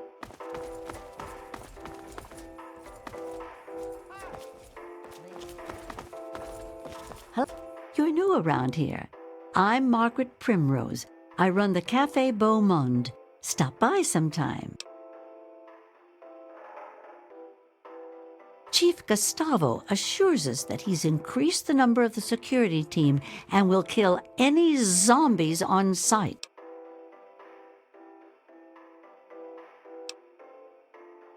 I hope I don't have to find out, though. Everyone loves my cooking. New here? Pick any table except the one in the corner. That's Mr. Tenpenny's stable. Nobody sits there. Except him, of course. Welcome to Café Beau Monde. Gourmet meals and service with a smile. Very kind of you to say so. Thank you. It's a great place to live. I've always dreamed of giving people fresh meals and a place to relax and enjoy a good conversation or two. Tenpenny gave me a place to do that. I'm greatly indebted to him for that. Indeed, everyone who lives here has worked hard to get here. That's why we can't just let those ghouls in. They demand the right to live here, but what have they done to prove themselves worthy?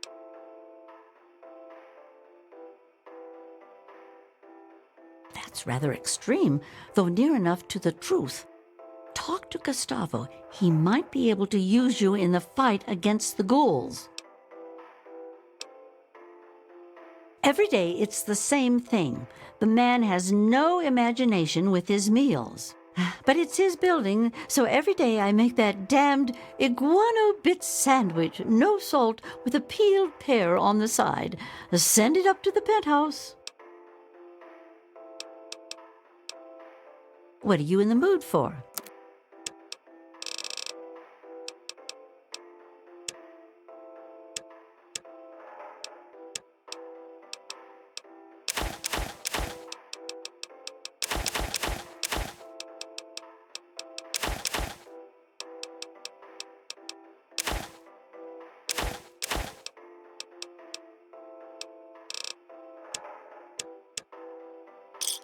Enjoy your meal. Don't be a stranger to the cafe. Be cautious.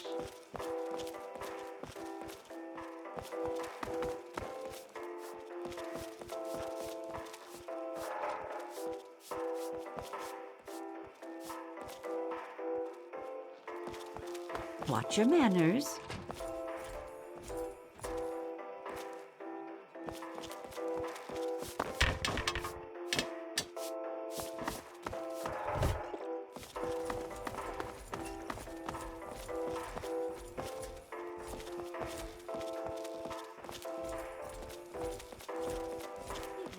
Yes?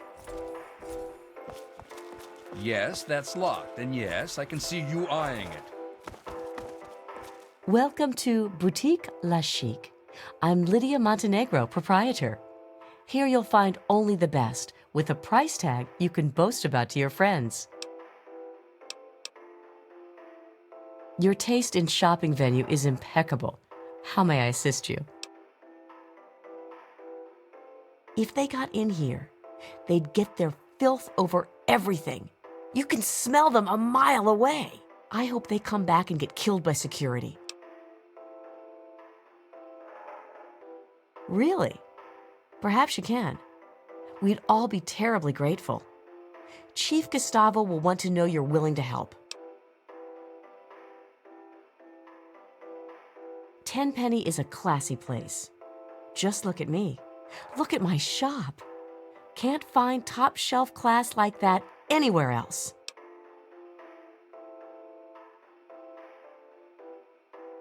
Indeed, though Tenpenny has put a lot of work into restoring it, and he's hired security to keep us safe.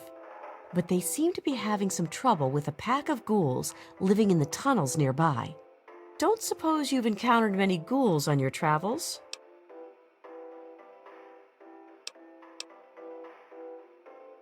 I bet you could. Talk to Gustavo. He could use someone like you. You could kill those ghouls in the tunnels. Get rid of them once and for all. He stays in his penthouse suite most of the time. So long as we pay the rent, he lets us live here. My boutique has many unique items for the discerning customer.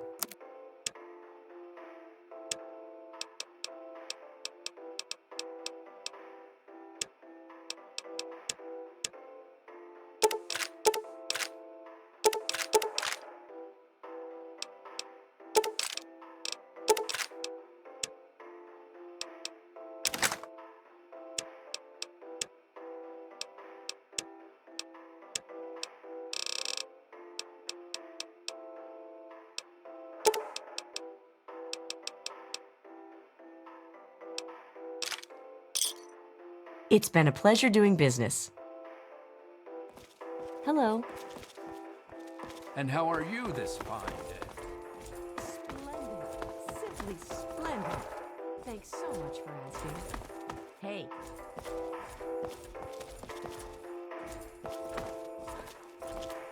Hey!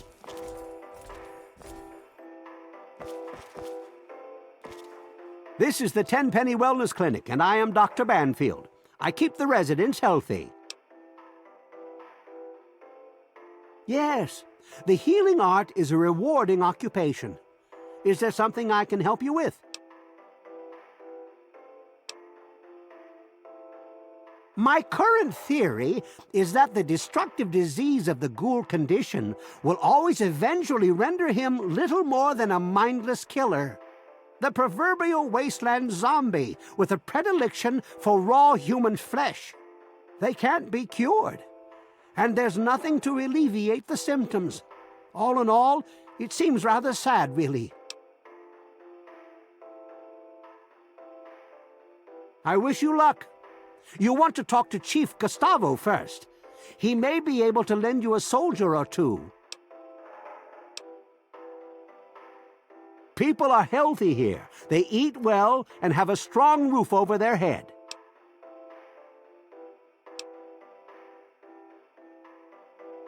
I'm not sure what you're trying to imply, but it's no crime to be paid for doing work. Tenpenny charges me rent too, you know.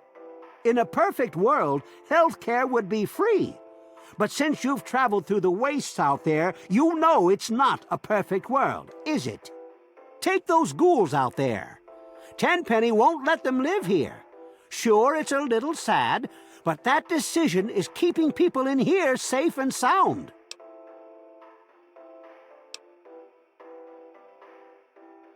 Yeah, it's what keeps those ghouls from coming in.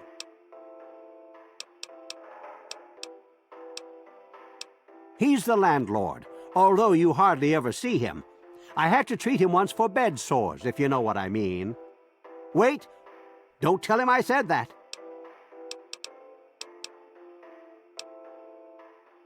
I have some first aid supplies I can sell.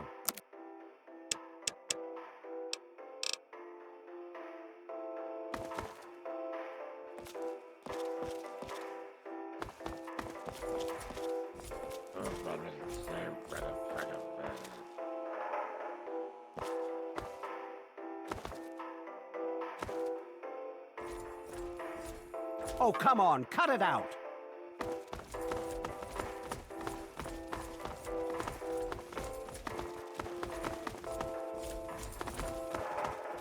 Miss Lancaster. Charmed, I'm sure. Good to see you. I am Comrade Cheng, beloved leader of the people, shining servant of the community. How can I help you? Thanks, comrade. I'm sure you'll agree the people are only as strong as their leader. That's why I do my best to serve the community to the fullest. Speaking of service to the community, I don't suppose you are familiar with ghouls, are you? More importantly, how to kill them? I formed a committee to investigate the problem.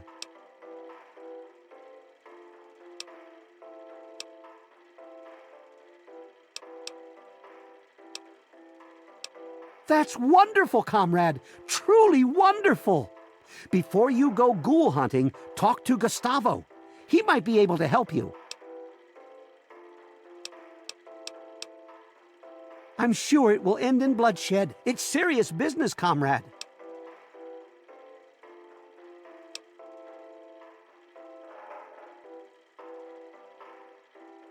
Are you mocking me, comrade? Good to see you again, comrade. Well, comrade, things are great. The best of the best have made a community here. Well, there is that problem with the ghouls, but I think it'll be solved soon enough. Bye. Good to see you.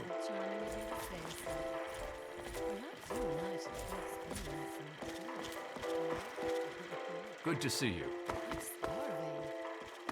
Hello? I'm Michael Hawthorne. Who are you? And more importantly, should I care?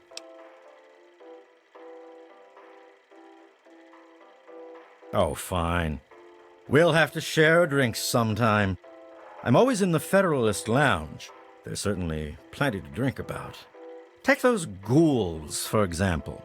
Don't suppose you know anything about dealing with their kind, do you?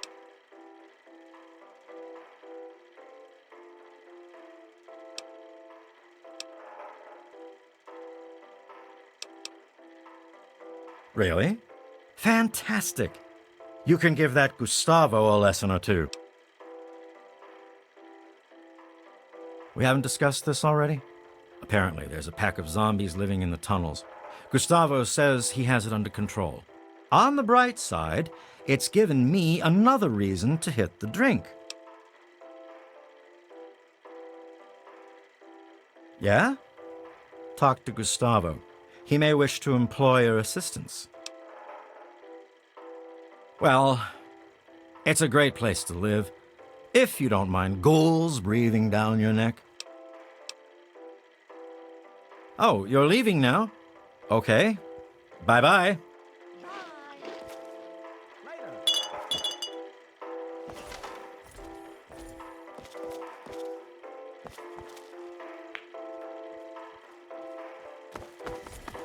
Evening. Evening. Welcome to the Federalist Lounge. I'm Shakes. Wet your whistle?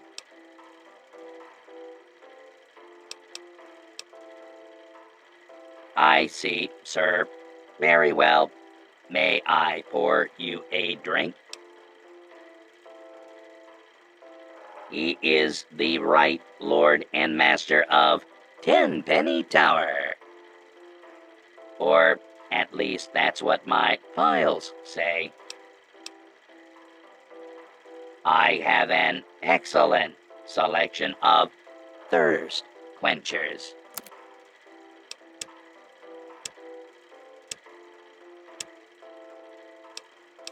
Cheers.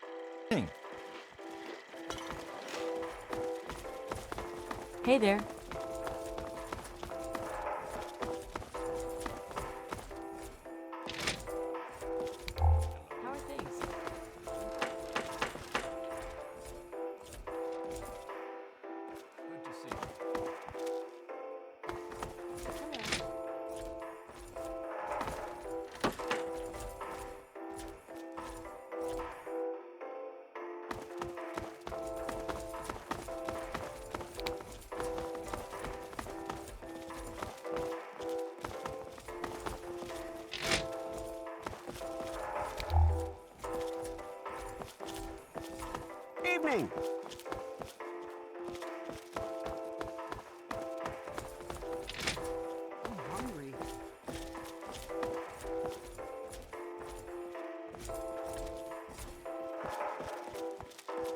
Good to see you.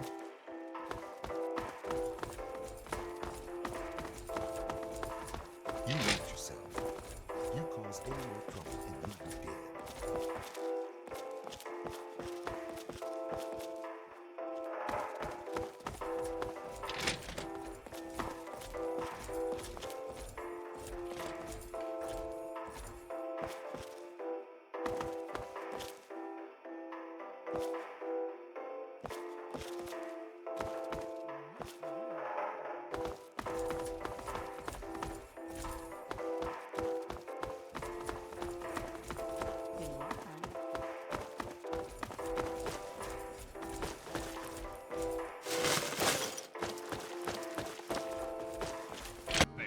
Evening. Dog, your friendly neighborhood disc jockey. What's a disc? Hell if I know, but I'm gonna keep talking anyway. Everyone ready for the Capital Wasteland's latest news? Me neither, but it's that time again. Here's a question for all you faithful listeners. Have you guys and gals ever seen a tree? What's the big idea? No, not those shriveled black things. I'm talking real trees. Brown bark, green leaves, photosynthesis, all that good stuff. Now what if I, the all-powerful Three Dog, Bow Wow Wow, were to tell you that somewhere right here in the Capital Wasteland, there's a place with lots of trees. A veritable oasis of green in that depressing sea of brown. Look, it was years ago, and I may have been experimenting with Jet at the time. But I'm telling you, it's out there. Thanks for listening, children. This is Three Dog, ow! And you're listening to Galaxy News Radio.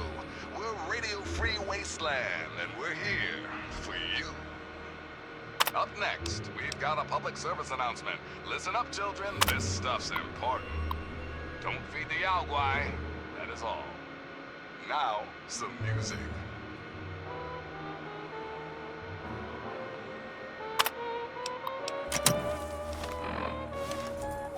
You better behave. Gustavo's guards are swift to take...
Hey.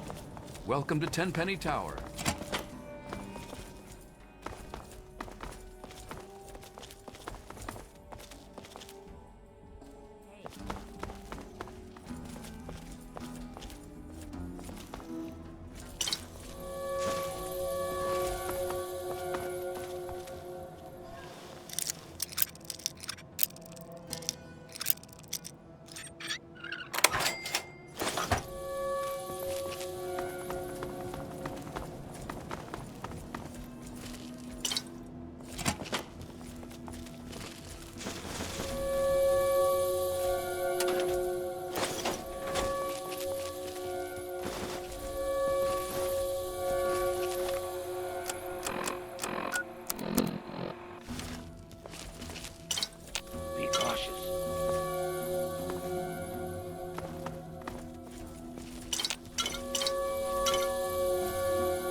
Hey there.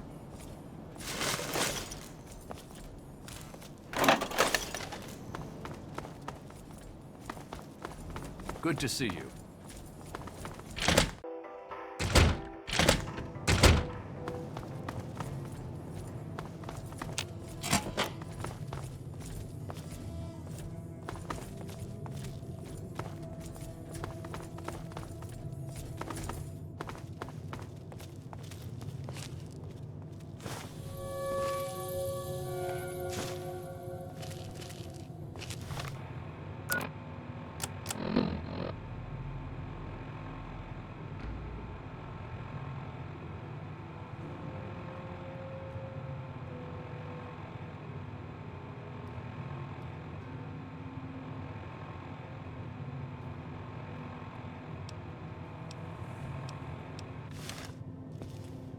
Charmed, I'm sure.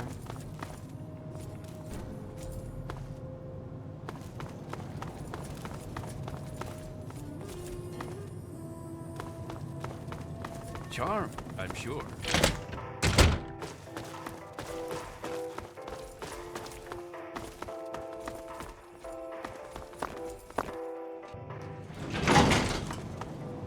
Mr. Tenpenny isn't taking callers.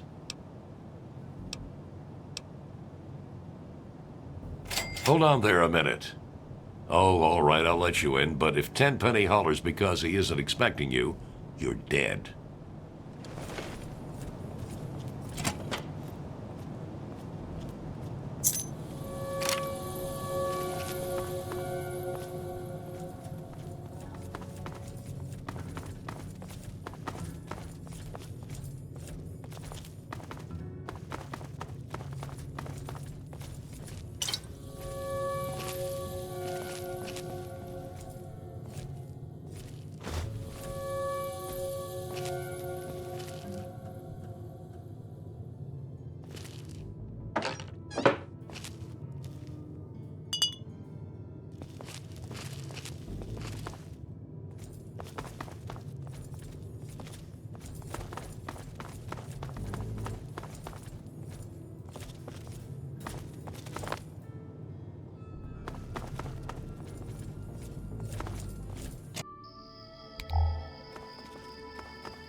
Nice to see you. Carry on.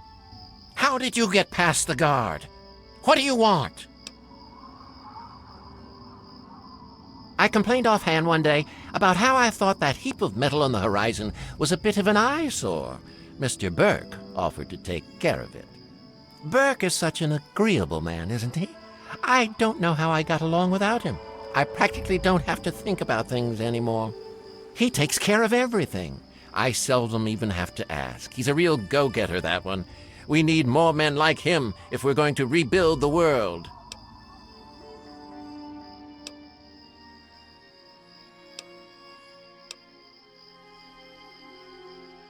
Oh, no, I'm certainly rather sore about all of that, but certain sacrifices must be made. Besides, Burke assured me that bomb was quite unstable. I asked Burke to suggest they vacate. It was all a matter of time. Think of it as helping speed along the process of natural selection. Don't lose any sleep over it.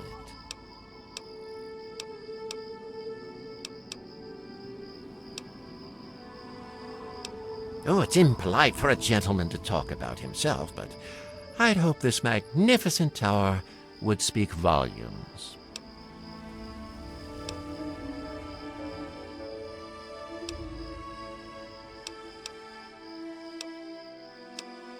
Some might say that Tenpenny Tower is my crowning achievement, but no, my dear girl, it is just the beginning.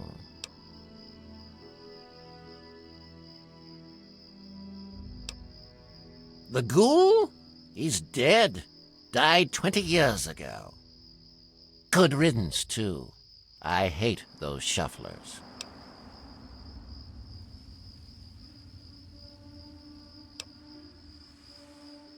Who cares? I hired some mercenaries to get me some equipment from Fort Constantine. He was one of them. Of the 5, only 3 survived.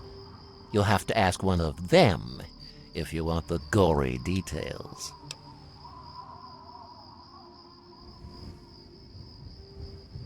He's alive? I should have known. It's hard to kill those zombies. You've got to shoot him in the head. Whatever he's paying you, I'll double it.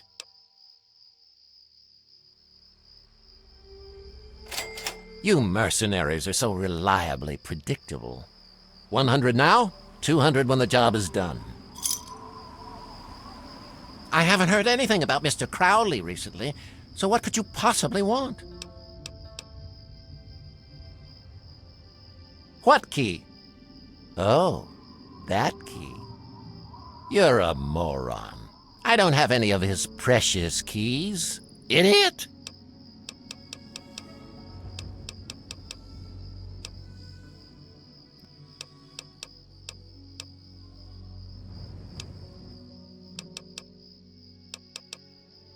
So easily? Somehow I'm not surprised. Good day.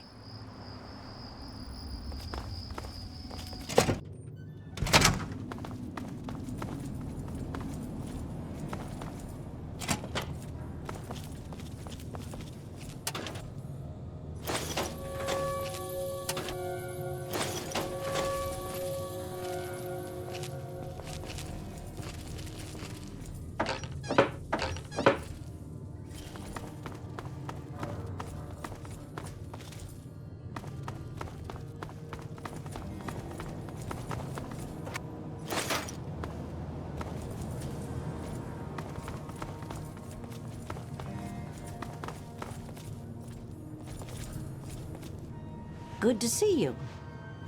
My name is Tiffany Cheng. My miserable excuse for a husband is Comrade Irving Cheng, and you can tell him I said so. Do you know he tried forming a committee to discuss the ghoul situation? A committee! He made himself chairman, of course. What we need is somebody to do something, not just talk about it. Don't suppose you know anything about ghouls, do you?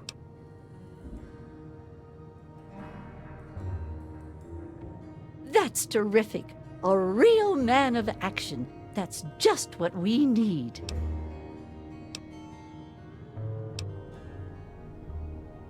They're living in the nearby tunnels. They scare me. Why doesn't somebody do something?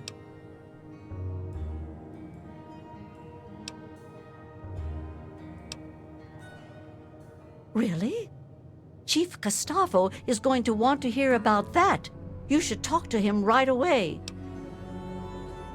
It's very clean and safe here. Well, mostly safe. They say those ghouls won't get in, but I don't know.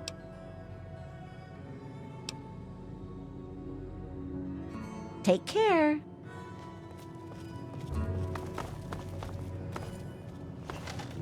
Hello! Put that down, will you?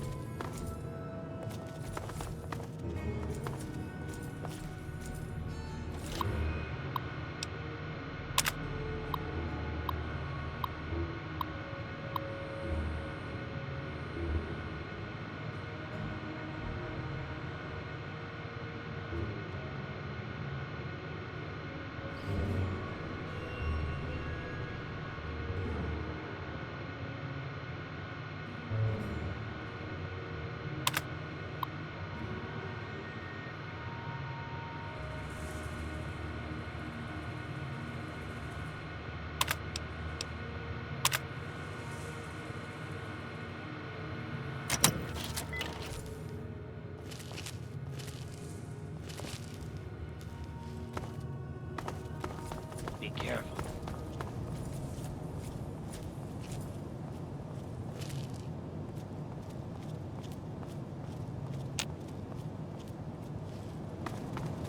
Can I help you? Nice to see you. Carry on.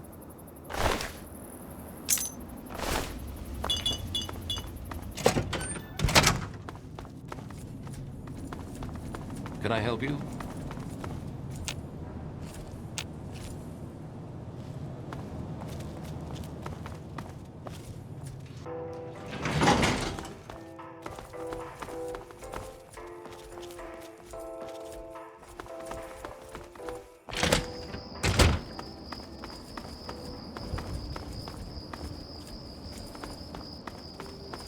Good to see you.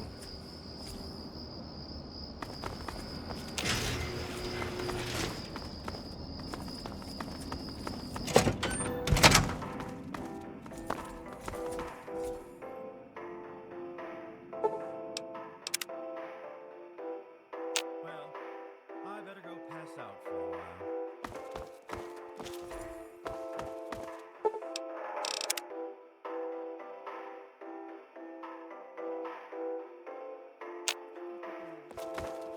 Well, what's the status on Roy Phillip? You having trouble with those ghouls?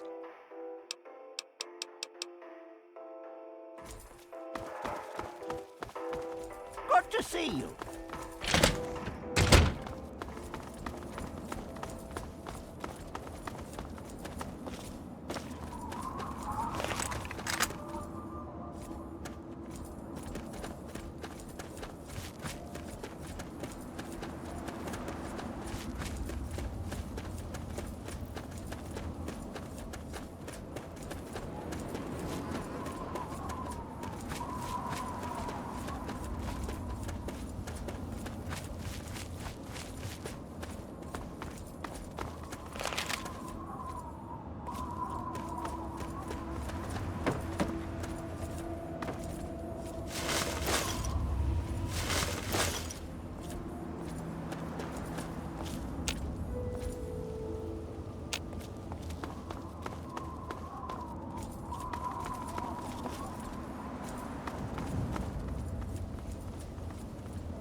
911. I've got your back.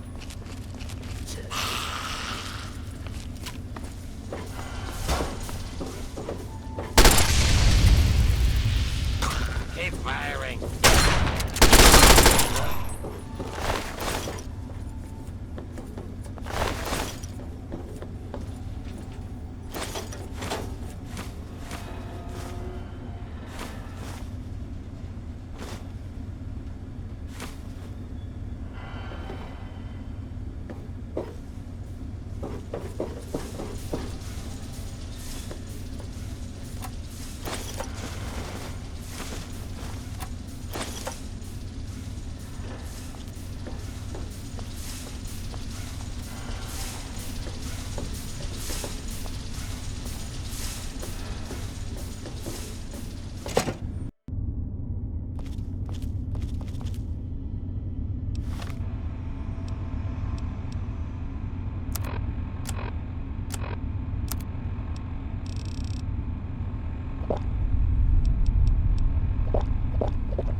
You there.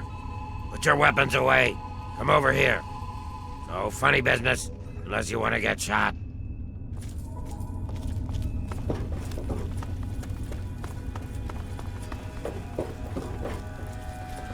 What are you doing here? It's not safe for your kind around here.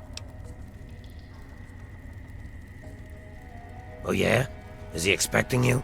Well then, run along. It's not wise to keep Roy waiting. Has a bit of a temper, that one. You watch yourself. I've been stomping around with Roy and his gang of misfits. Roy's a no-nonsense, take-no-prisoners kind of guy.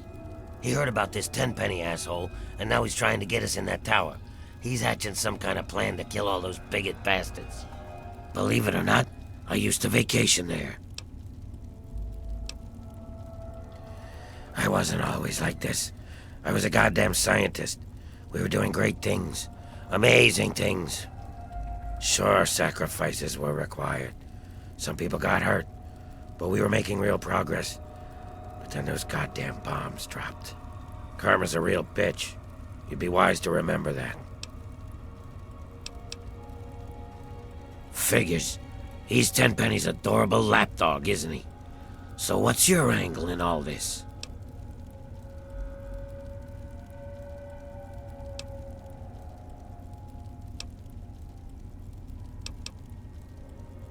That's awfully decent of you, even if we already knew those bigoted bastards wanted us dead. Talk to Roy Phillips. You might be able to help us out. Go live your life, kid.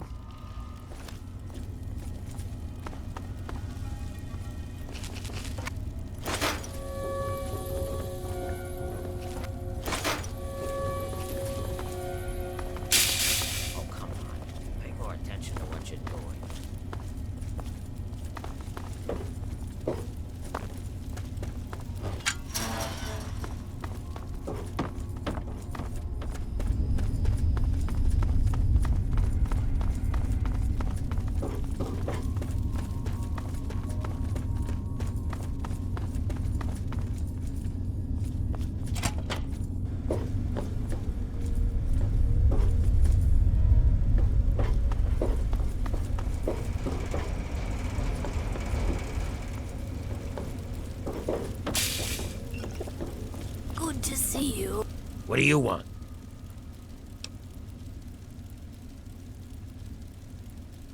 Biding our time, making plans, getting ready.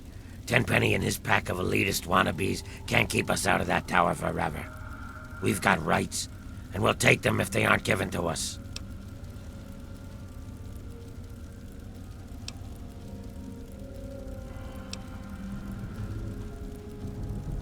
Ghouls aren't built for luxury and comfort, is that it?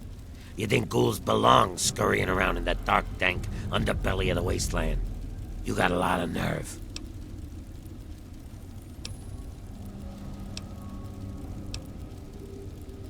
Not sure where you come from, kid, but out here in the wasteland, everything's up for grabs.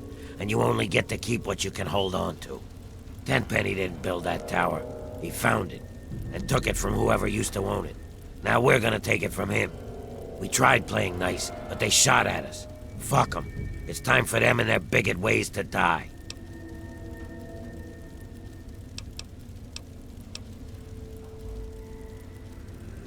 If I'm no better than Tenpenny, then he should let me into that tower.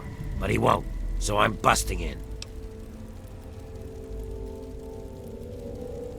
I already got a plan. They think I'm a monster? I'll show them the real monsters. We'll unleash our feral brethren on them. All those bigoted sons of bitches will get torn apart. Trouble is getting past the damn subway access door. You see, there's some kind of escape door that leads from the Tenpenny basement to the subway tunnels. There must be some way to get that open.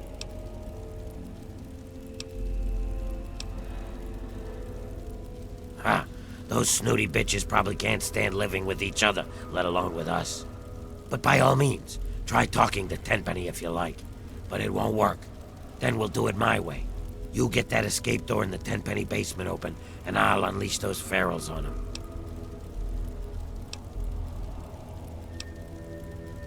What about it?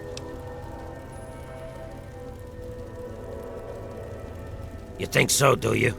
Give it a shot, kid. But you're dreaming. I'll wait to give you a shot, but then we're doing it my way.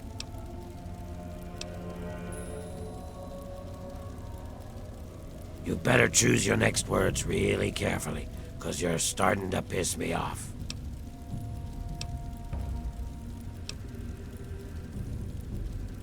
Sure, whatever you say, you pretentious two-faced asshole.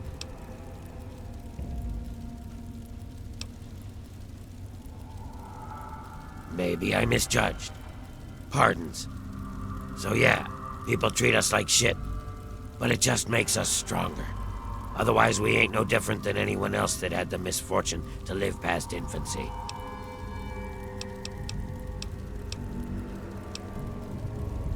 Is that so? He isn't man enough to do it himself. Sends a girl to do his dirty work. Think you got what it takes?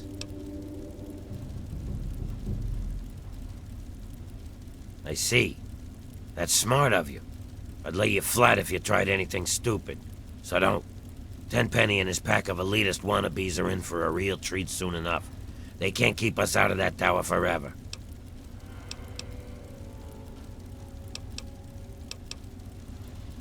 You're right.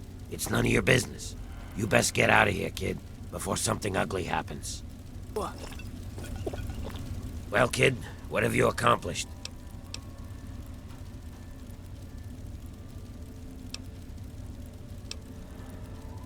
Well, get going then. Open the door. What's taking you so damn long? Hurry up. So you killed a bunch of feral ghouls. Is that supposed to sound impressive? I got no compassion left for those mindless freaks.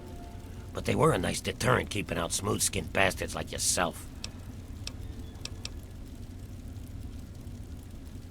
Hurry. Oh, hello. I'm Bessie Lynn. I don't think you should be down here. Did you talk to Roy? I hope you know what you're doing. You could get in a lot of trouble by coming around uninvited. I wouldn't want to see anyone get hurt. You must be pretty tough to get past all the ferals. They tend to leave us alone. But someone like you... Am I babbling again? Roy tells me I shouldn't do that.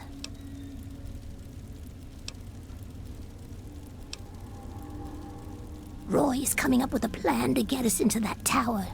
10 pennies. Says it's only a matter of time. He's strong like that. He never gives up. The kind of guy who makes things happen, Roy is. That's why the others follow him. Me, I just like the way he looks at me. Makes me feel pretty again. I'd go anywhere with him.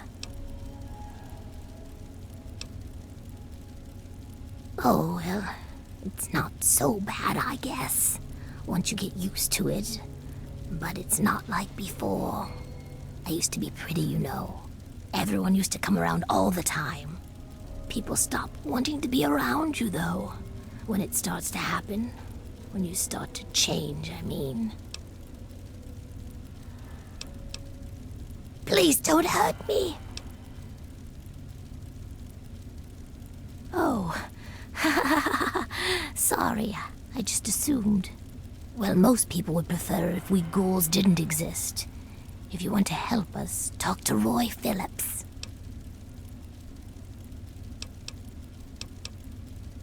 Stay out of trouble.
There may be danger here.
Yes, what?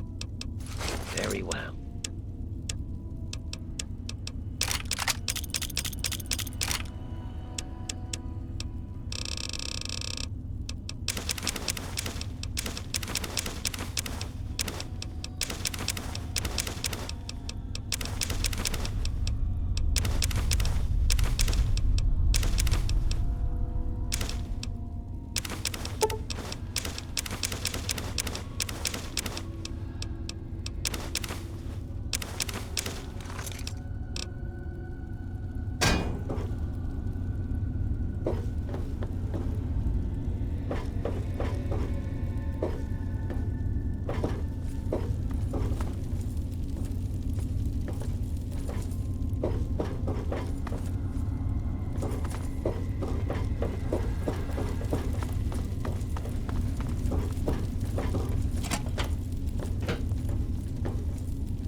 done yet? Did you get that door open?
Remember me?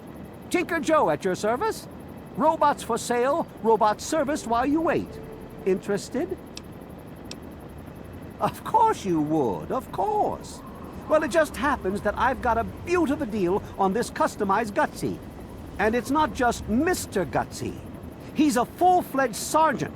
Sergeant RL3, to be precise, the pride of General Atomics International. Comes complete with a simulated personality unit, so he's good protection and good company too, and all yours for just 1,000 caps.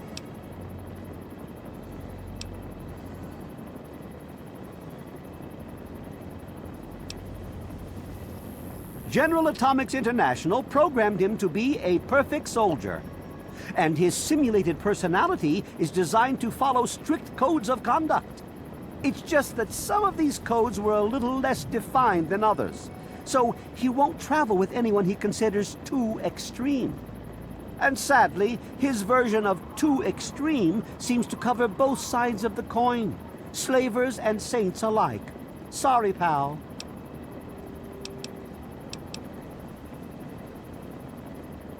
You might be surprised at what you can use to keep a robot working.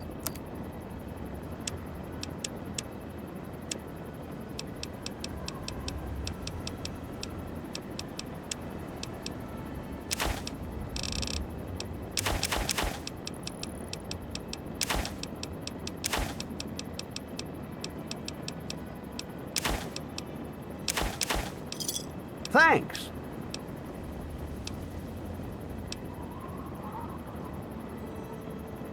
Trust me, friend. Tinker Joe does not turn down the opportunity to make a sale. If that Gutsy would go with you, I'd sell him in a heartbeat. It's just that his programming's a bit off. He won't travel with anyone he considers too extreme. You're going to have to let your other friend go. Until then, I'll hold on to him for you.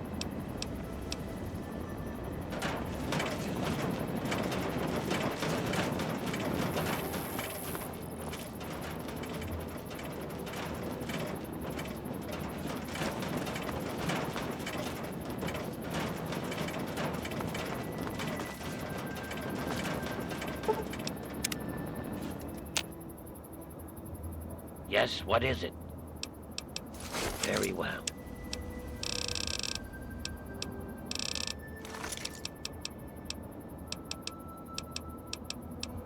Are you certain that this is what you wish? Very well. Although you remain my employer until my contract changes hands, I will wait for you in Underworld should you need me again.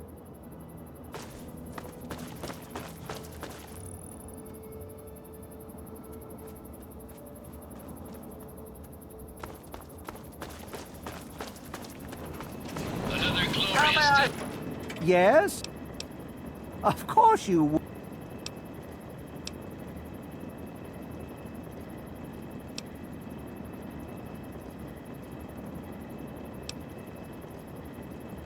To tell the truth, it is a little trouble, but he can't help the way he got built.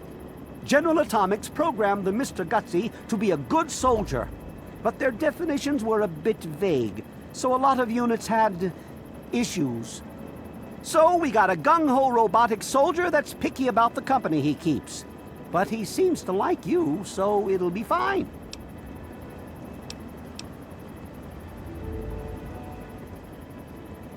That's a hard bargain. But if I wake up with that thing playing reveille at me one more time, I'll go insane. I'll just transfer the codes and you've got a deal, friend. Here's hoping for the best for you and the sergeant alike. Various things. Later. Serve you, mistress. Salutations, Commander. Sergeant RL3, Gutsy Class, Robotic Soldier reporting for duty.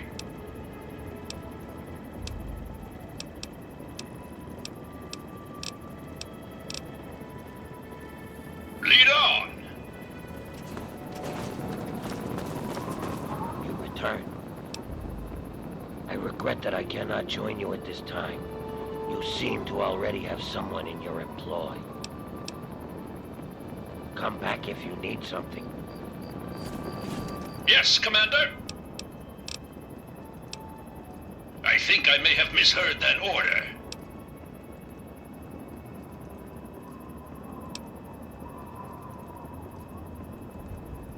Excellent. Will do.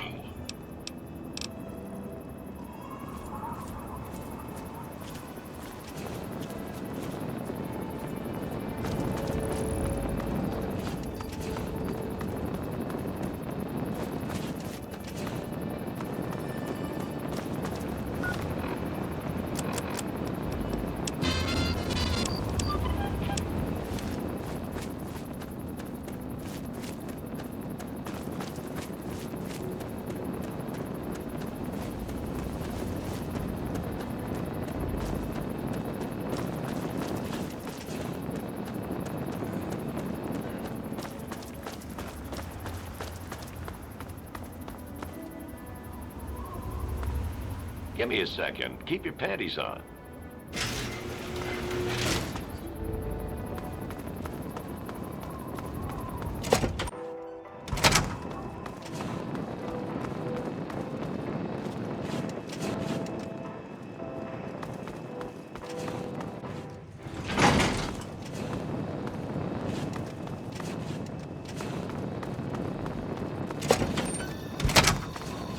Watch your manners. You have a curious look about you. I presume you have something interesting to tell me. What? That area is strictly off-limits. Can't have people fooling around with the terminal down there. They could shut off power and open the escape door.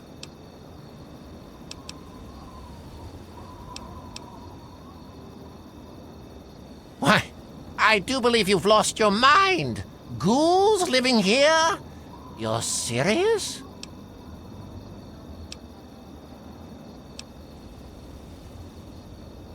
I don't suppose I'd mind terribly if ghouls were to live here. And it would be a good bit of sport hunting them down if they misbehaved. I dare say, though, you'll have a bit of trouble convincing certain residents to go along with your novel proposition. Tell you what. If you can convince Mr. and Mrs. Wellington, Mr. Ling, Miss Montenegro, and Ms. Lancaster, those ghouls can live here. Have you seen me shoot? I'm quite proficient, if I do say so myself. You have a curious...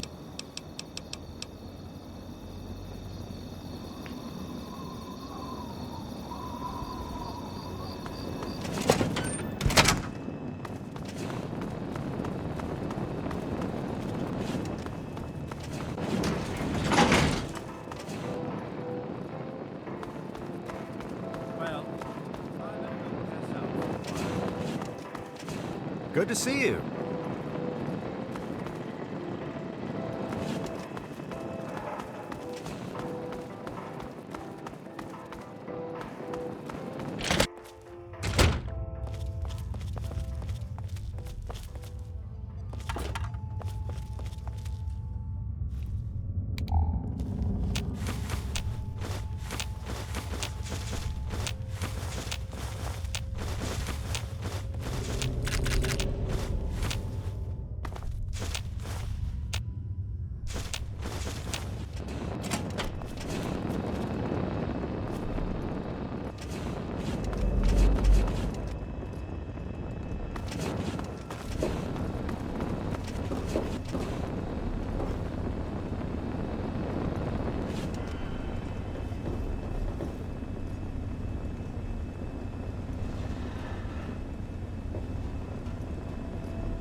sir.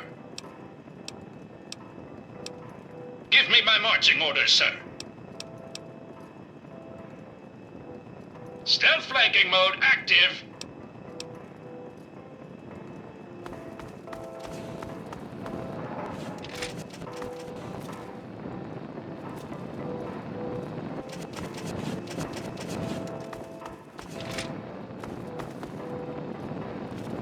You better behave. Gustav, this better not be a waste of my time. What are you talking about? You mean the basement of Tenpenny Tower? What a random question. Why should I know anything about a basement? Why don't you run off and find Gustavo? I'm sure he could help you find whatever it is you're looking for. This better not be a waste of my time. You're being serious? That's out of the question. What an absurd notion.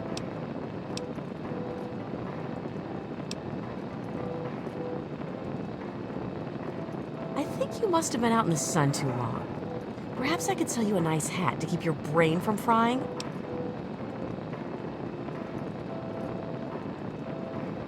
You horrible little zombie lover. What right do you and your disgusting buddies have to push honest, hard-working, important people around like that? Where do you propose I live?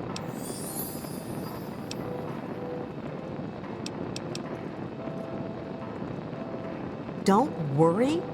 Did you just step out of a vault? Haven't you seen what's out there? I'm doomed. And it's all your fault.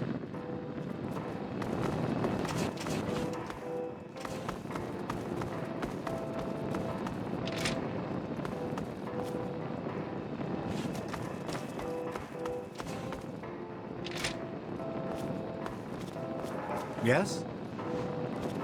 Those clothes are atrocious. You should stop by my shop, new urban apparel, and freshen up that look. Upgrade to fabulous. I hear there are some tunnels underground for use in emergencies. Ask Gustavo. He's in charge of all those kinds of things. You can't be serious. Ghouls aren't human. They live in filth.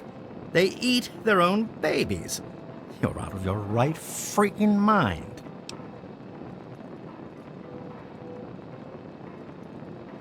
Why would you hang out with dirty vermin like that? You enjoy sifting through feces? You know it's only a matter of time before they get hungry and eat you.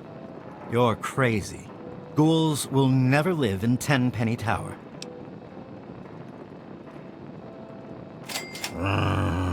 You'll regret this. I've spent years collecting all this fabulous merchandise. I won't stand for this. Where the hell am I supposed to go?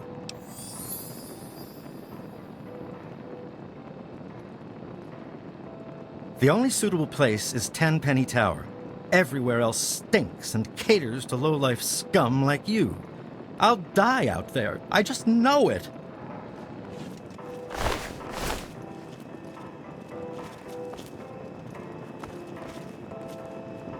Scanning, sir.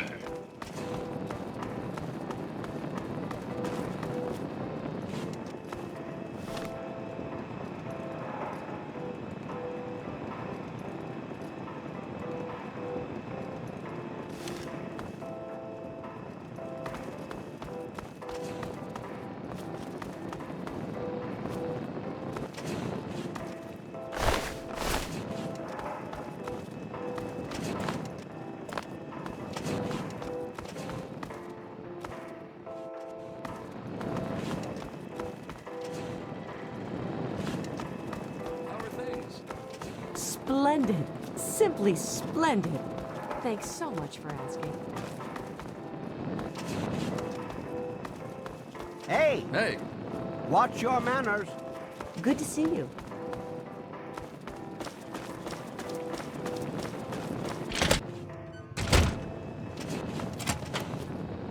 Yeah?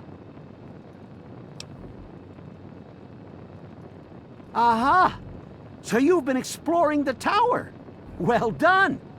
Let's just say that Gustavo's not the only one with a key for the generator room.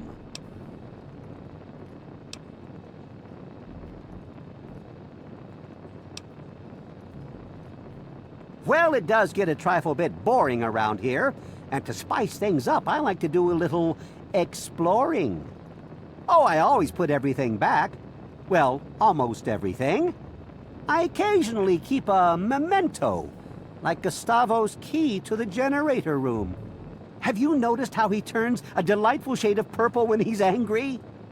Well, kid, there are 2 keys floating around. Which one do you think you can nab without getting caught? Good luck!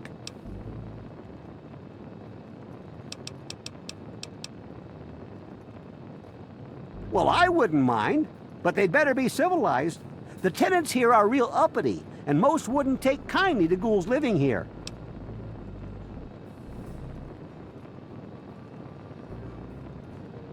Like I said, it's fine by me.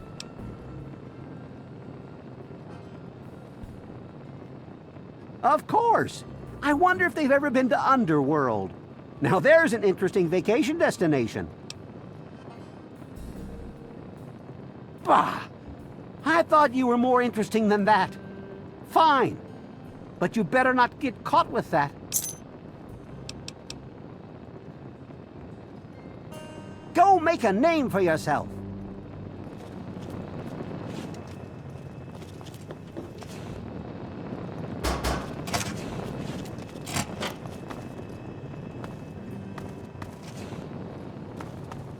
Hey. Charmed, I'm sure. Watch your manners. Make it quick, Missy. I've come too far to share my digs with some droopy ghoul.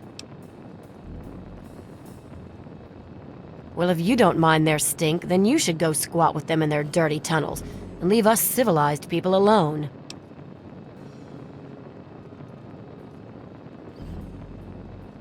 I'm done with the wasteland, and I've been everywhere else. There isn't anything better than this. Damn you and your ghouls.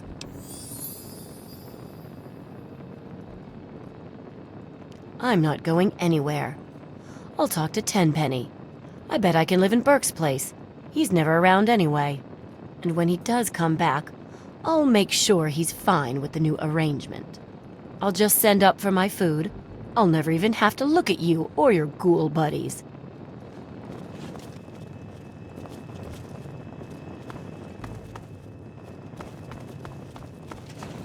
Good to see you.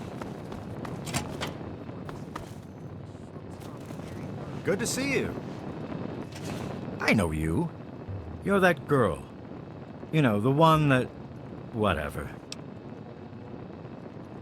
You've heard the stories, I'm sure, about the mindless ones eating brains and the like. Well, I'm not sure I'm comfortable with all that. Really? Well, as long as they don't bother me, I guess I really don't care. What the hell? Sure. Cheers. Are you there? Sorry, dear. Must have dozed off there for a moment. Edgar! Pay attention when I'm talking to you. You better not cause any more trouble. I don't suppose there is someone else for you to talk to?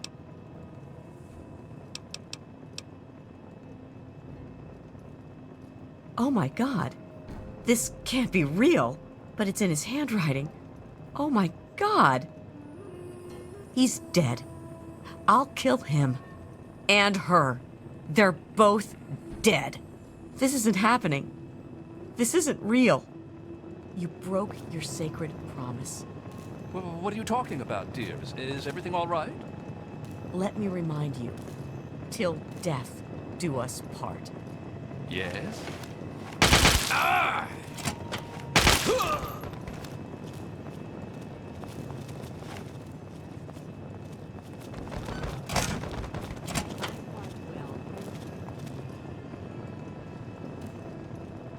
I love that stupid man. Now that he's gone, I'm lost. Hey there. Good to see you.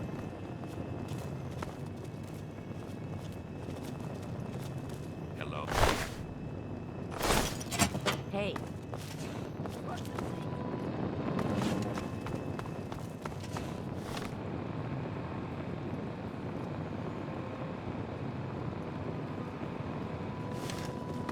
Hey there!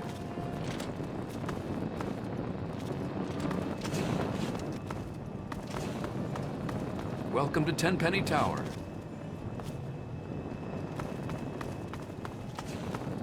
Yeah? Go make a name for yourself. Yes? Good to see you.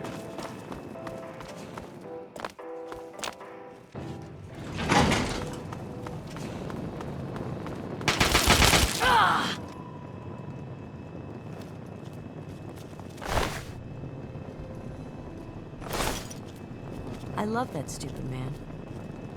Now that he's gone, I'm lost.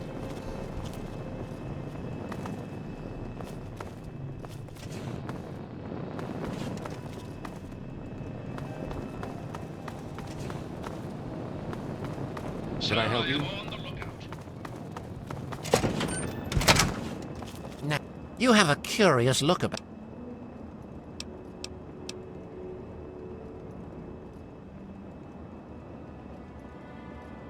Well, if my tenants want ghoul neighbors, they can have them, though the ghouls must pay and follow the rules like everyone else. You're a clever one, aren't you? I'm glad this situation has been resolved. It's a bit crass, but here's a little something for your troubles.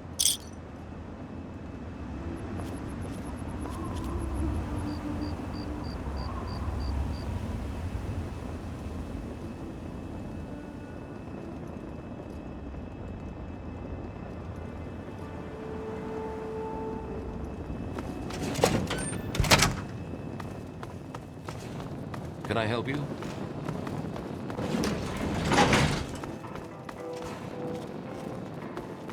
Not ready to take on those ghouls? You take care of those ghouls yet? You mean the generator room? What the hell do you need to know about that for? That area is strictly off limits. There's an emergency entrance to the tunnels. You know, for when the bombs fell. We siphoned power from the metro grid to keep our generators running.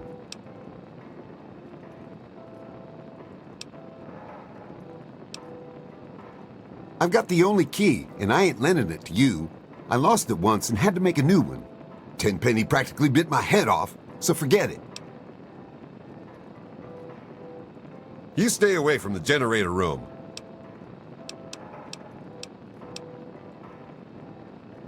Hell no. Tenpenny won't allow it, and I take my orders from him. He'd be out of his goddamn mind. But like I said, ultimately I work for him, so whatever he says goes. But I wouldn't like it.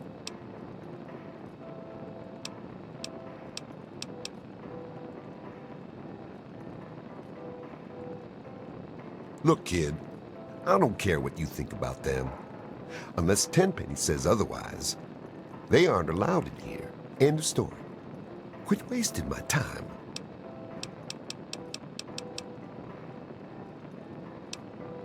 I guess we could do a little trading. Here's...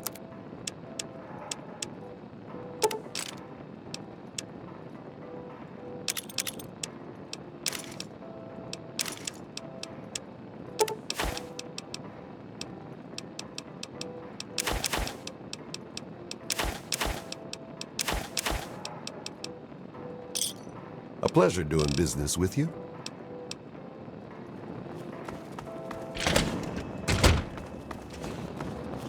I love that stupid man. Now that he's gone, I'm lost.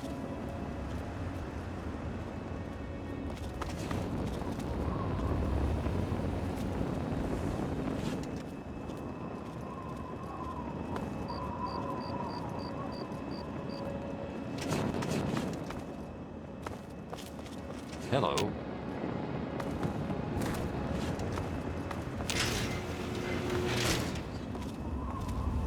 Sir, I am on the lookout.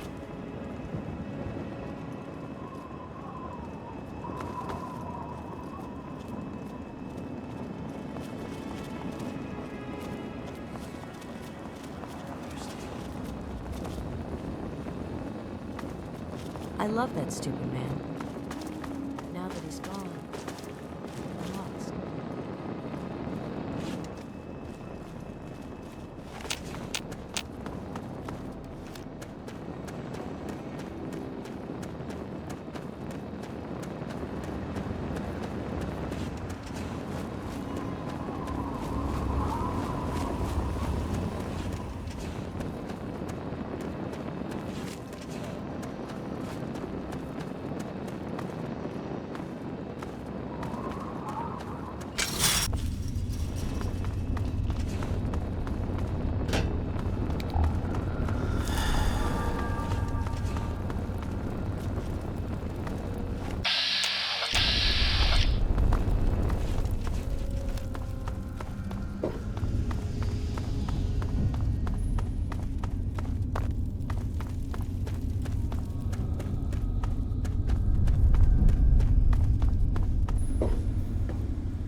Well, kid, what have you accomplished?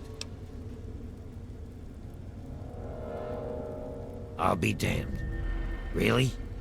Good job, kid. I was willing to unleash the ferals and kill all those bigots. Guess I don't have to now. Here's a little something for your troubles. It'll help you deal with our feral brethren if you meet any.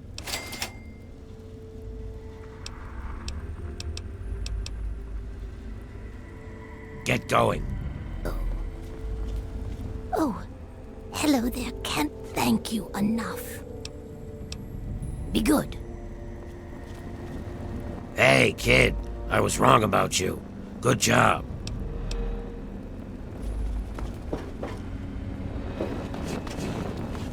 Hey. Scanning, sir.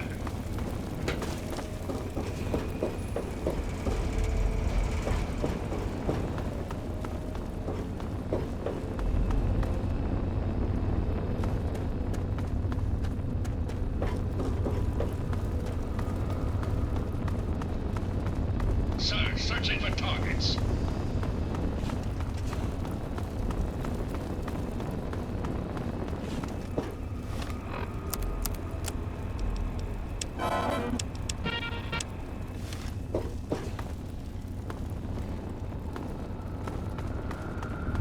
Scanning, sir.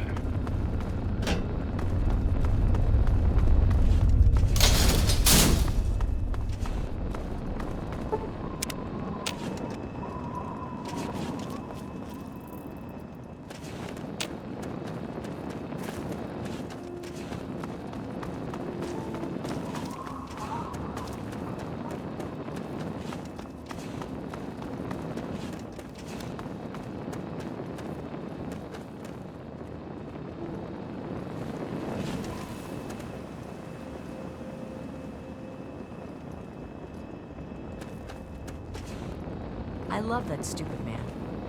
Now that he's gone, I'm lost.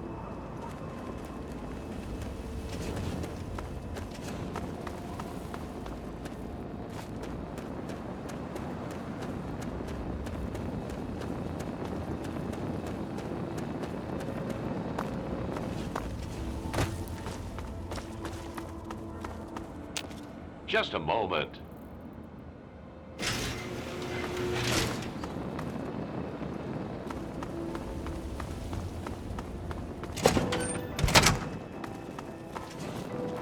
Hello. Good to see you. Yes. Yes? Don't know how you did it. I'd never allow those zombies room and board. But as long as Tenpenny keeps paying me, I'll stay. Don't do anything stupid.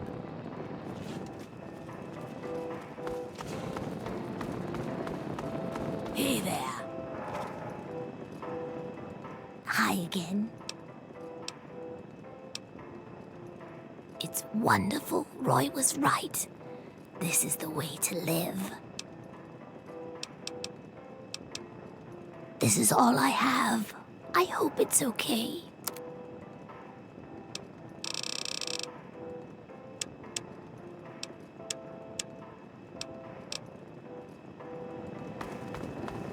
power you this far. Hello? You're all my husband talks about now. Do you have any idea how annoying that is? I guess I don't mind those ghouls as much as I thought I would.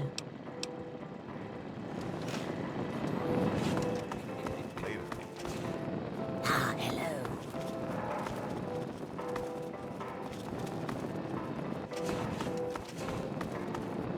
Good to see you. Good to see you.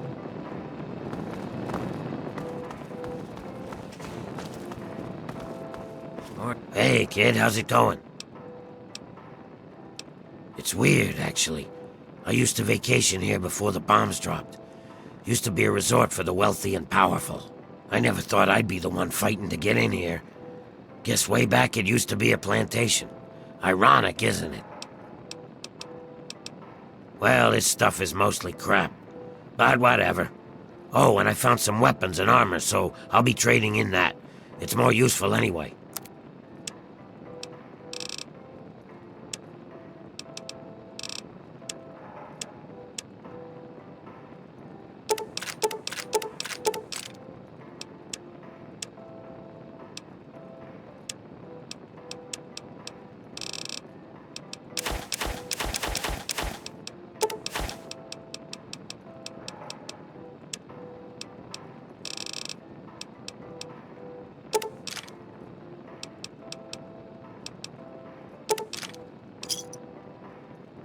Give me a shot if you need anything else.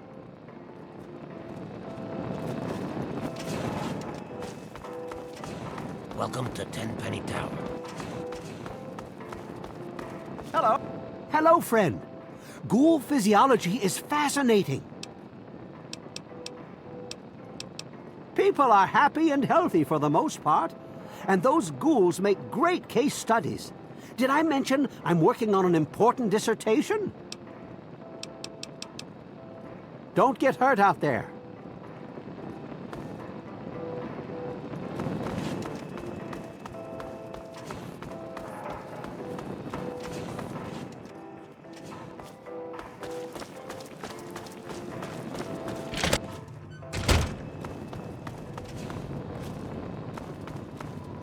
Morning.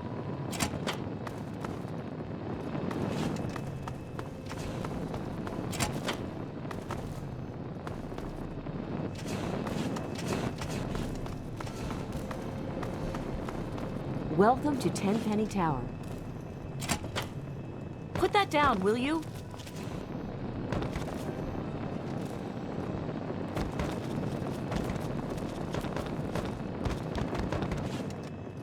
Sir, searching for targets. Hello. Hey there.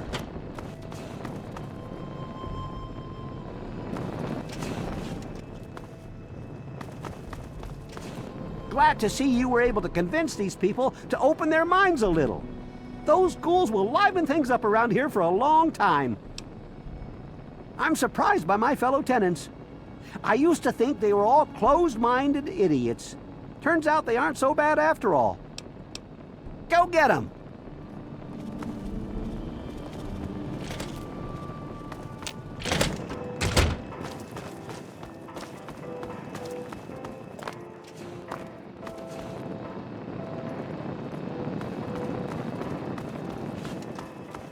Yes?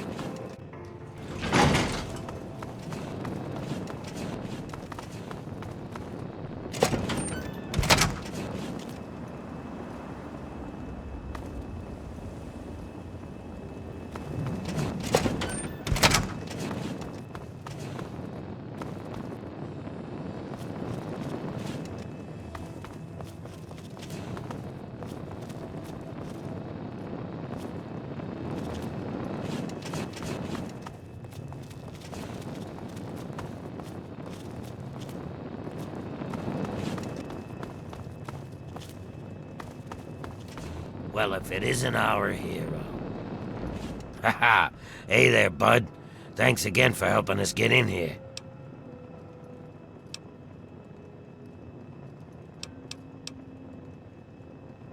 I'm afraid Tenpenny and I had a little disagreement.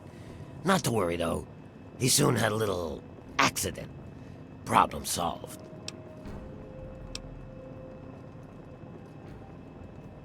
Beats the wasteland and 30 tunnels, that's for damn sure.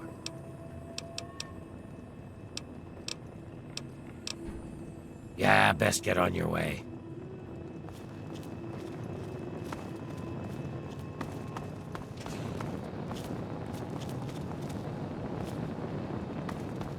Yes?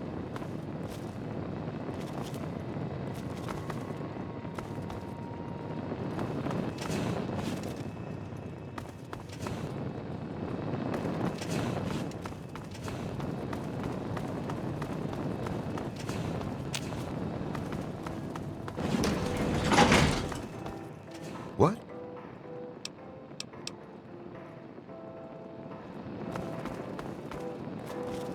Hello.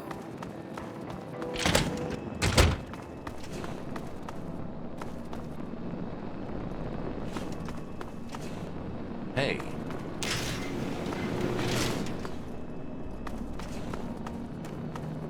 Yes?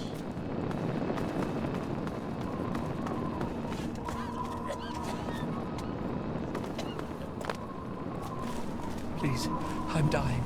I need water. Please. Oh, please.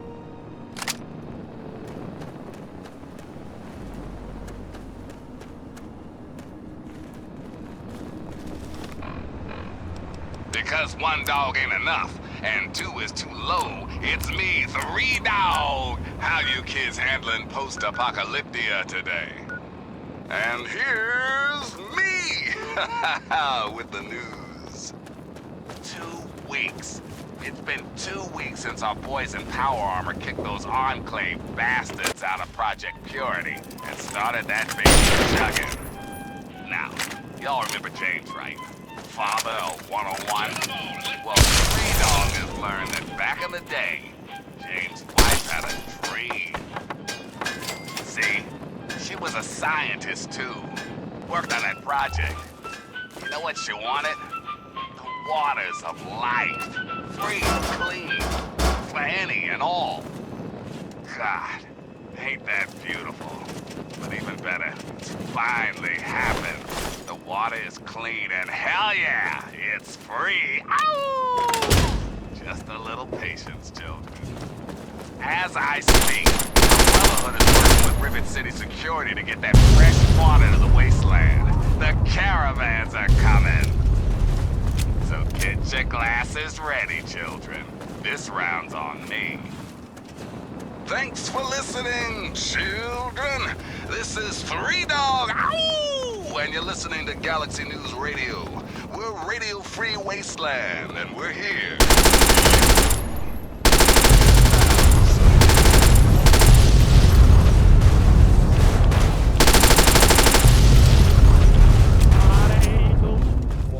Set the world.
Since you don't seem willing to do the work and kill yourself, I guess I'm going to have to do it for you.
Sir, searching for targets.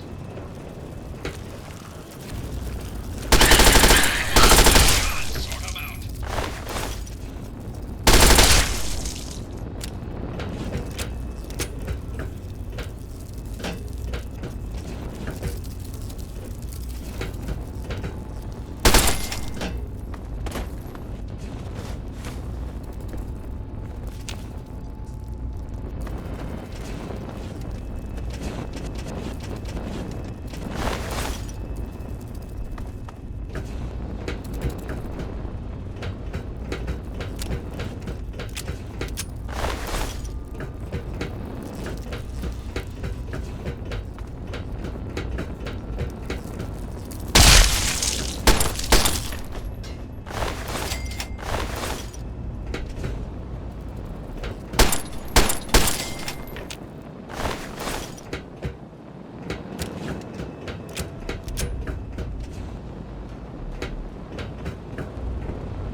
Hello again, America the Magnificent. This is President Eden, and I was hoping we could talk. It's time we discuss something rather sort of out. The issue at hand is, well, my presidency. The question is being raised how I came to be elected to this most illustrious office, or whether or not I had been elected at all. To that, I must answer, of course. Of course, I was elected. Sweet America. Of course. Isn't the right to vote the very foundation of a democracy? Fortunately, in the interest of national security, I'm not at liberty to discuss the details of the election. You understand?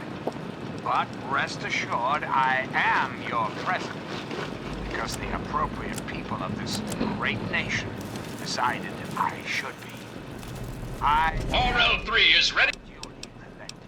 RL3 comes equipped with everything a good soldier needs, but your RL3 can assist in carrying equipment if needed.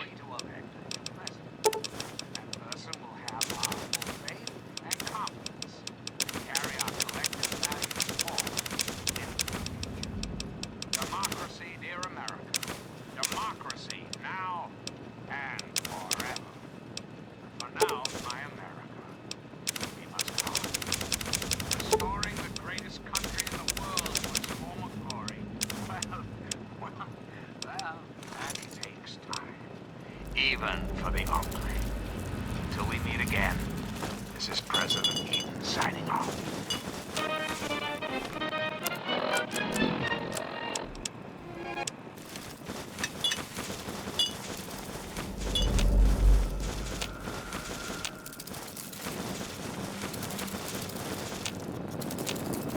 Kill them all and let God sort it out.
Scanning, sir.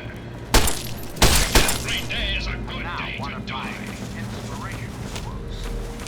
Mouth of your president, John Henry, straight to your heart. The government should not be guided by temporary excitement, but by soul-centered thought. You're listening to Enclave Radio. I'm John Henry Eden, president of the Enclave, president of America, president of your heart.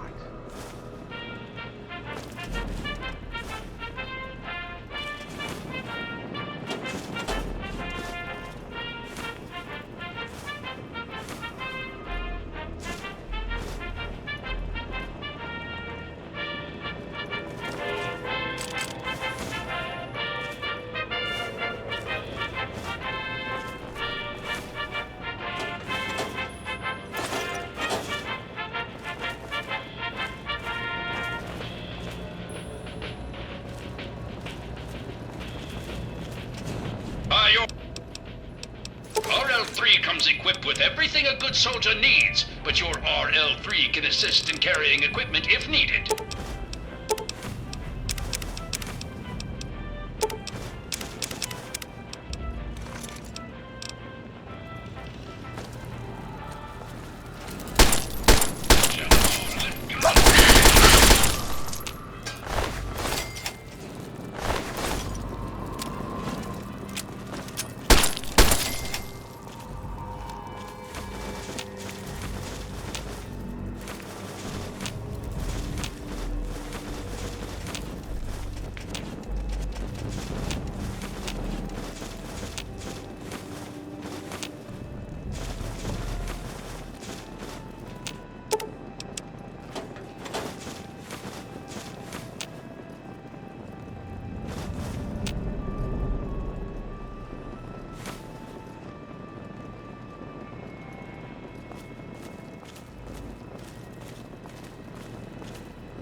Sir, searching for targets.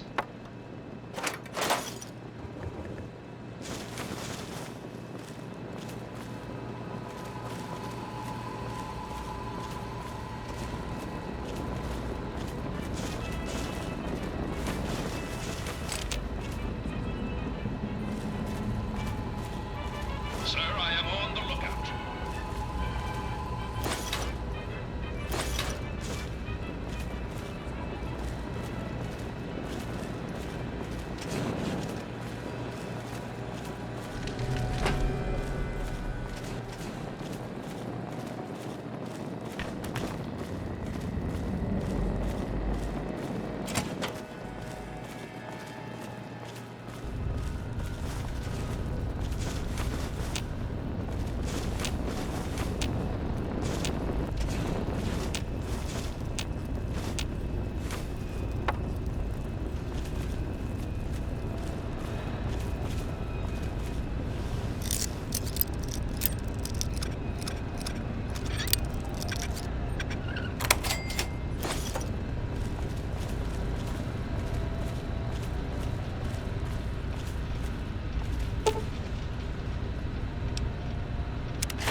Looks like this is mine. Every day is a good day to die.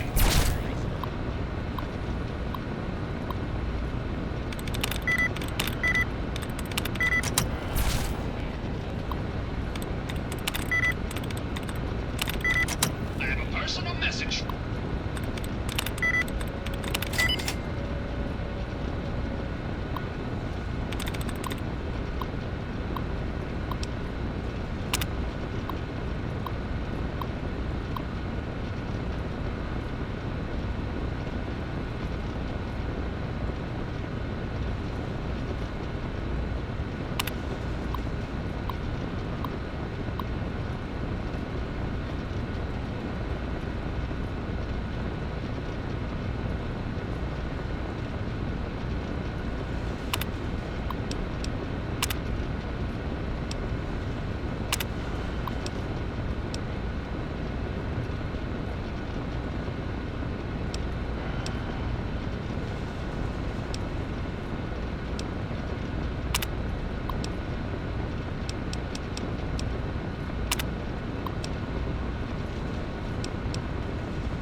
For you, Uncle Sam.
Move along, please.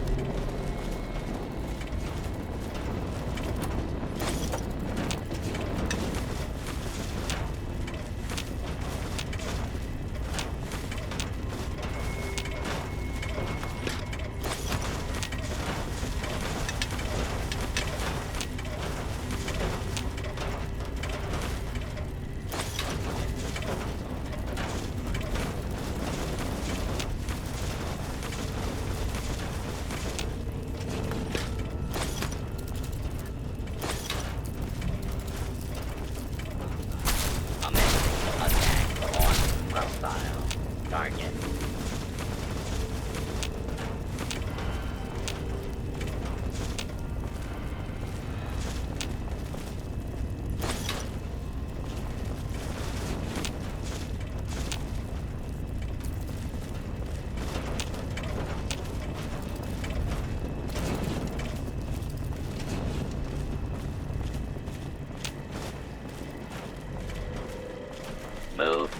along, please.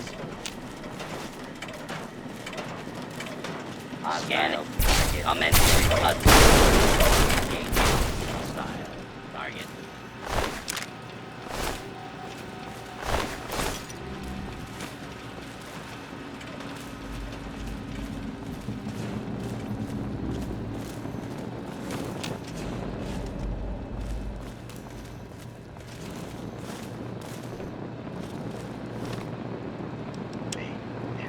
Hello, Capital Wasteland.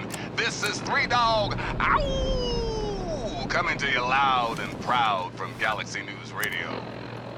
Here's the latest news. Unemployment is down, stocks are up, and the UN has just declared global peace forever. Now the real news. I've been getting more and more reports of these mercenary maniacs from Talon Company, especially in the downtown DC area. If you see these hombres, steer clear. Whatever you have, they want, and they're not really into asking politely. Word is, these guys take all the contracts the other mercs won't.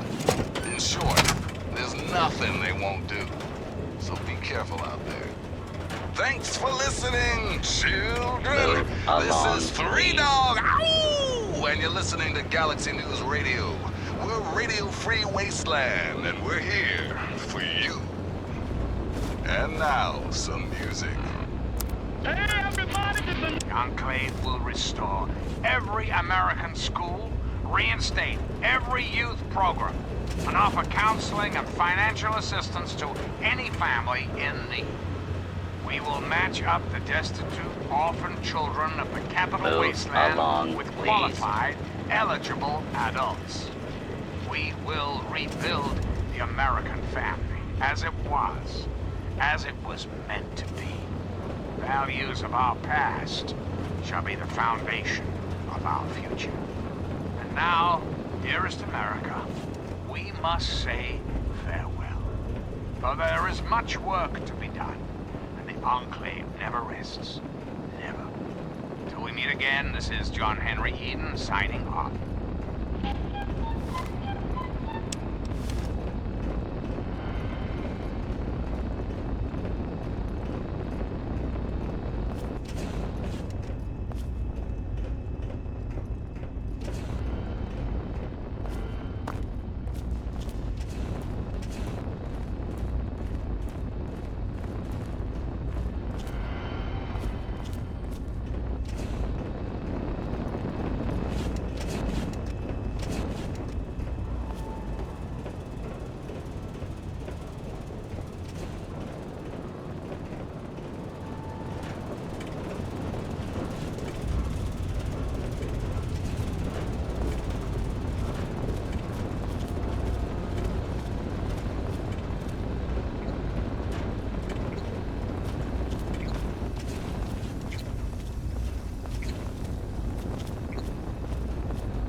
Give me a second. Keep...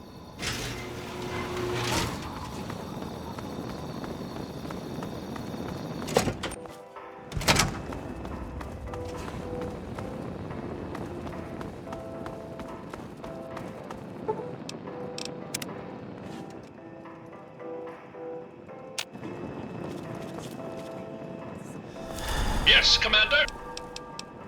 RL-3 comes equipped with everything a good soldier needs, but your RL-3 can assist in carrying equipment if needed.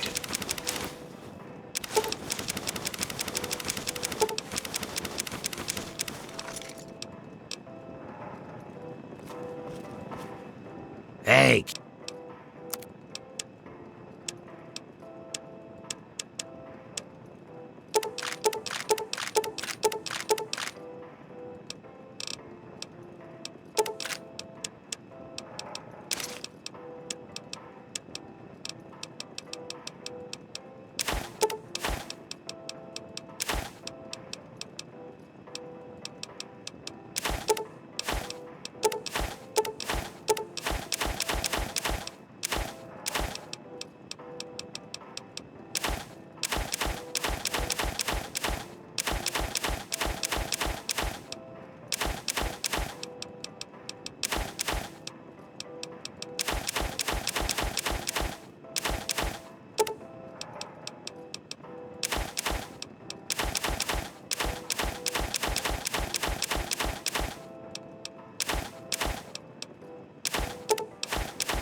Thanks.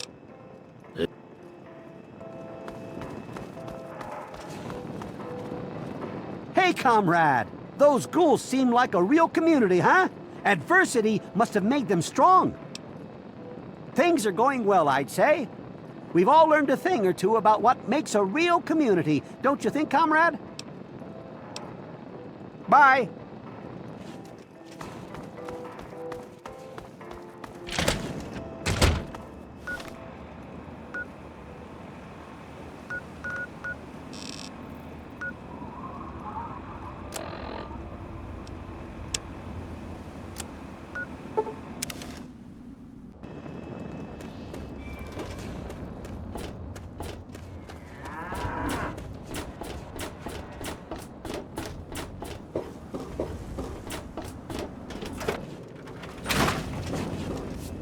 Fiddled with any interesting technology lately?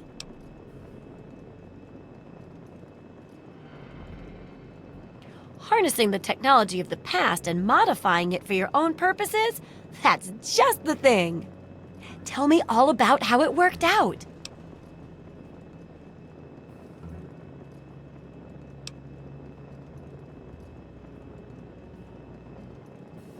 Well, they're only human.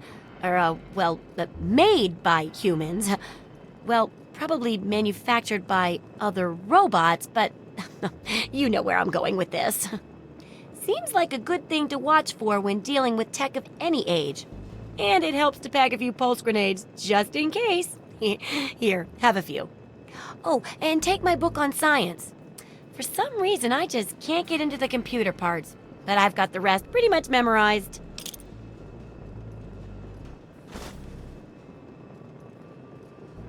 Yes, that concludes our exceptional expert endeavor. I have to admit, I was worried it would go over some people's heads, but it should be fine. For all your hard work, I want you to have this mini nuke. I kept meaning to use it to dig a well, but honestly, it just makes me nervous. Now, I just need to do a few last tweaks, and it'll be ready to print and distribute. Thanks for all the help.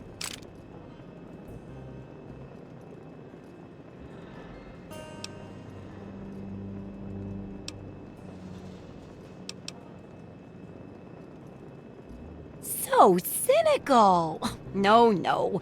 I can take care of all that with the few traders I know. What makes you think I'd force you to handle something so dangerous? Now you should just lie back and bask in the praise for helping with the book.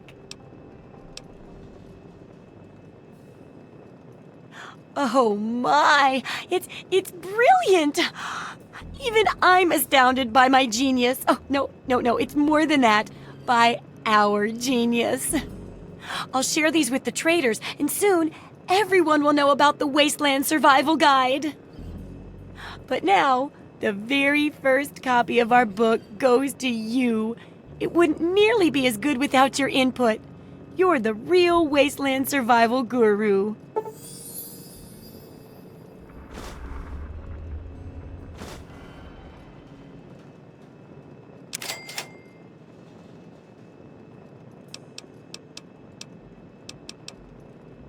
Sure thing.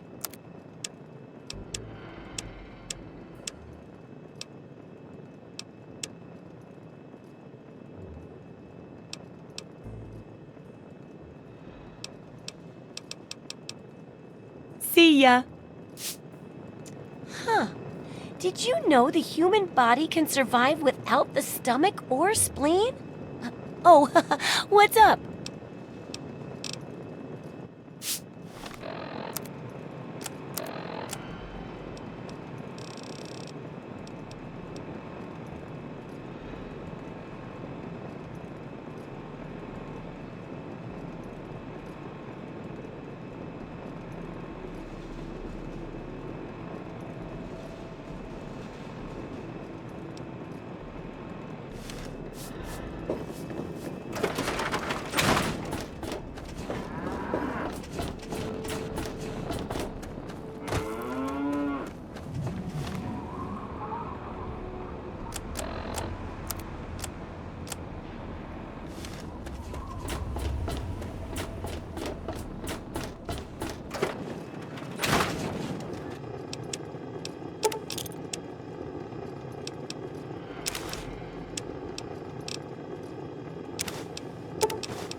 Good morning, madam. What can I do for you? Yes, it's common knowledge that irradiated cats have 18 half-lives.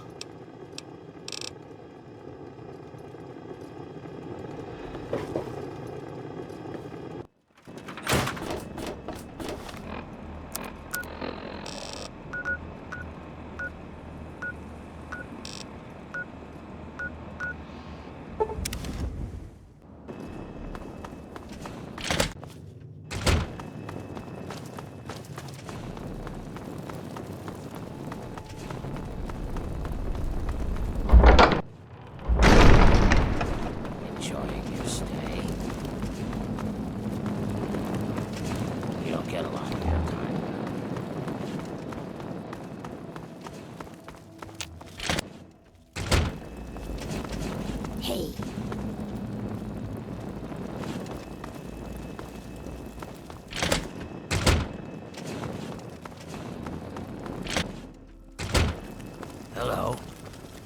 What's going on? You return. Shall I join you once again? By your command, sir. RL3 comes equipped with everything a good soldier needs, but your RL3 can assist in carrying equipment if needed. I think I may have misheard that order. Leaving a soldier behind? Very bad form. Making base in Canterbury Commons for when you come to your senses, sir. Yes? You return. Shall I join you once again? You are my employer, and I will do as you command.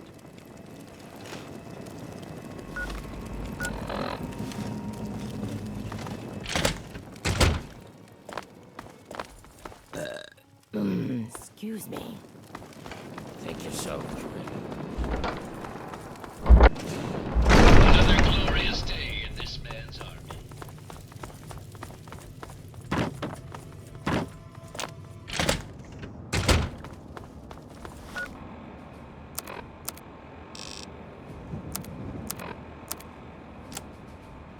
Hey, kiddies, this is Three Dog. Bow wow, your voice in the darkness.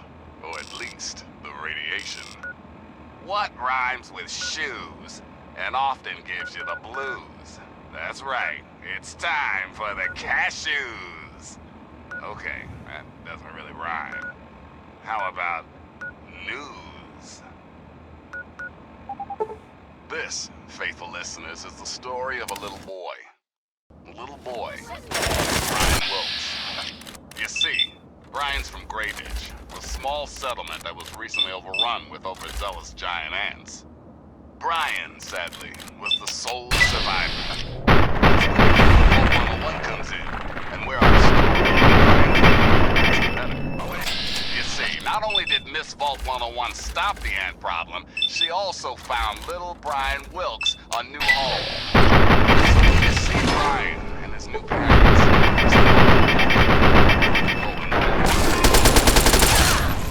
Until next time, this is Three Dog, ow! And you're listening to Galaxy News Radio, bringing you the truth, no matter how bad it hurts.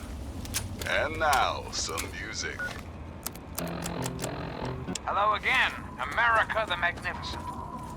This is President Eaton, and I was hoping we could talk. Let's talk about government, shall we? Or more specifically, your government, dear America. The Enclave. Just who is the Enclave? Why, now that's simple. The Enclave is you, America. The Enclave is your sister, your aunt, your friend, your neighbor. And well, yes, the Enclave is me as well. As your president, it is my responsibility to preside over our great democracy. So, as your president, I am the voice, I am the heart and soul of the Enclave.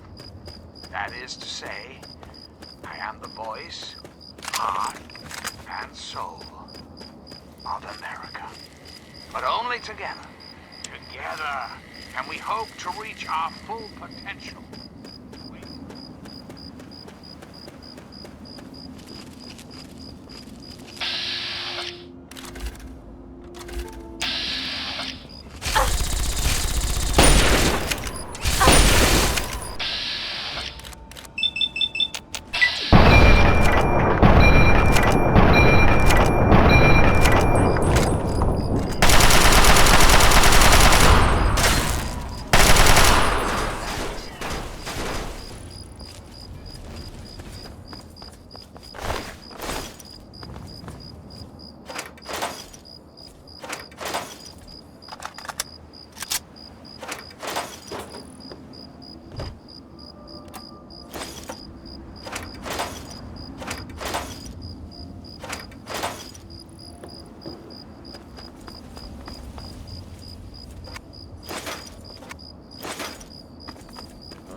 What do you need?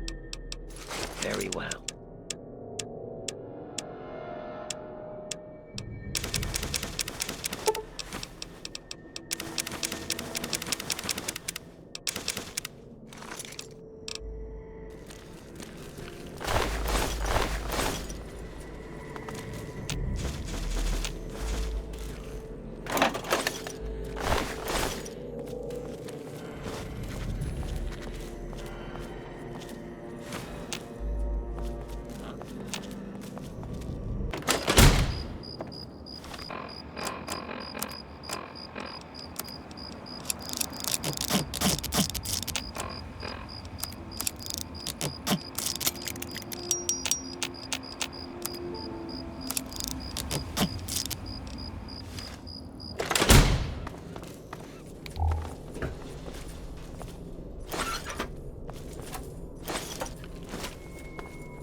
What was that?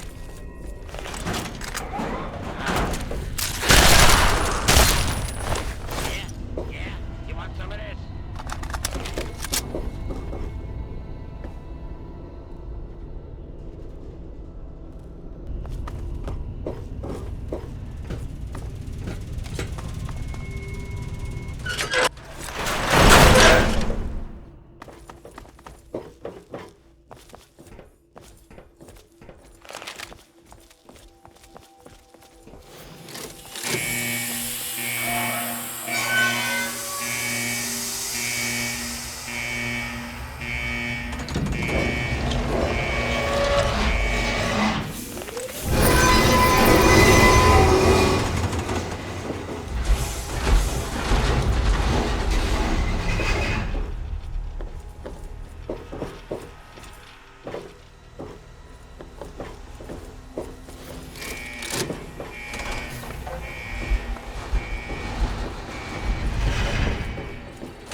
Welcome to Vault 112, resident. According to sensors, you have arrived 202.3 years behind schedule.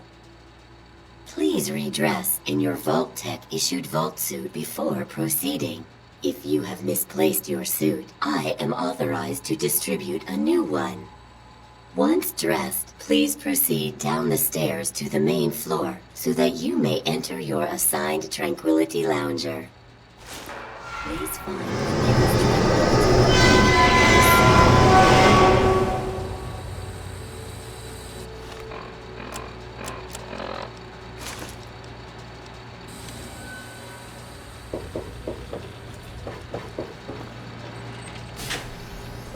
Please take a seat.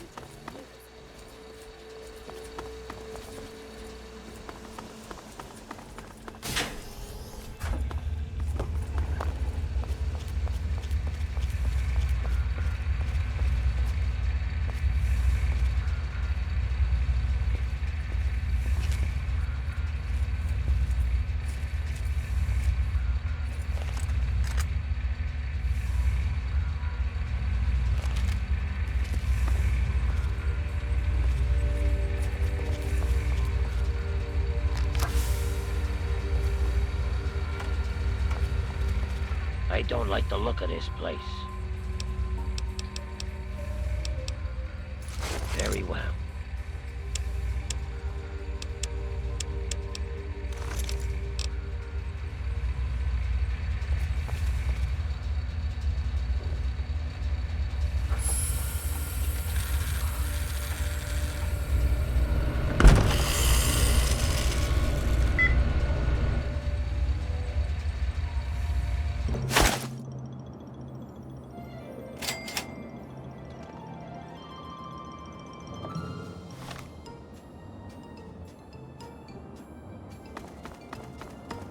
Hello! Hey there, sport.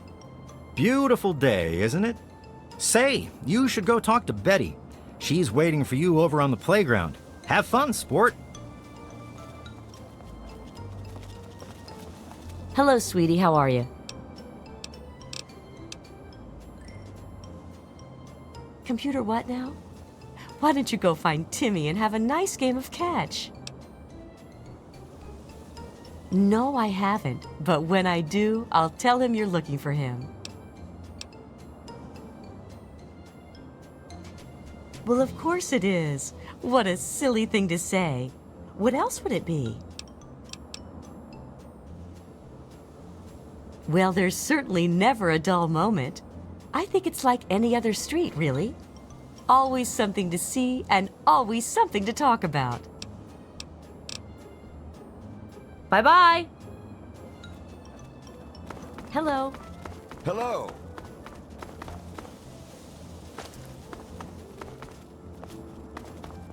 Hello.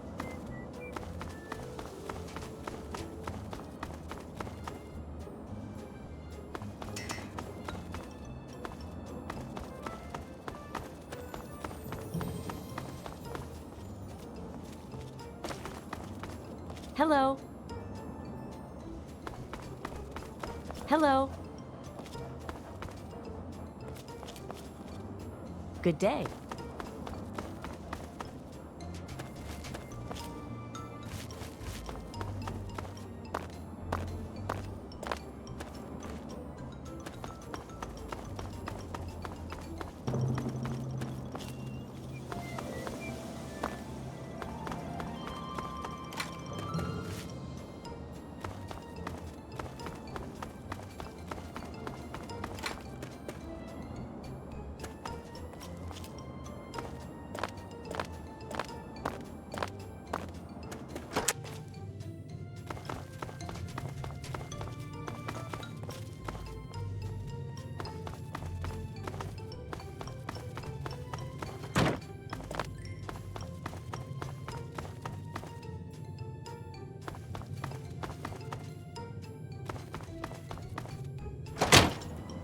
It's in there.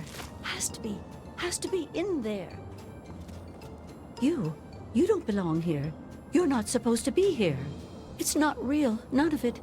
It needs to end. The suffering must end.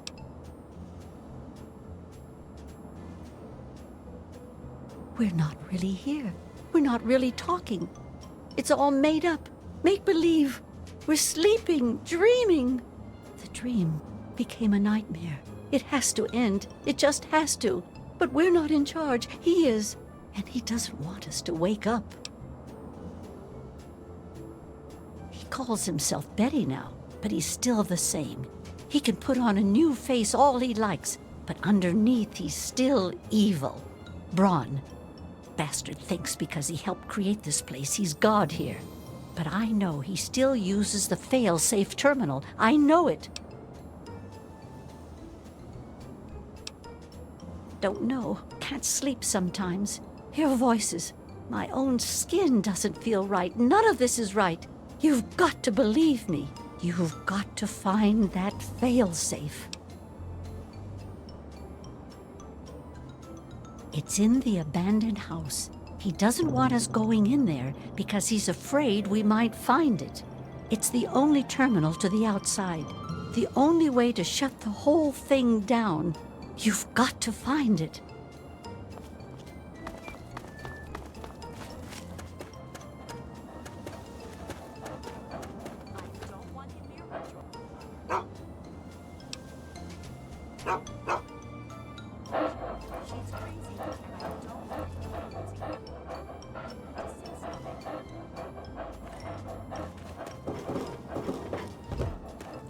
Hi there. Oh, someone new to play with. What good luck I have lately. I was just starting to get bored. Oh, we're going to have so much fun.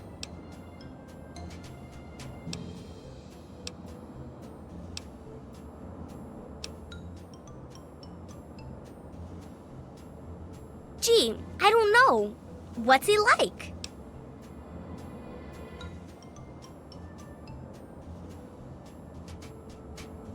You mean the man that came here is your daddy?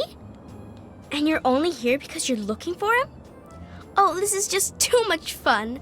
We're going to have such a good time. Let's play right now.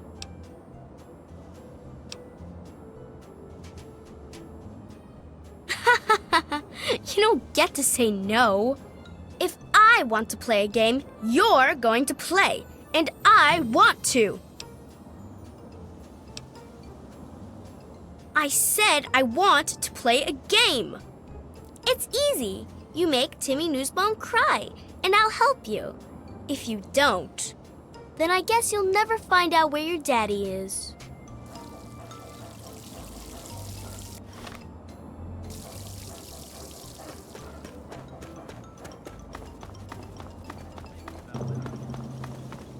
I saw Timmy talking to her again. I don't want him near her, George. Hiya. She's crazy, and I don't want it influencing him. You need to say something. Okay, I'll have another chat.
会吓笑是吧？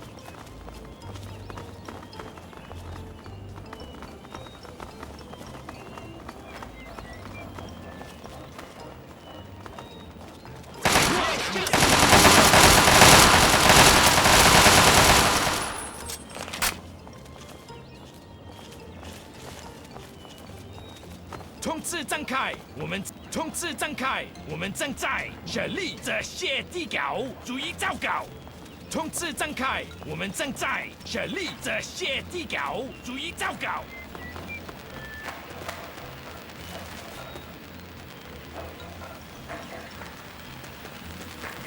What did you do?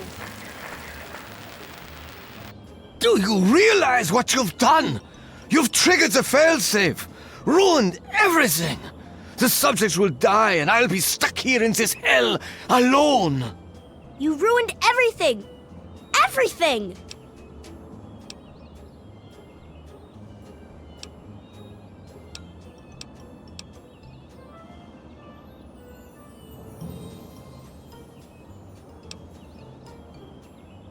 I can't reset it, don't you see? The failsafe disabled the security protocols. They're all dead, for good. All my friends, gone. Now I'm stuck here by myself.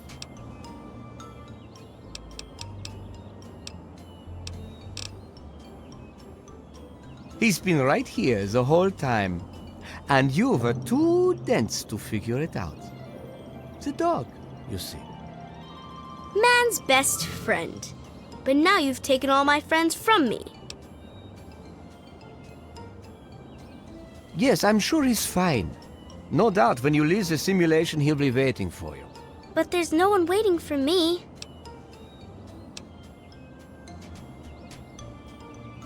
The Garden of Eden creation kit. It was for terraforming, for restoring the world after a nuclear disaster. Unstable technology, and ultimately boring. Why remake the old reality when instead you could create any reality you choose? It is my greatest achievement. The best of the many simulations I've run in these 200 years. I played with the others, but they bored me. This version never grew old. It amused me over and over and over again.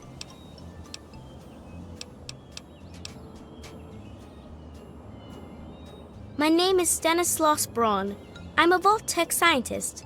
I created this simulation for Vault-Tec, but for myself as well. It was my own design, my own perfection.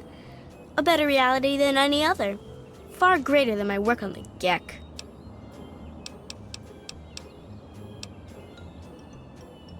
Isn't it obvious? You've run the failsafe, disrupted everything. I have no power over you. There's the door. Go. Run along now.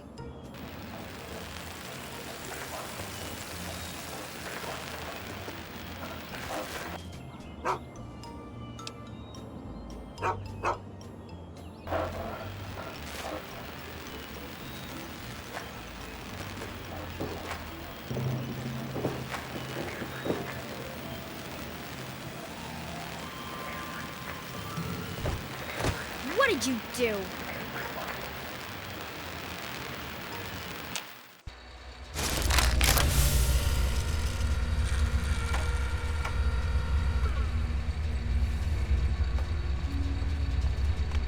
You've saved me.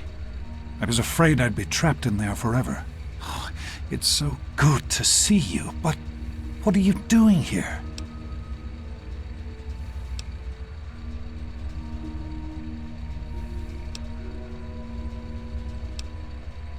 Well, I didn't expect Dr. Braun to be alive and insane. I thought I'd just find notes or holotapes.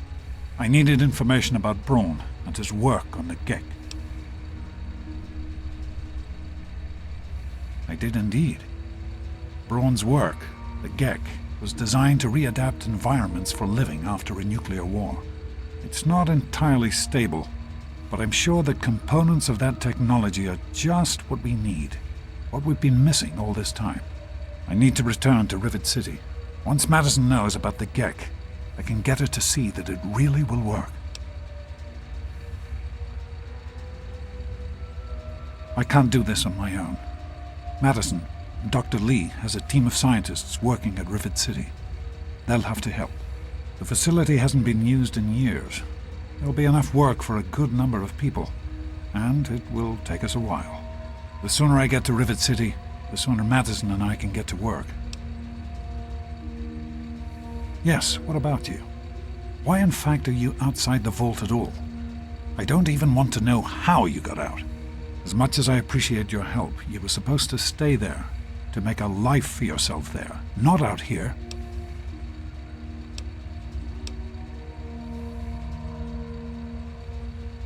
You were supposed to stay put. You could have had a good life in the vault. But I suppose it's too late to go back now, isn't it? The Overseer would likely have a shot on sight. Well then, you'll just have to come with me to Rivet City. You've certainly proven yourself capable enough.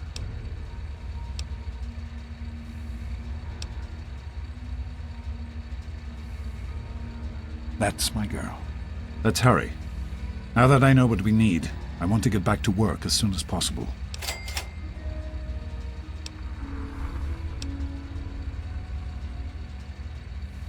It started as an idea, really. Remember the Bible passage your mother loves so much? Free, clean water for everyone. What a difference it could make in the lives of everyone here in the wastes. Over time, that idea took the form of a purifier. Not like the one in the vault, though. This one was gigantic, capable of purifying millions of gallons of water at once. We used the old Jefferson Memorial for the location, right on DC's tidal basin. Someday soon, I hope you'll see it work. Of course, honey. What's on your mind?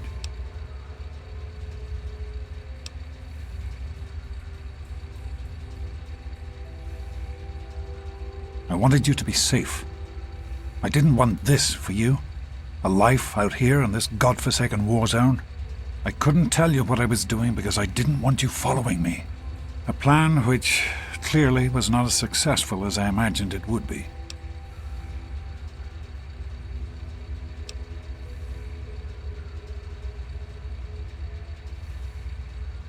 Oh, my child, if only you could have known how much it meant to her. She believed in the work we were doing and was so determined to see it through. She gave up so much for this project. We all did, and I don't want that to have been for nothing.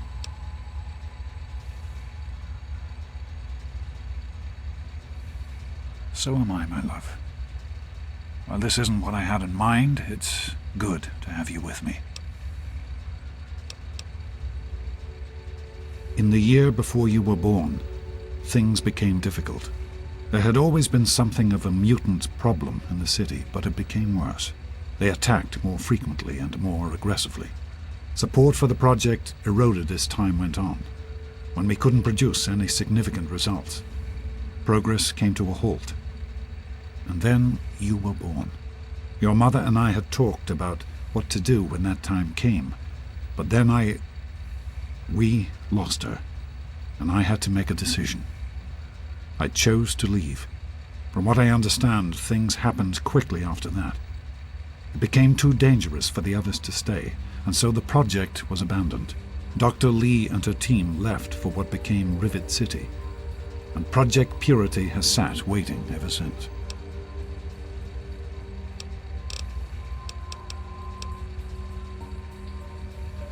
I understand that you have reason to question a good many things I've told you over the years. But your mother... I've never lied to you about what happened. Not once. She died giving birth to you. It was a difficult time. She was so eager to meet you, to make a place for you in the world. If nothing else, please believe that she loved you very much.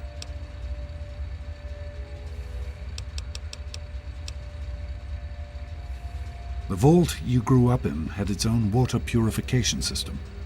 Clean water was never a worry. Out here, things are different. Water out here is never clean, and almost always irradiated. It's barely able to sustain any kind of normal life.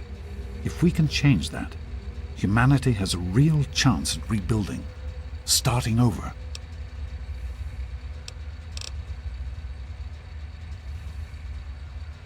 Be careful, sweetie.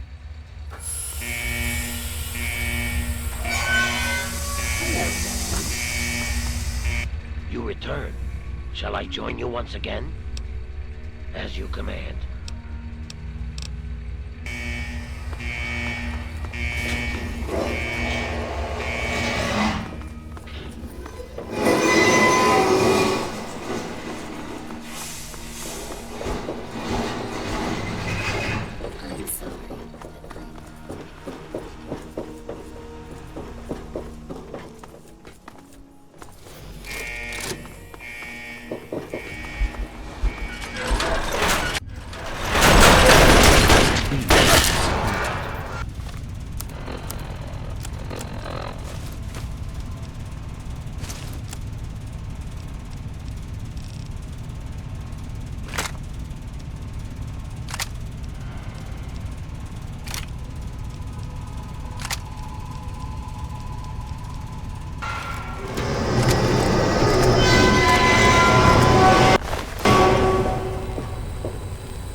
That's the... What do you need?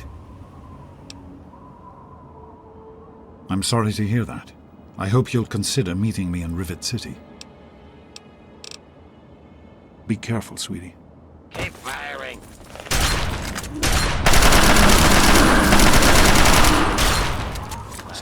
Stop that. Someone could get hurt.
Enclave is working around the clock to return this country to greatness.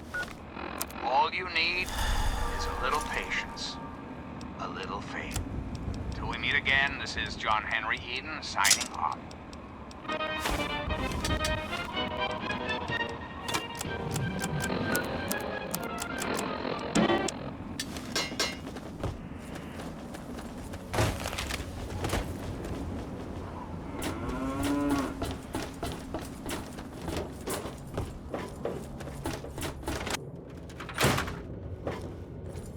Yes, what is? Very well.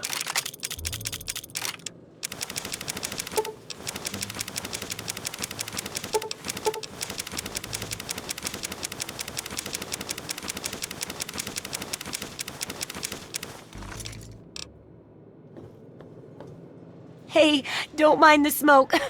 It's perfectly safe to breathe. Really.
Good hunting. Yes, what? Very well.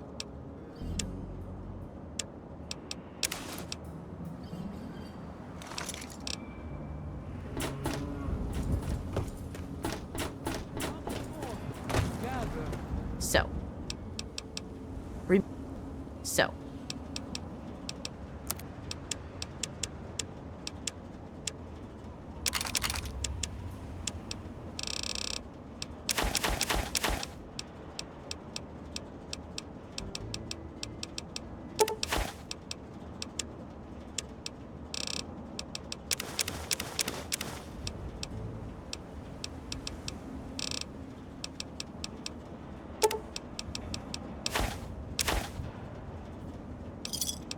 Enjoy. And behold the power. For Christ's...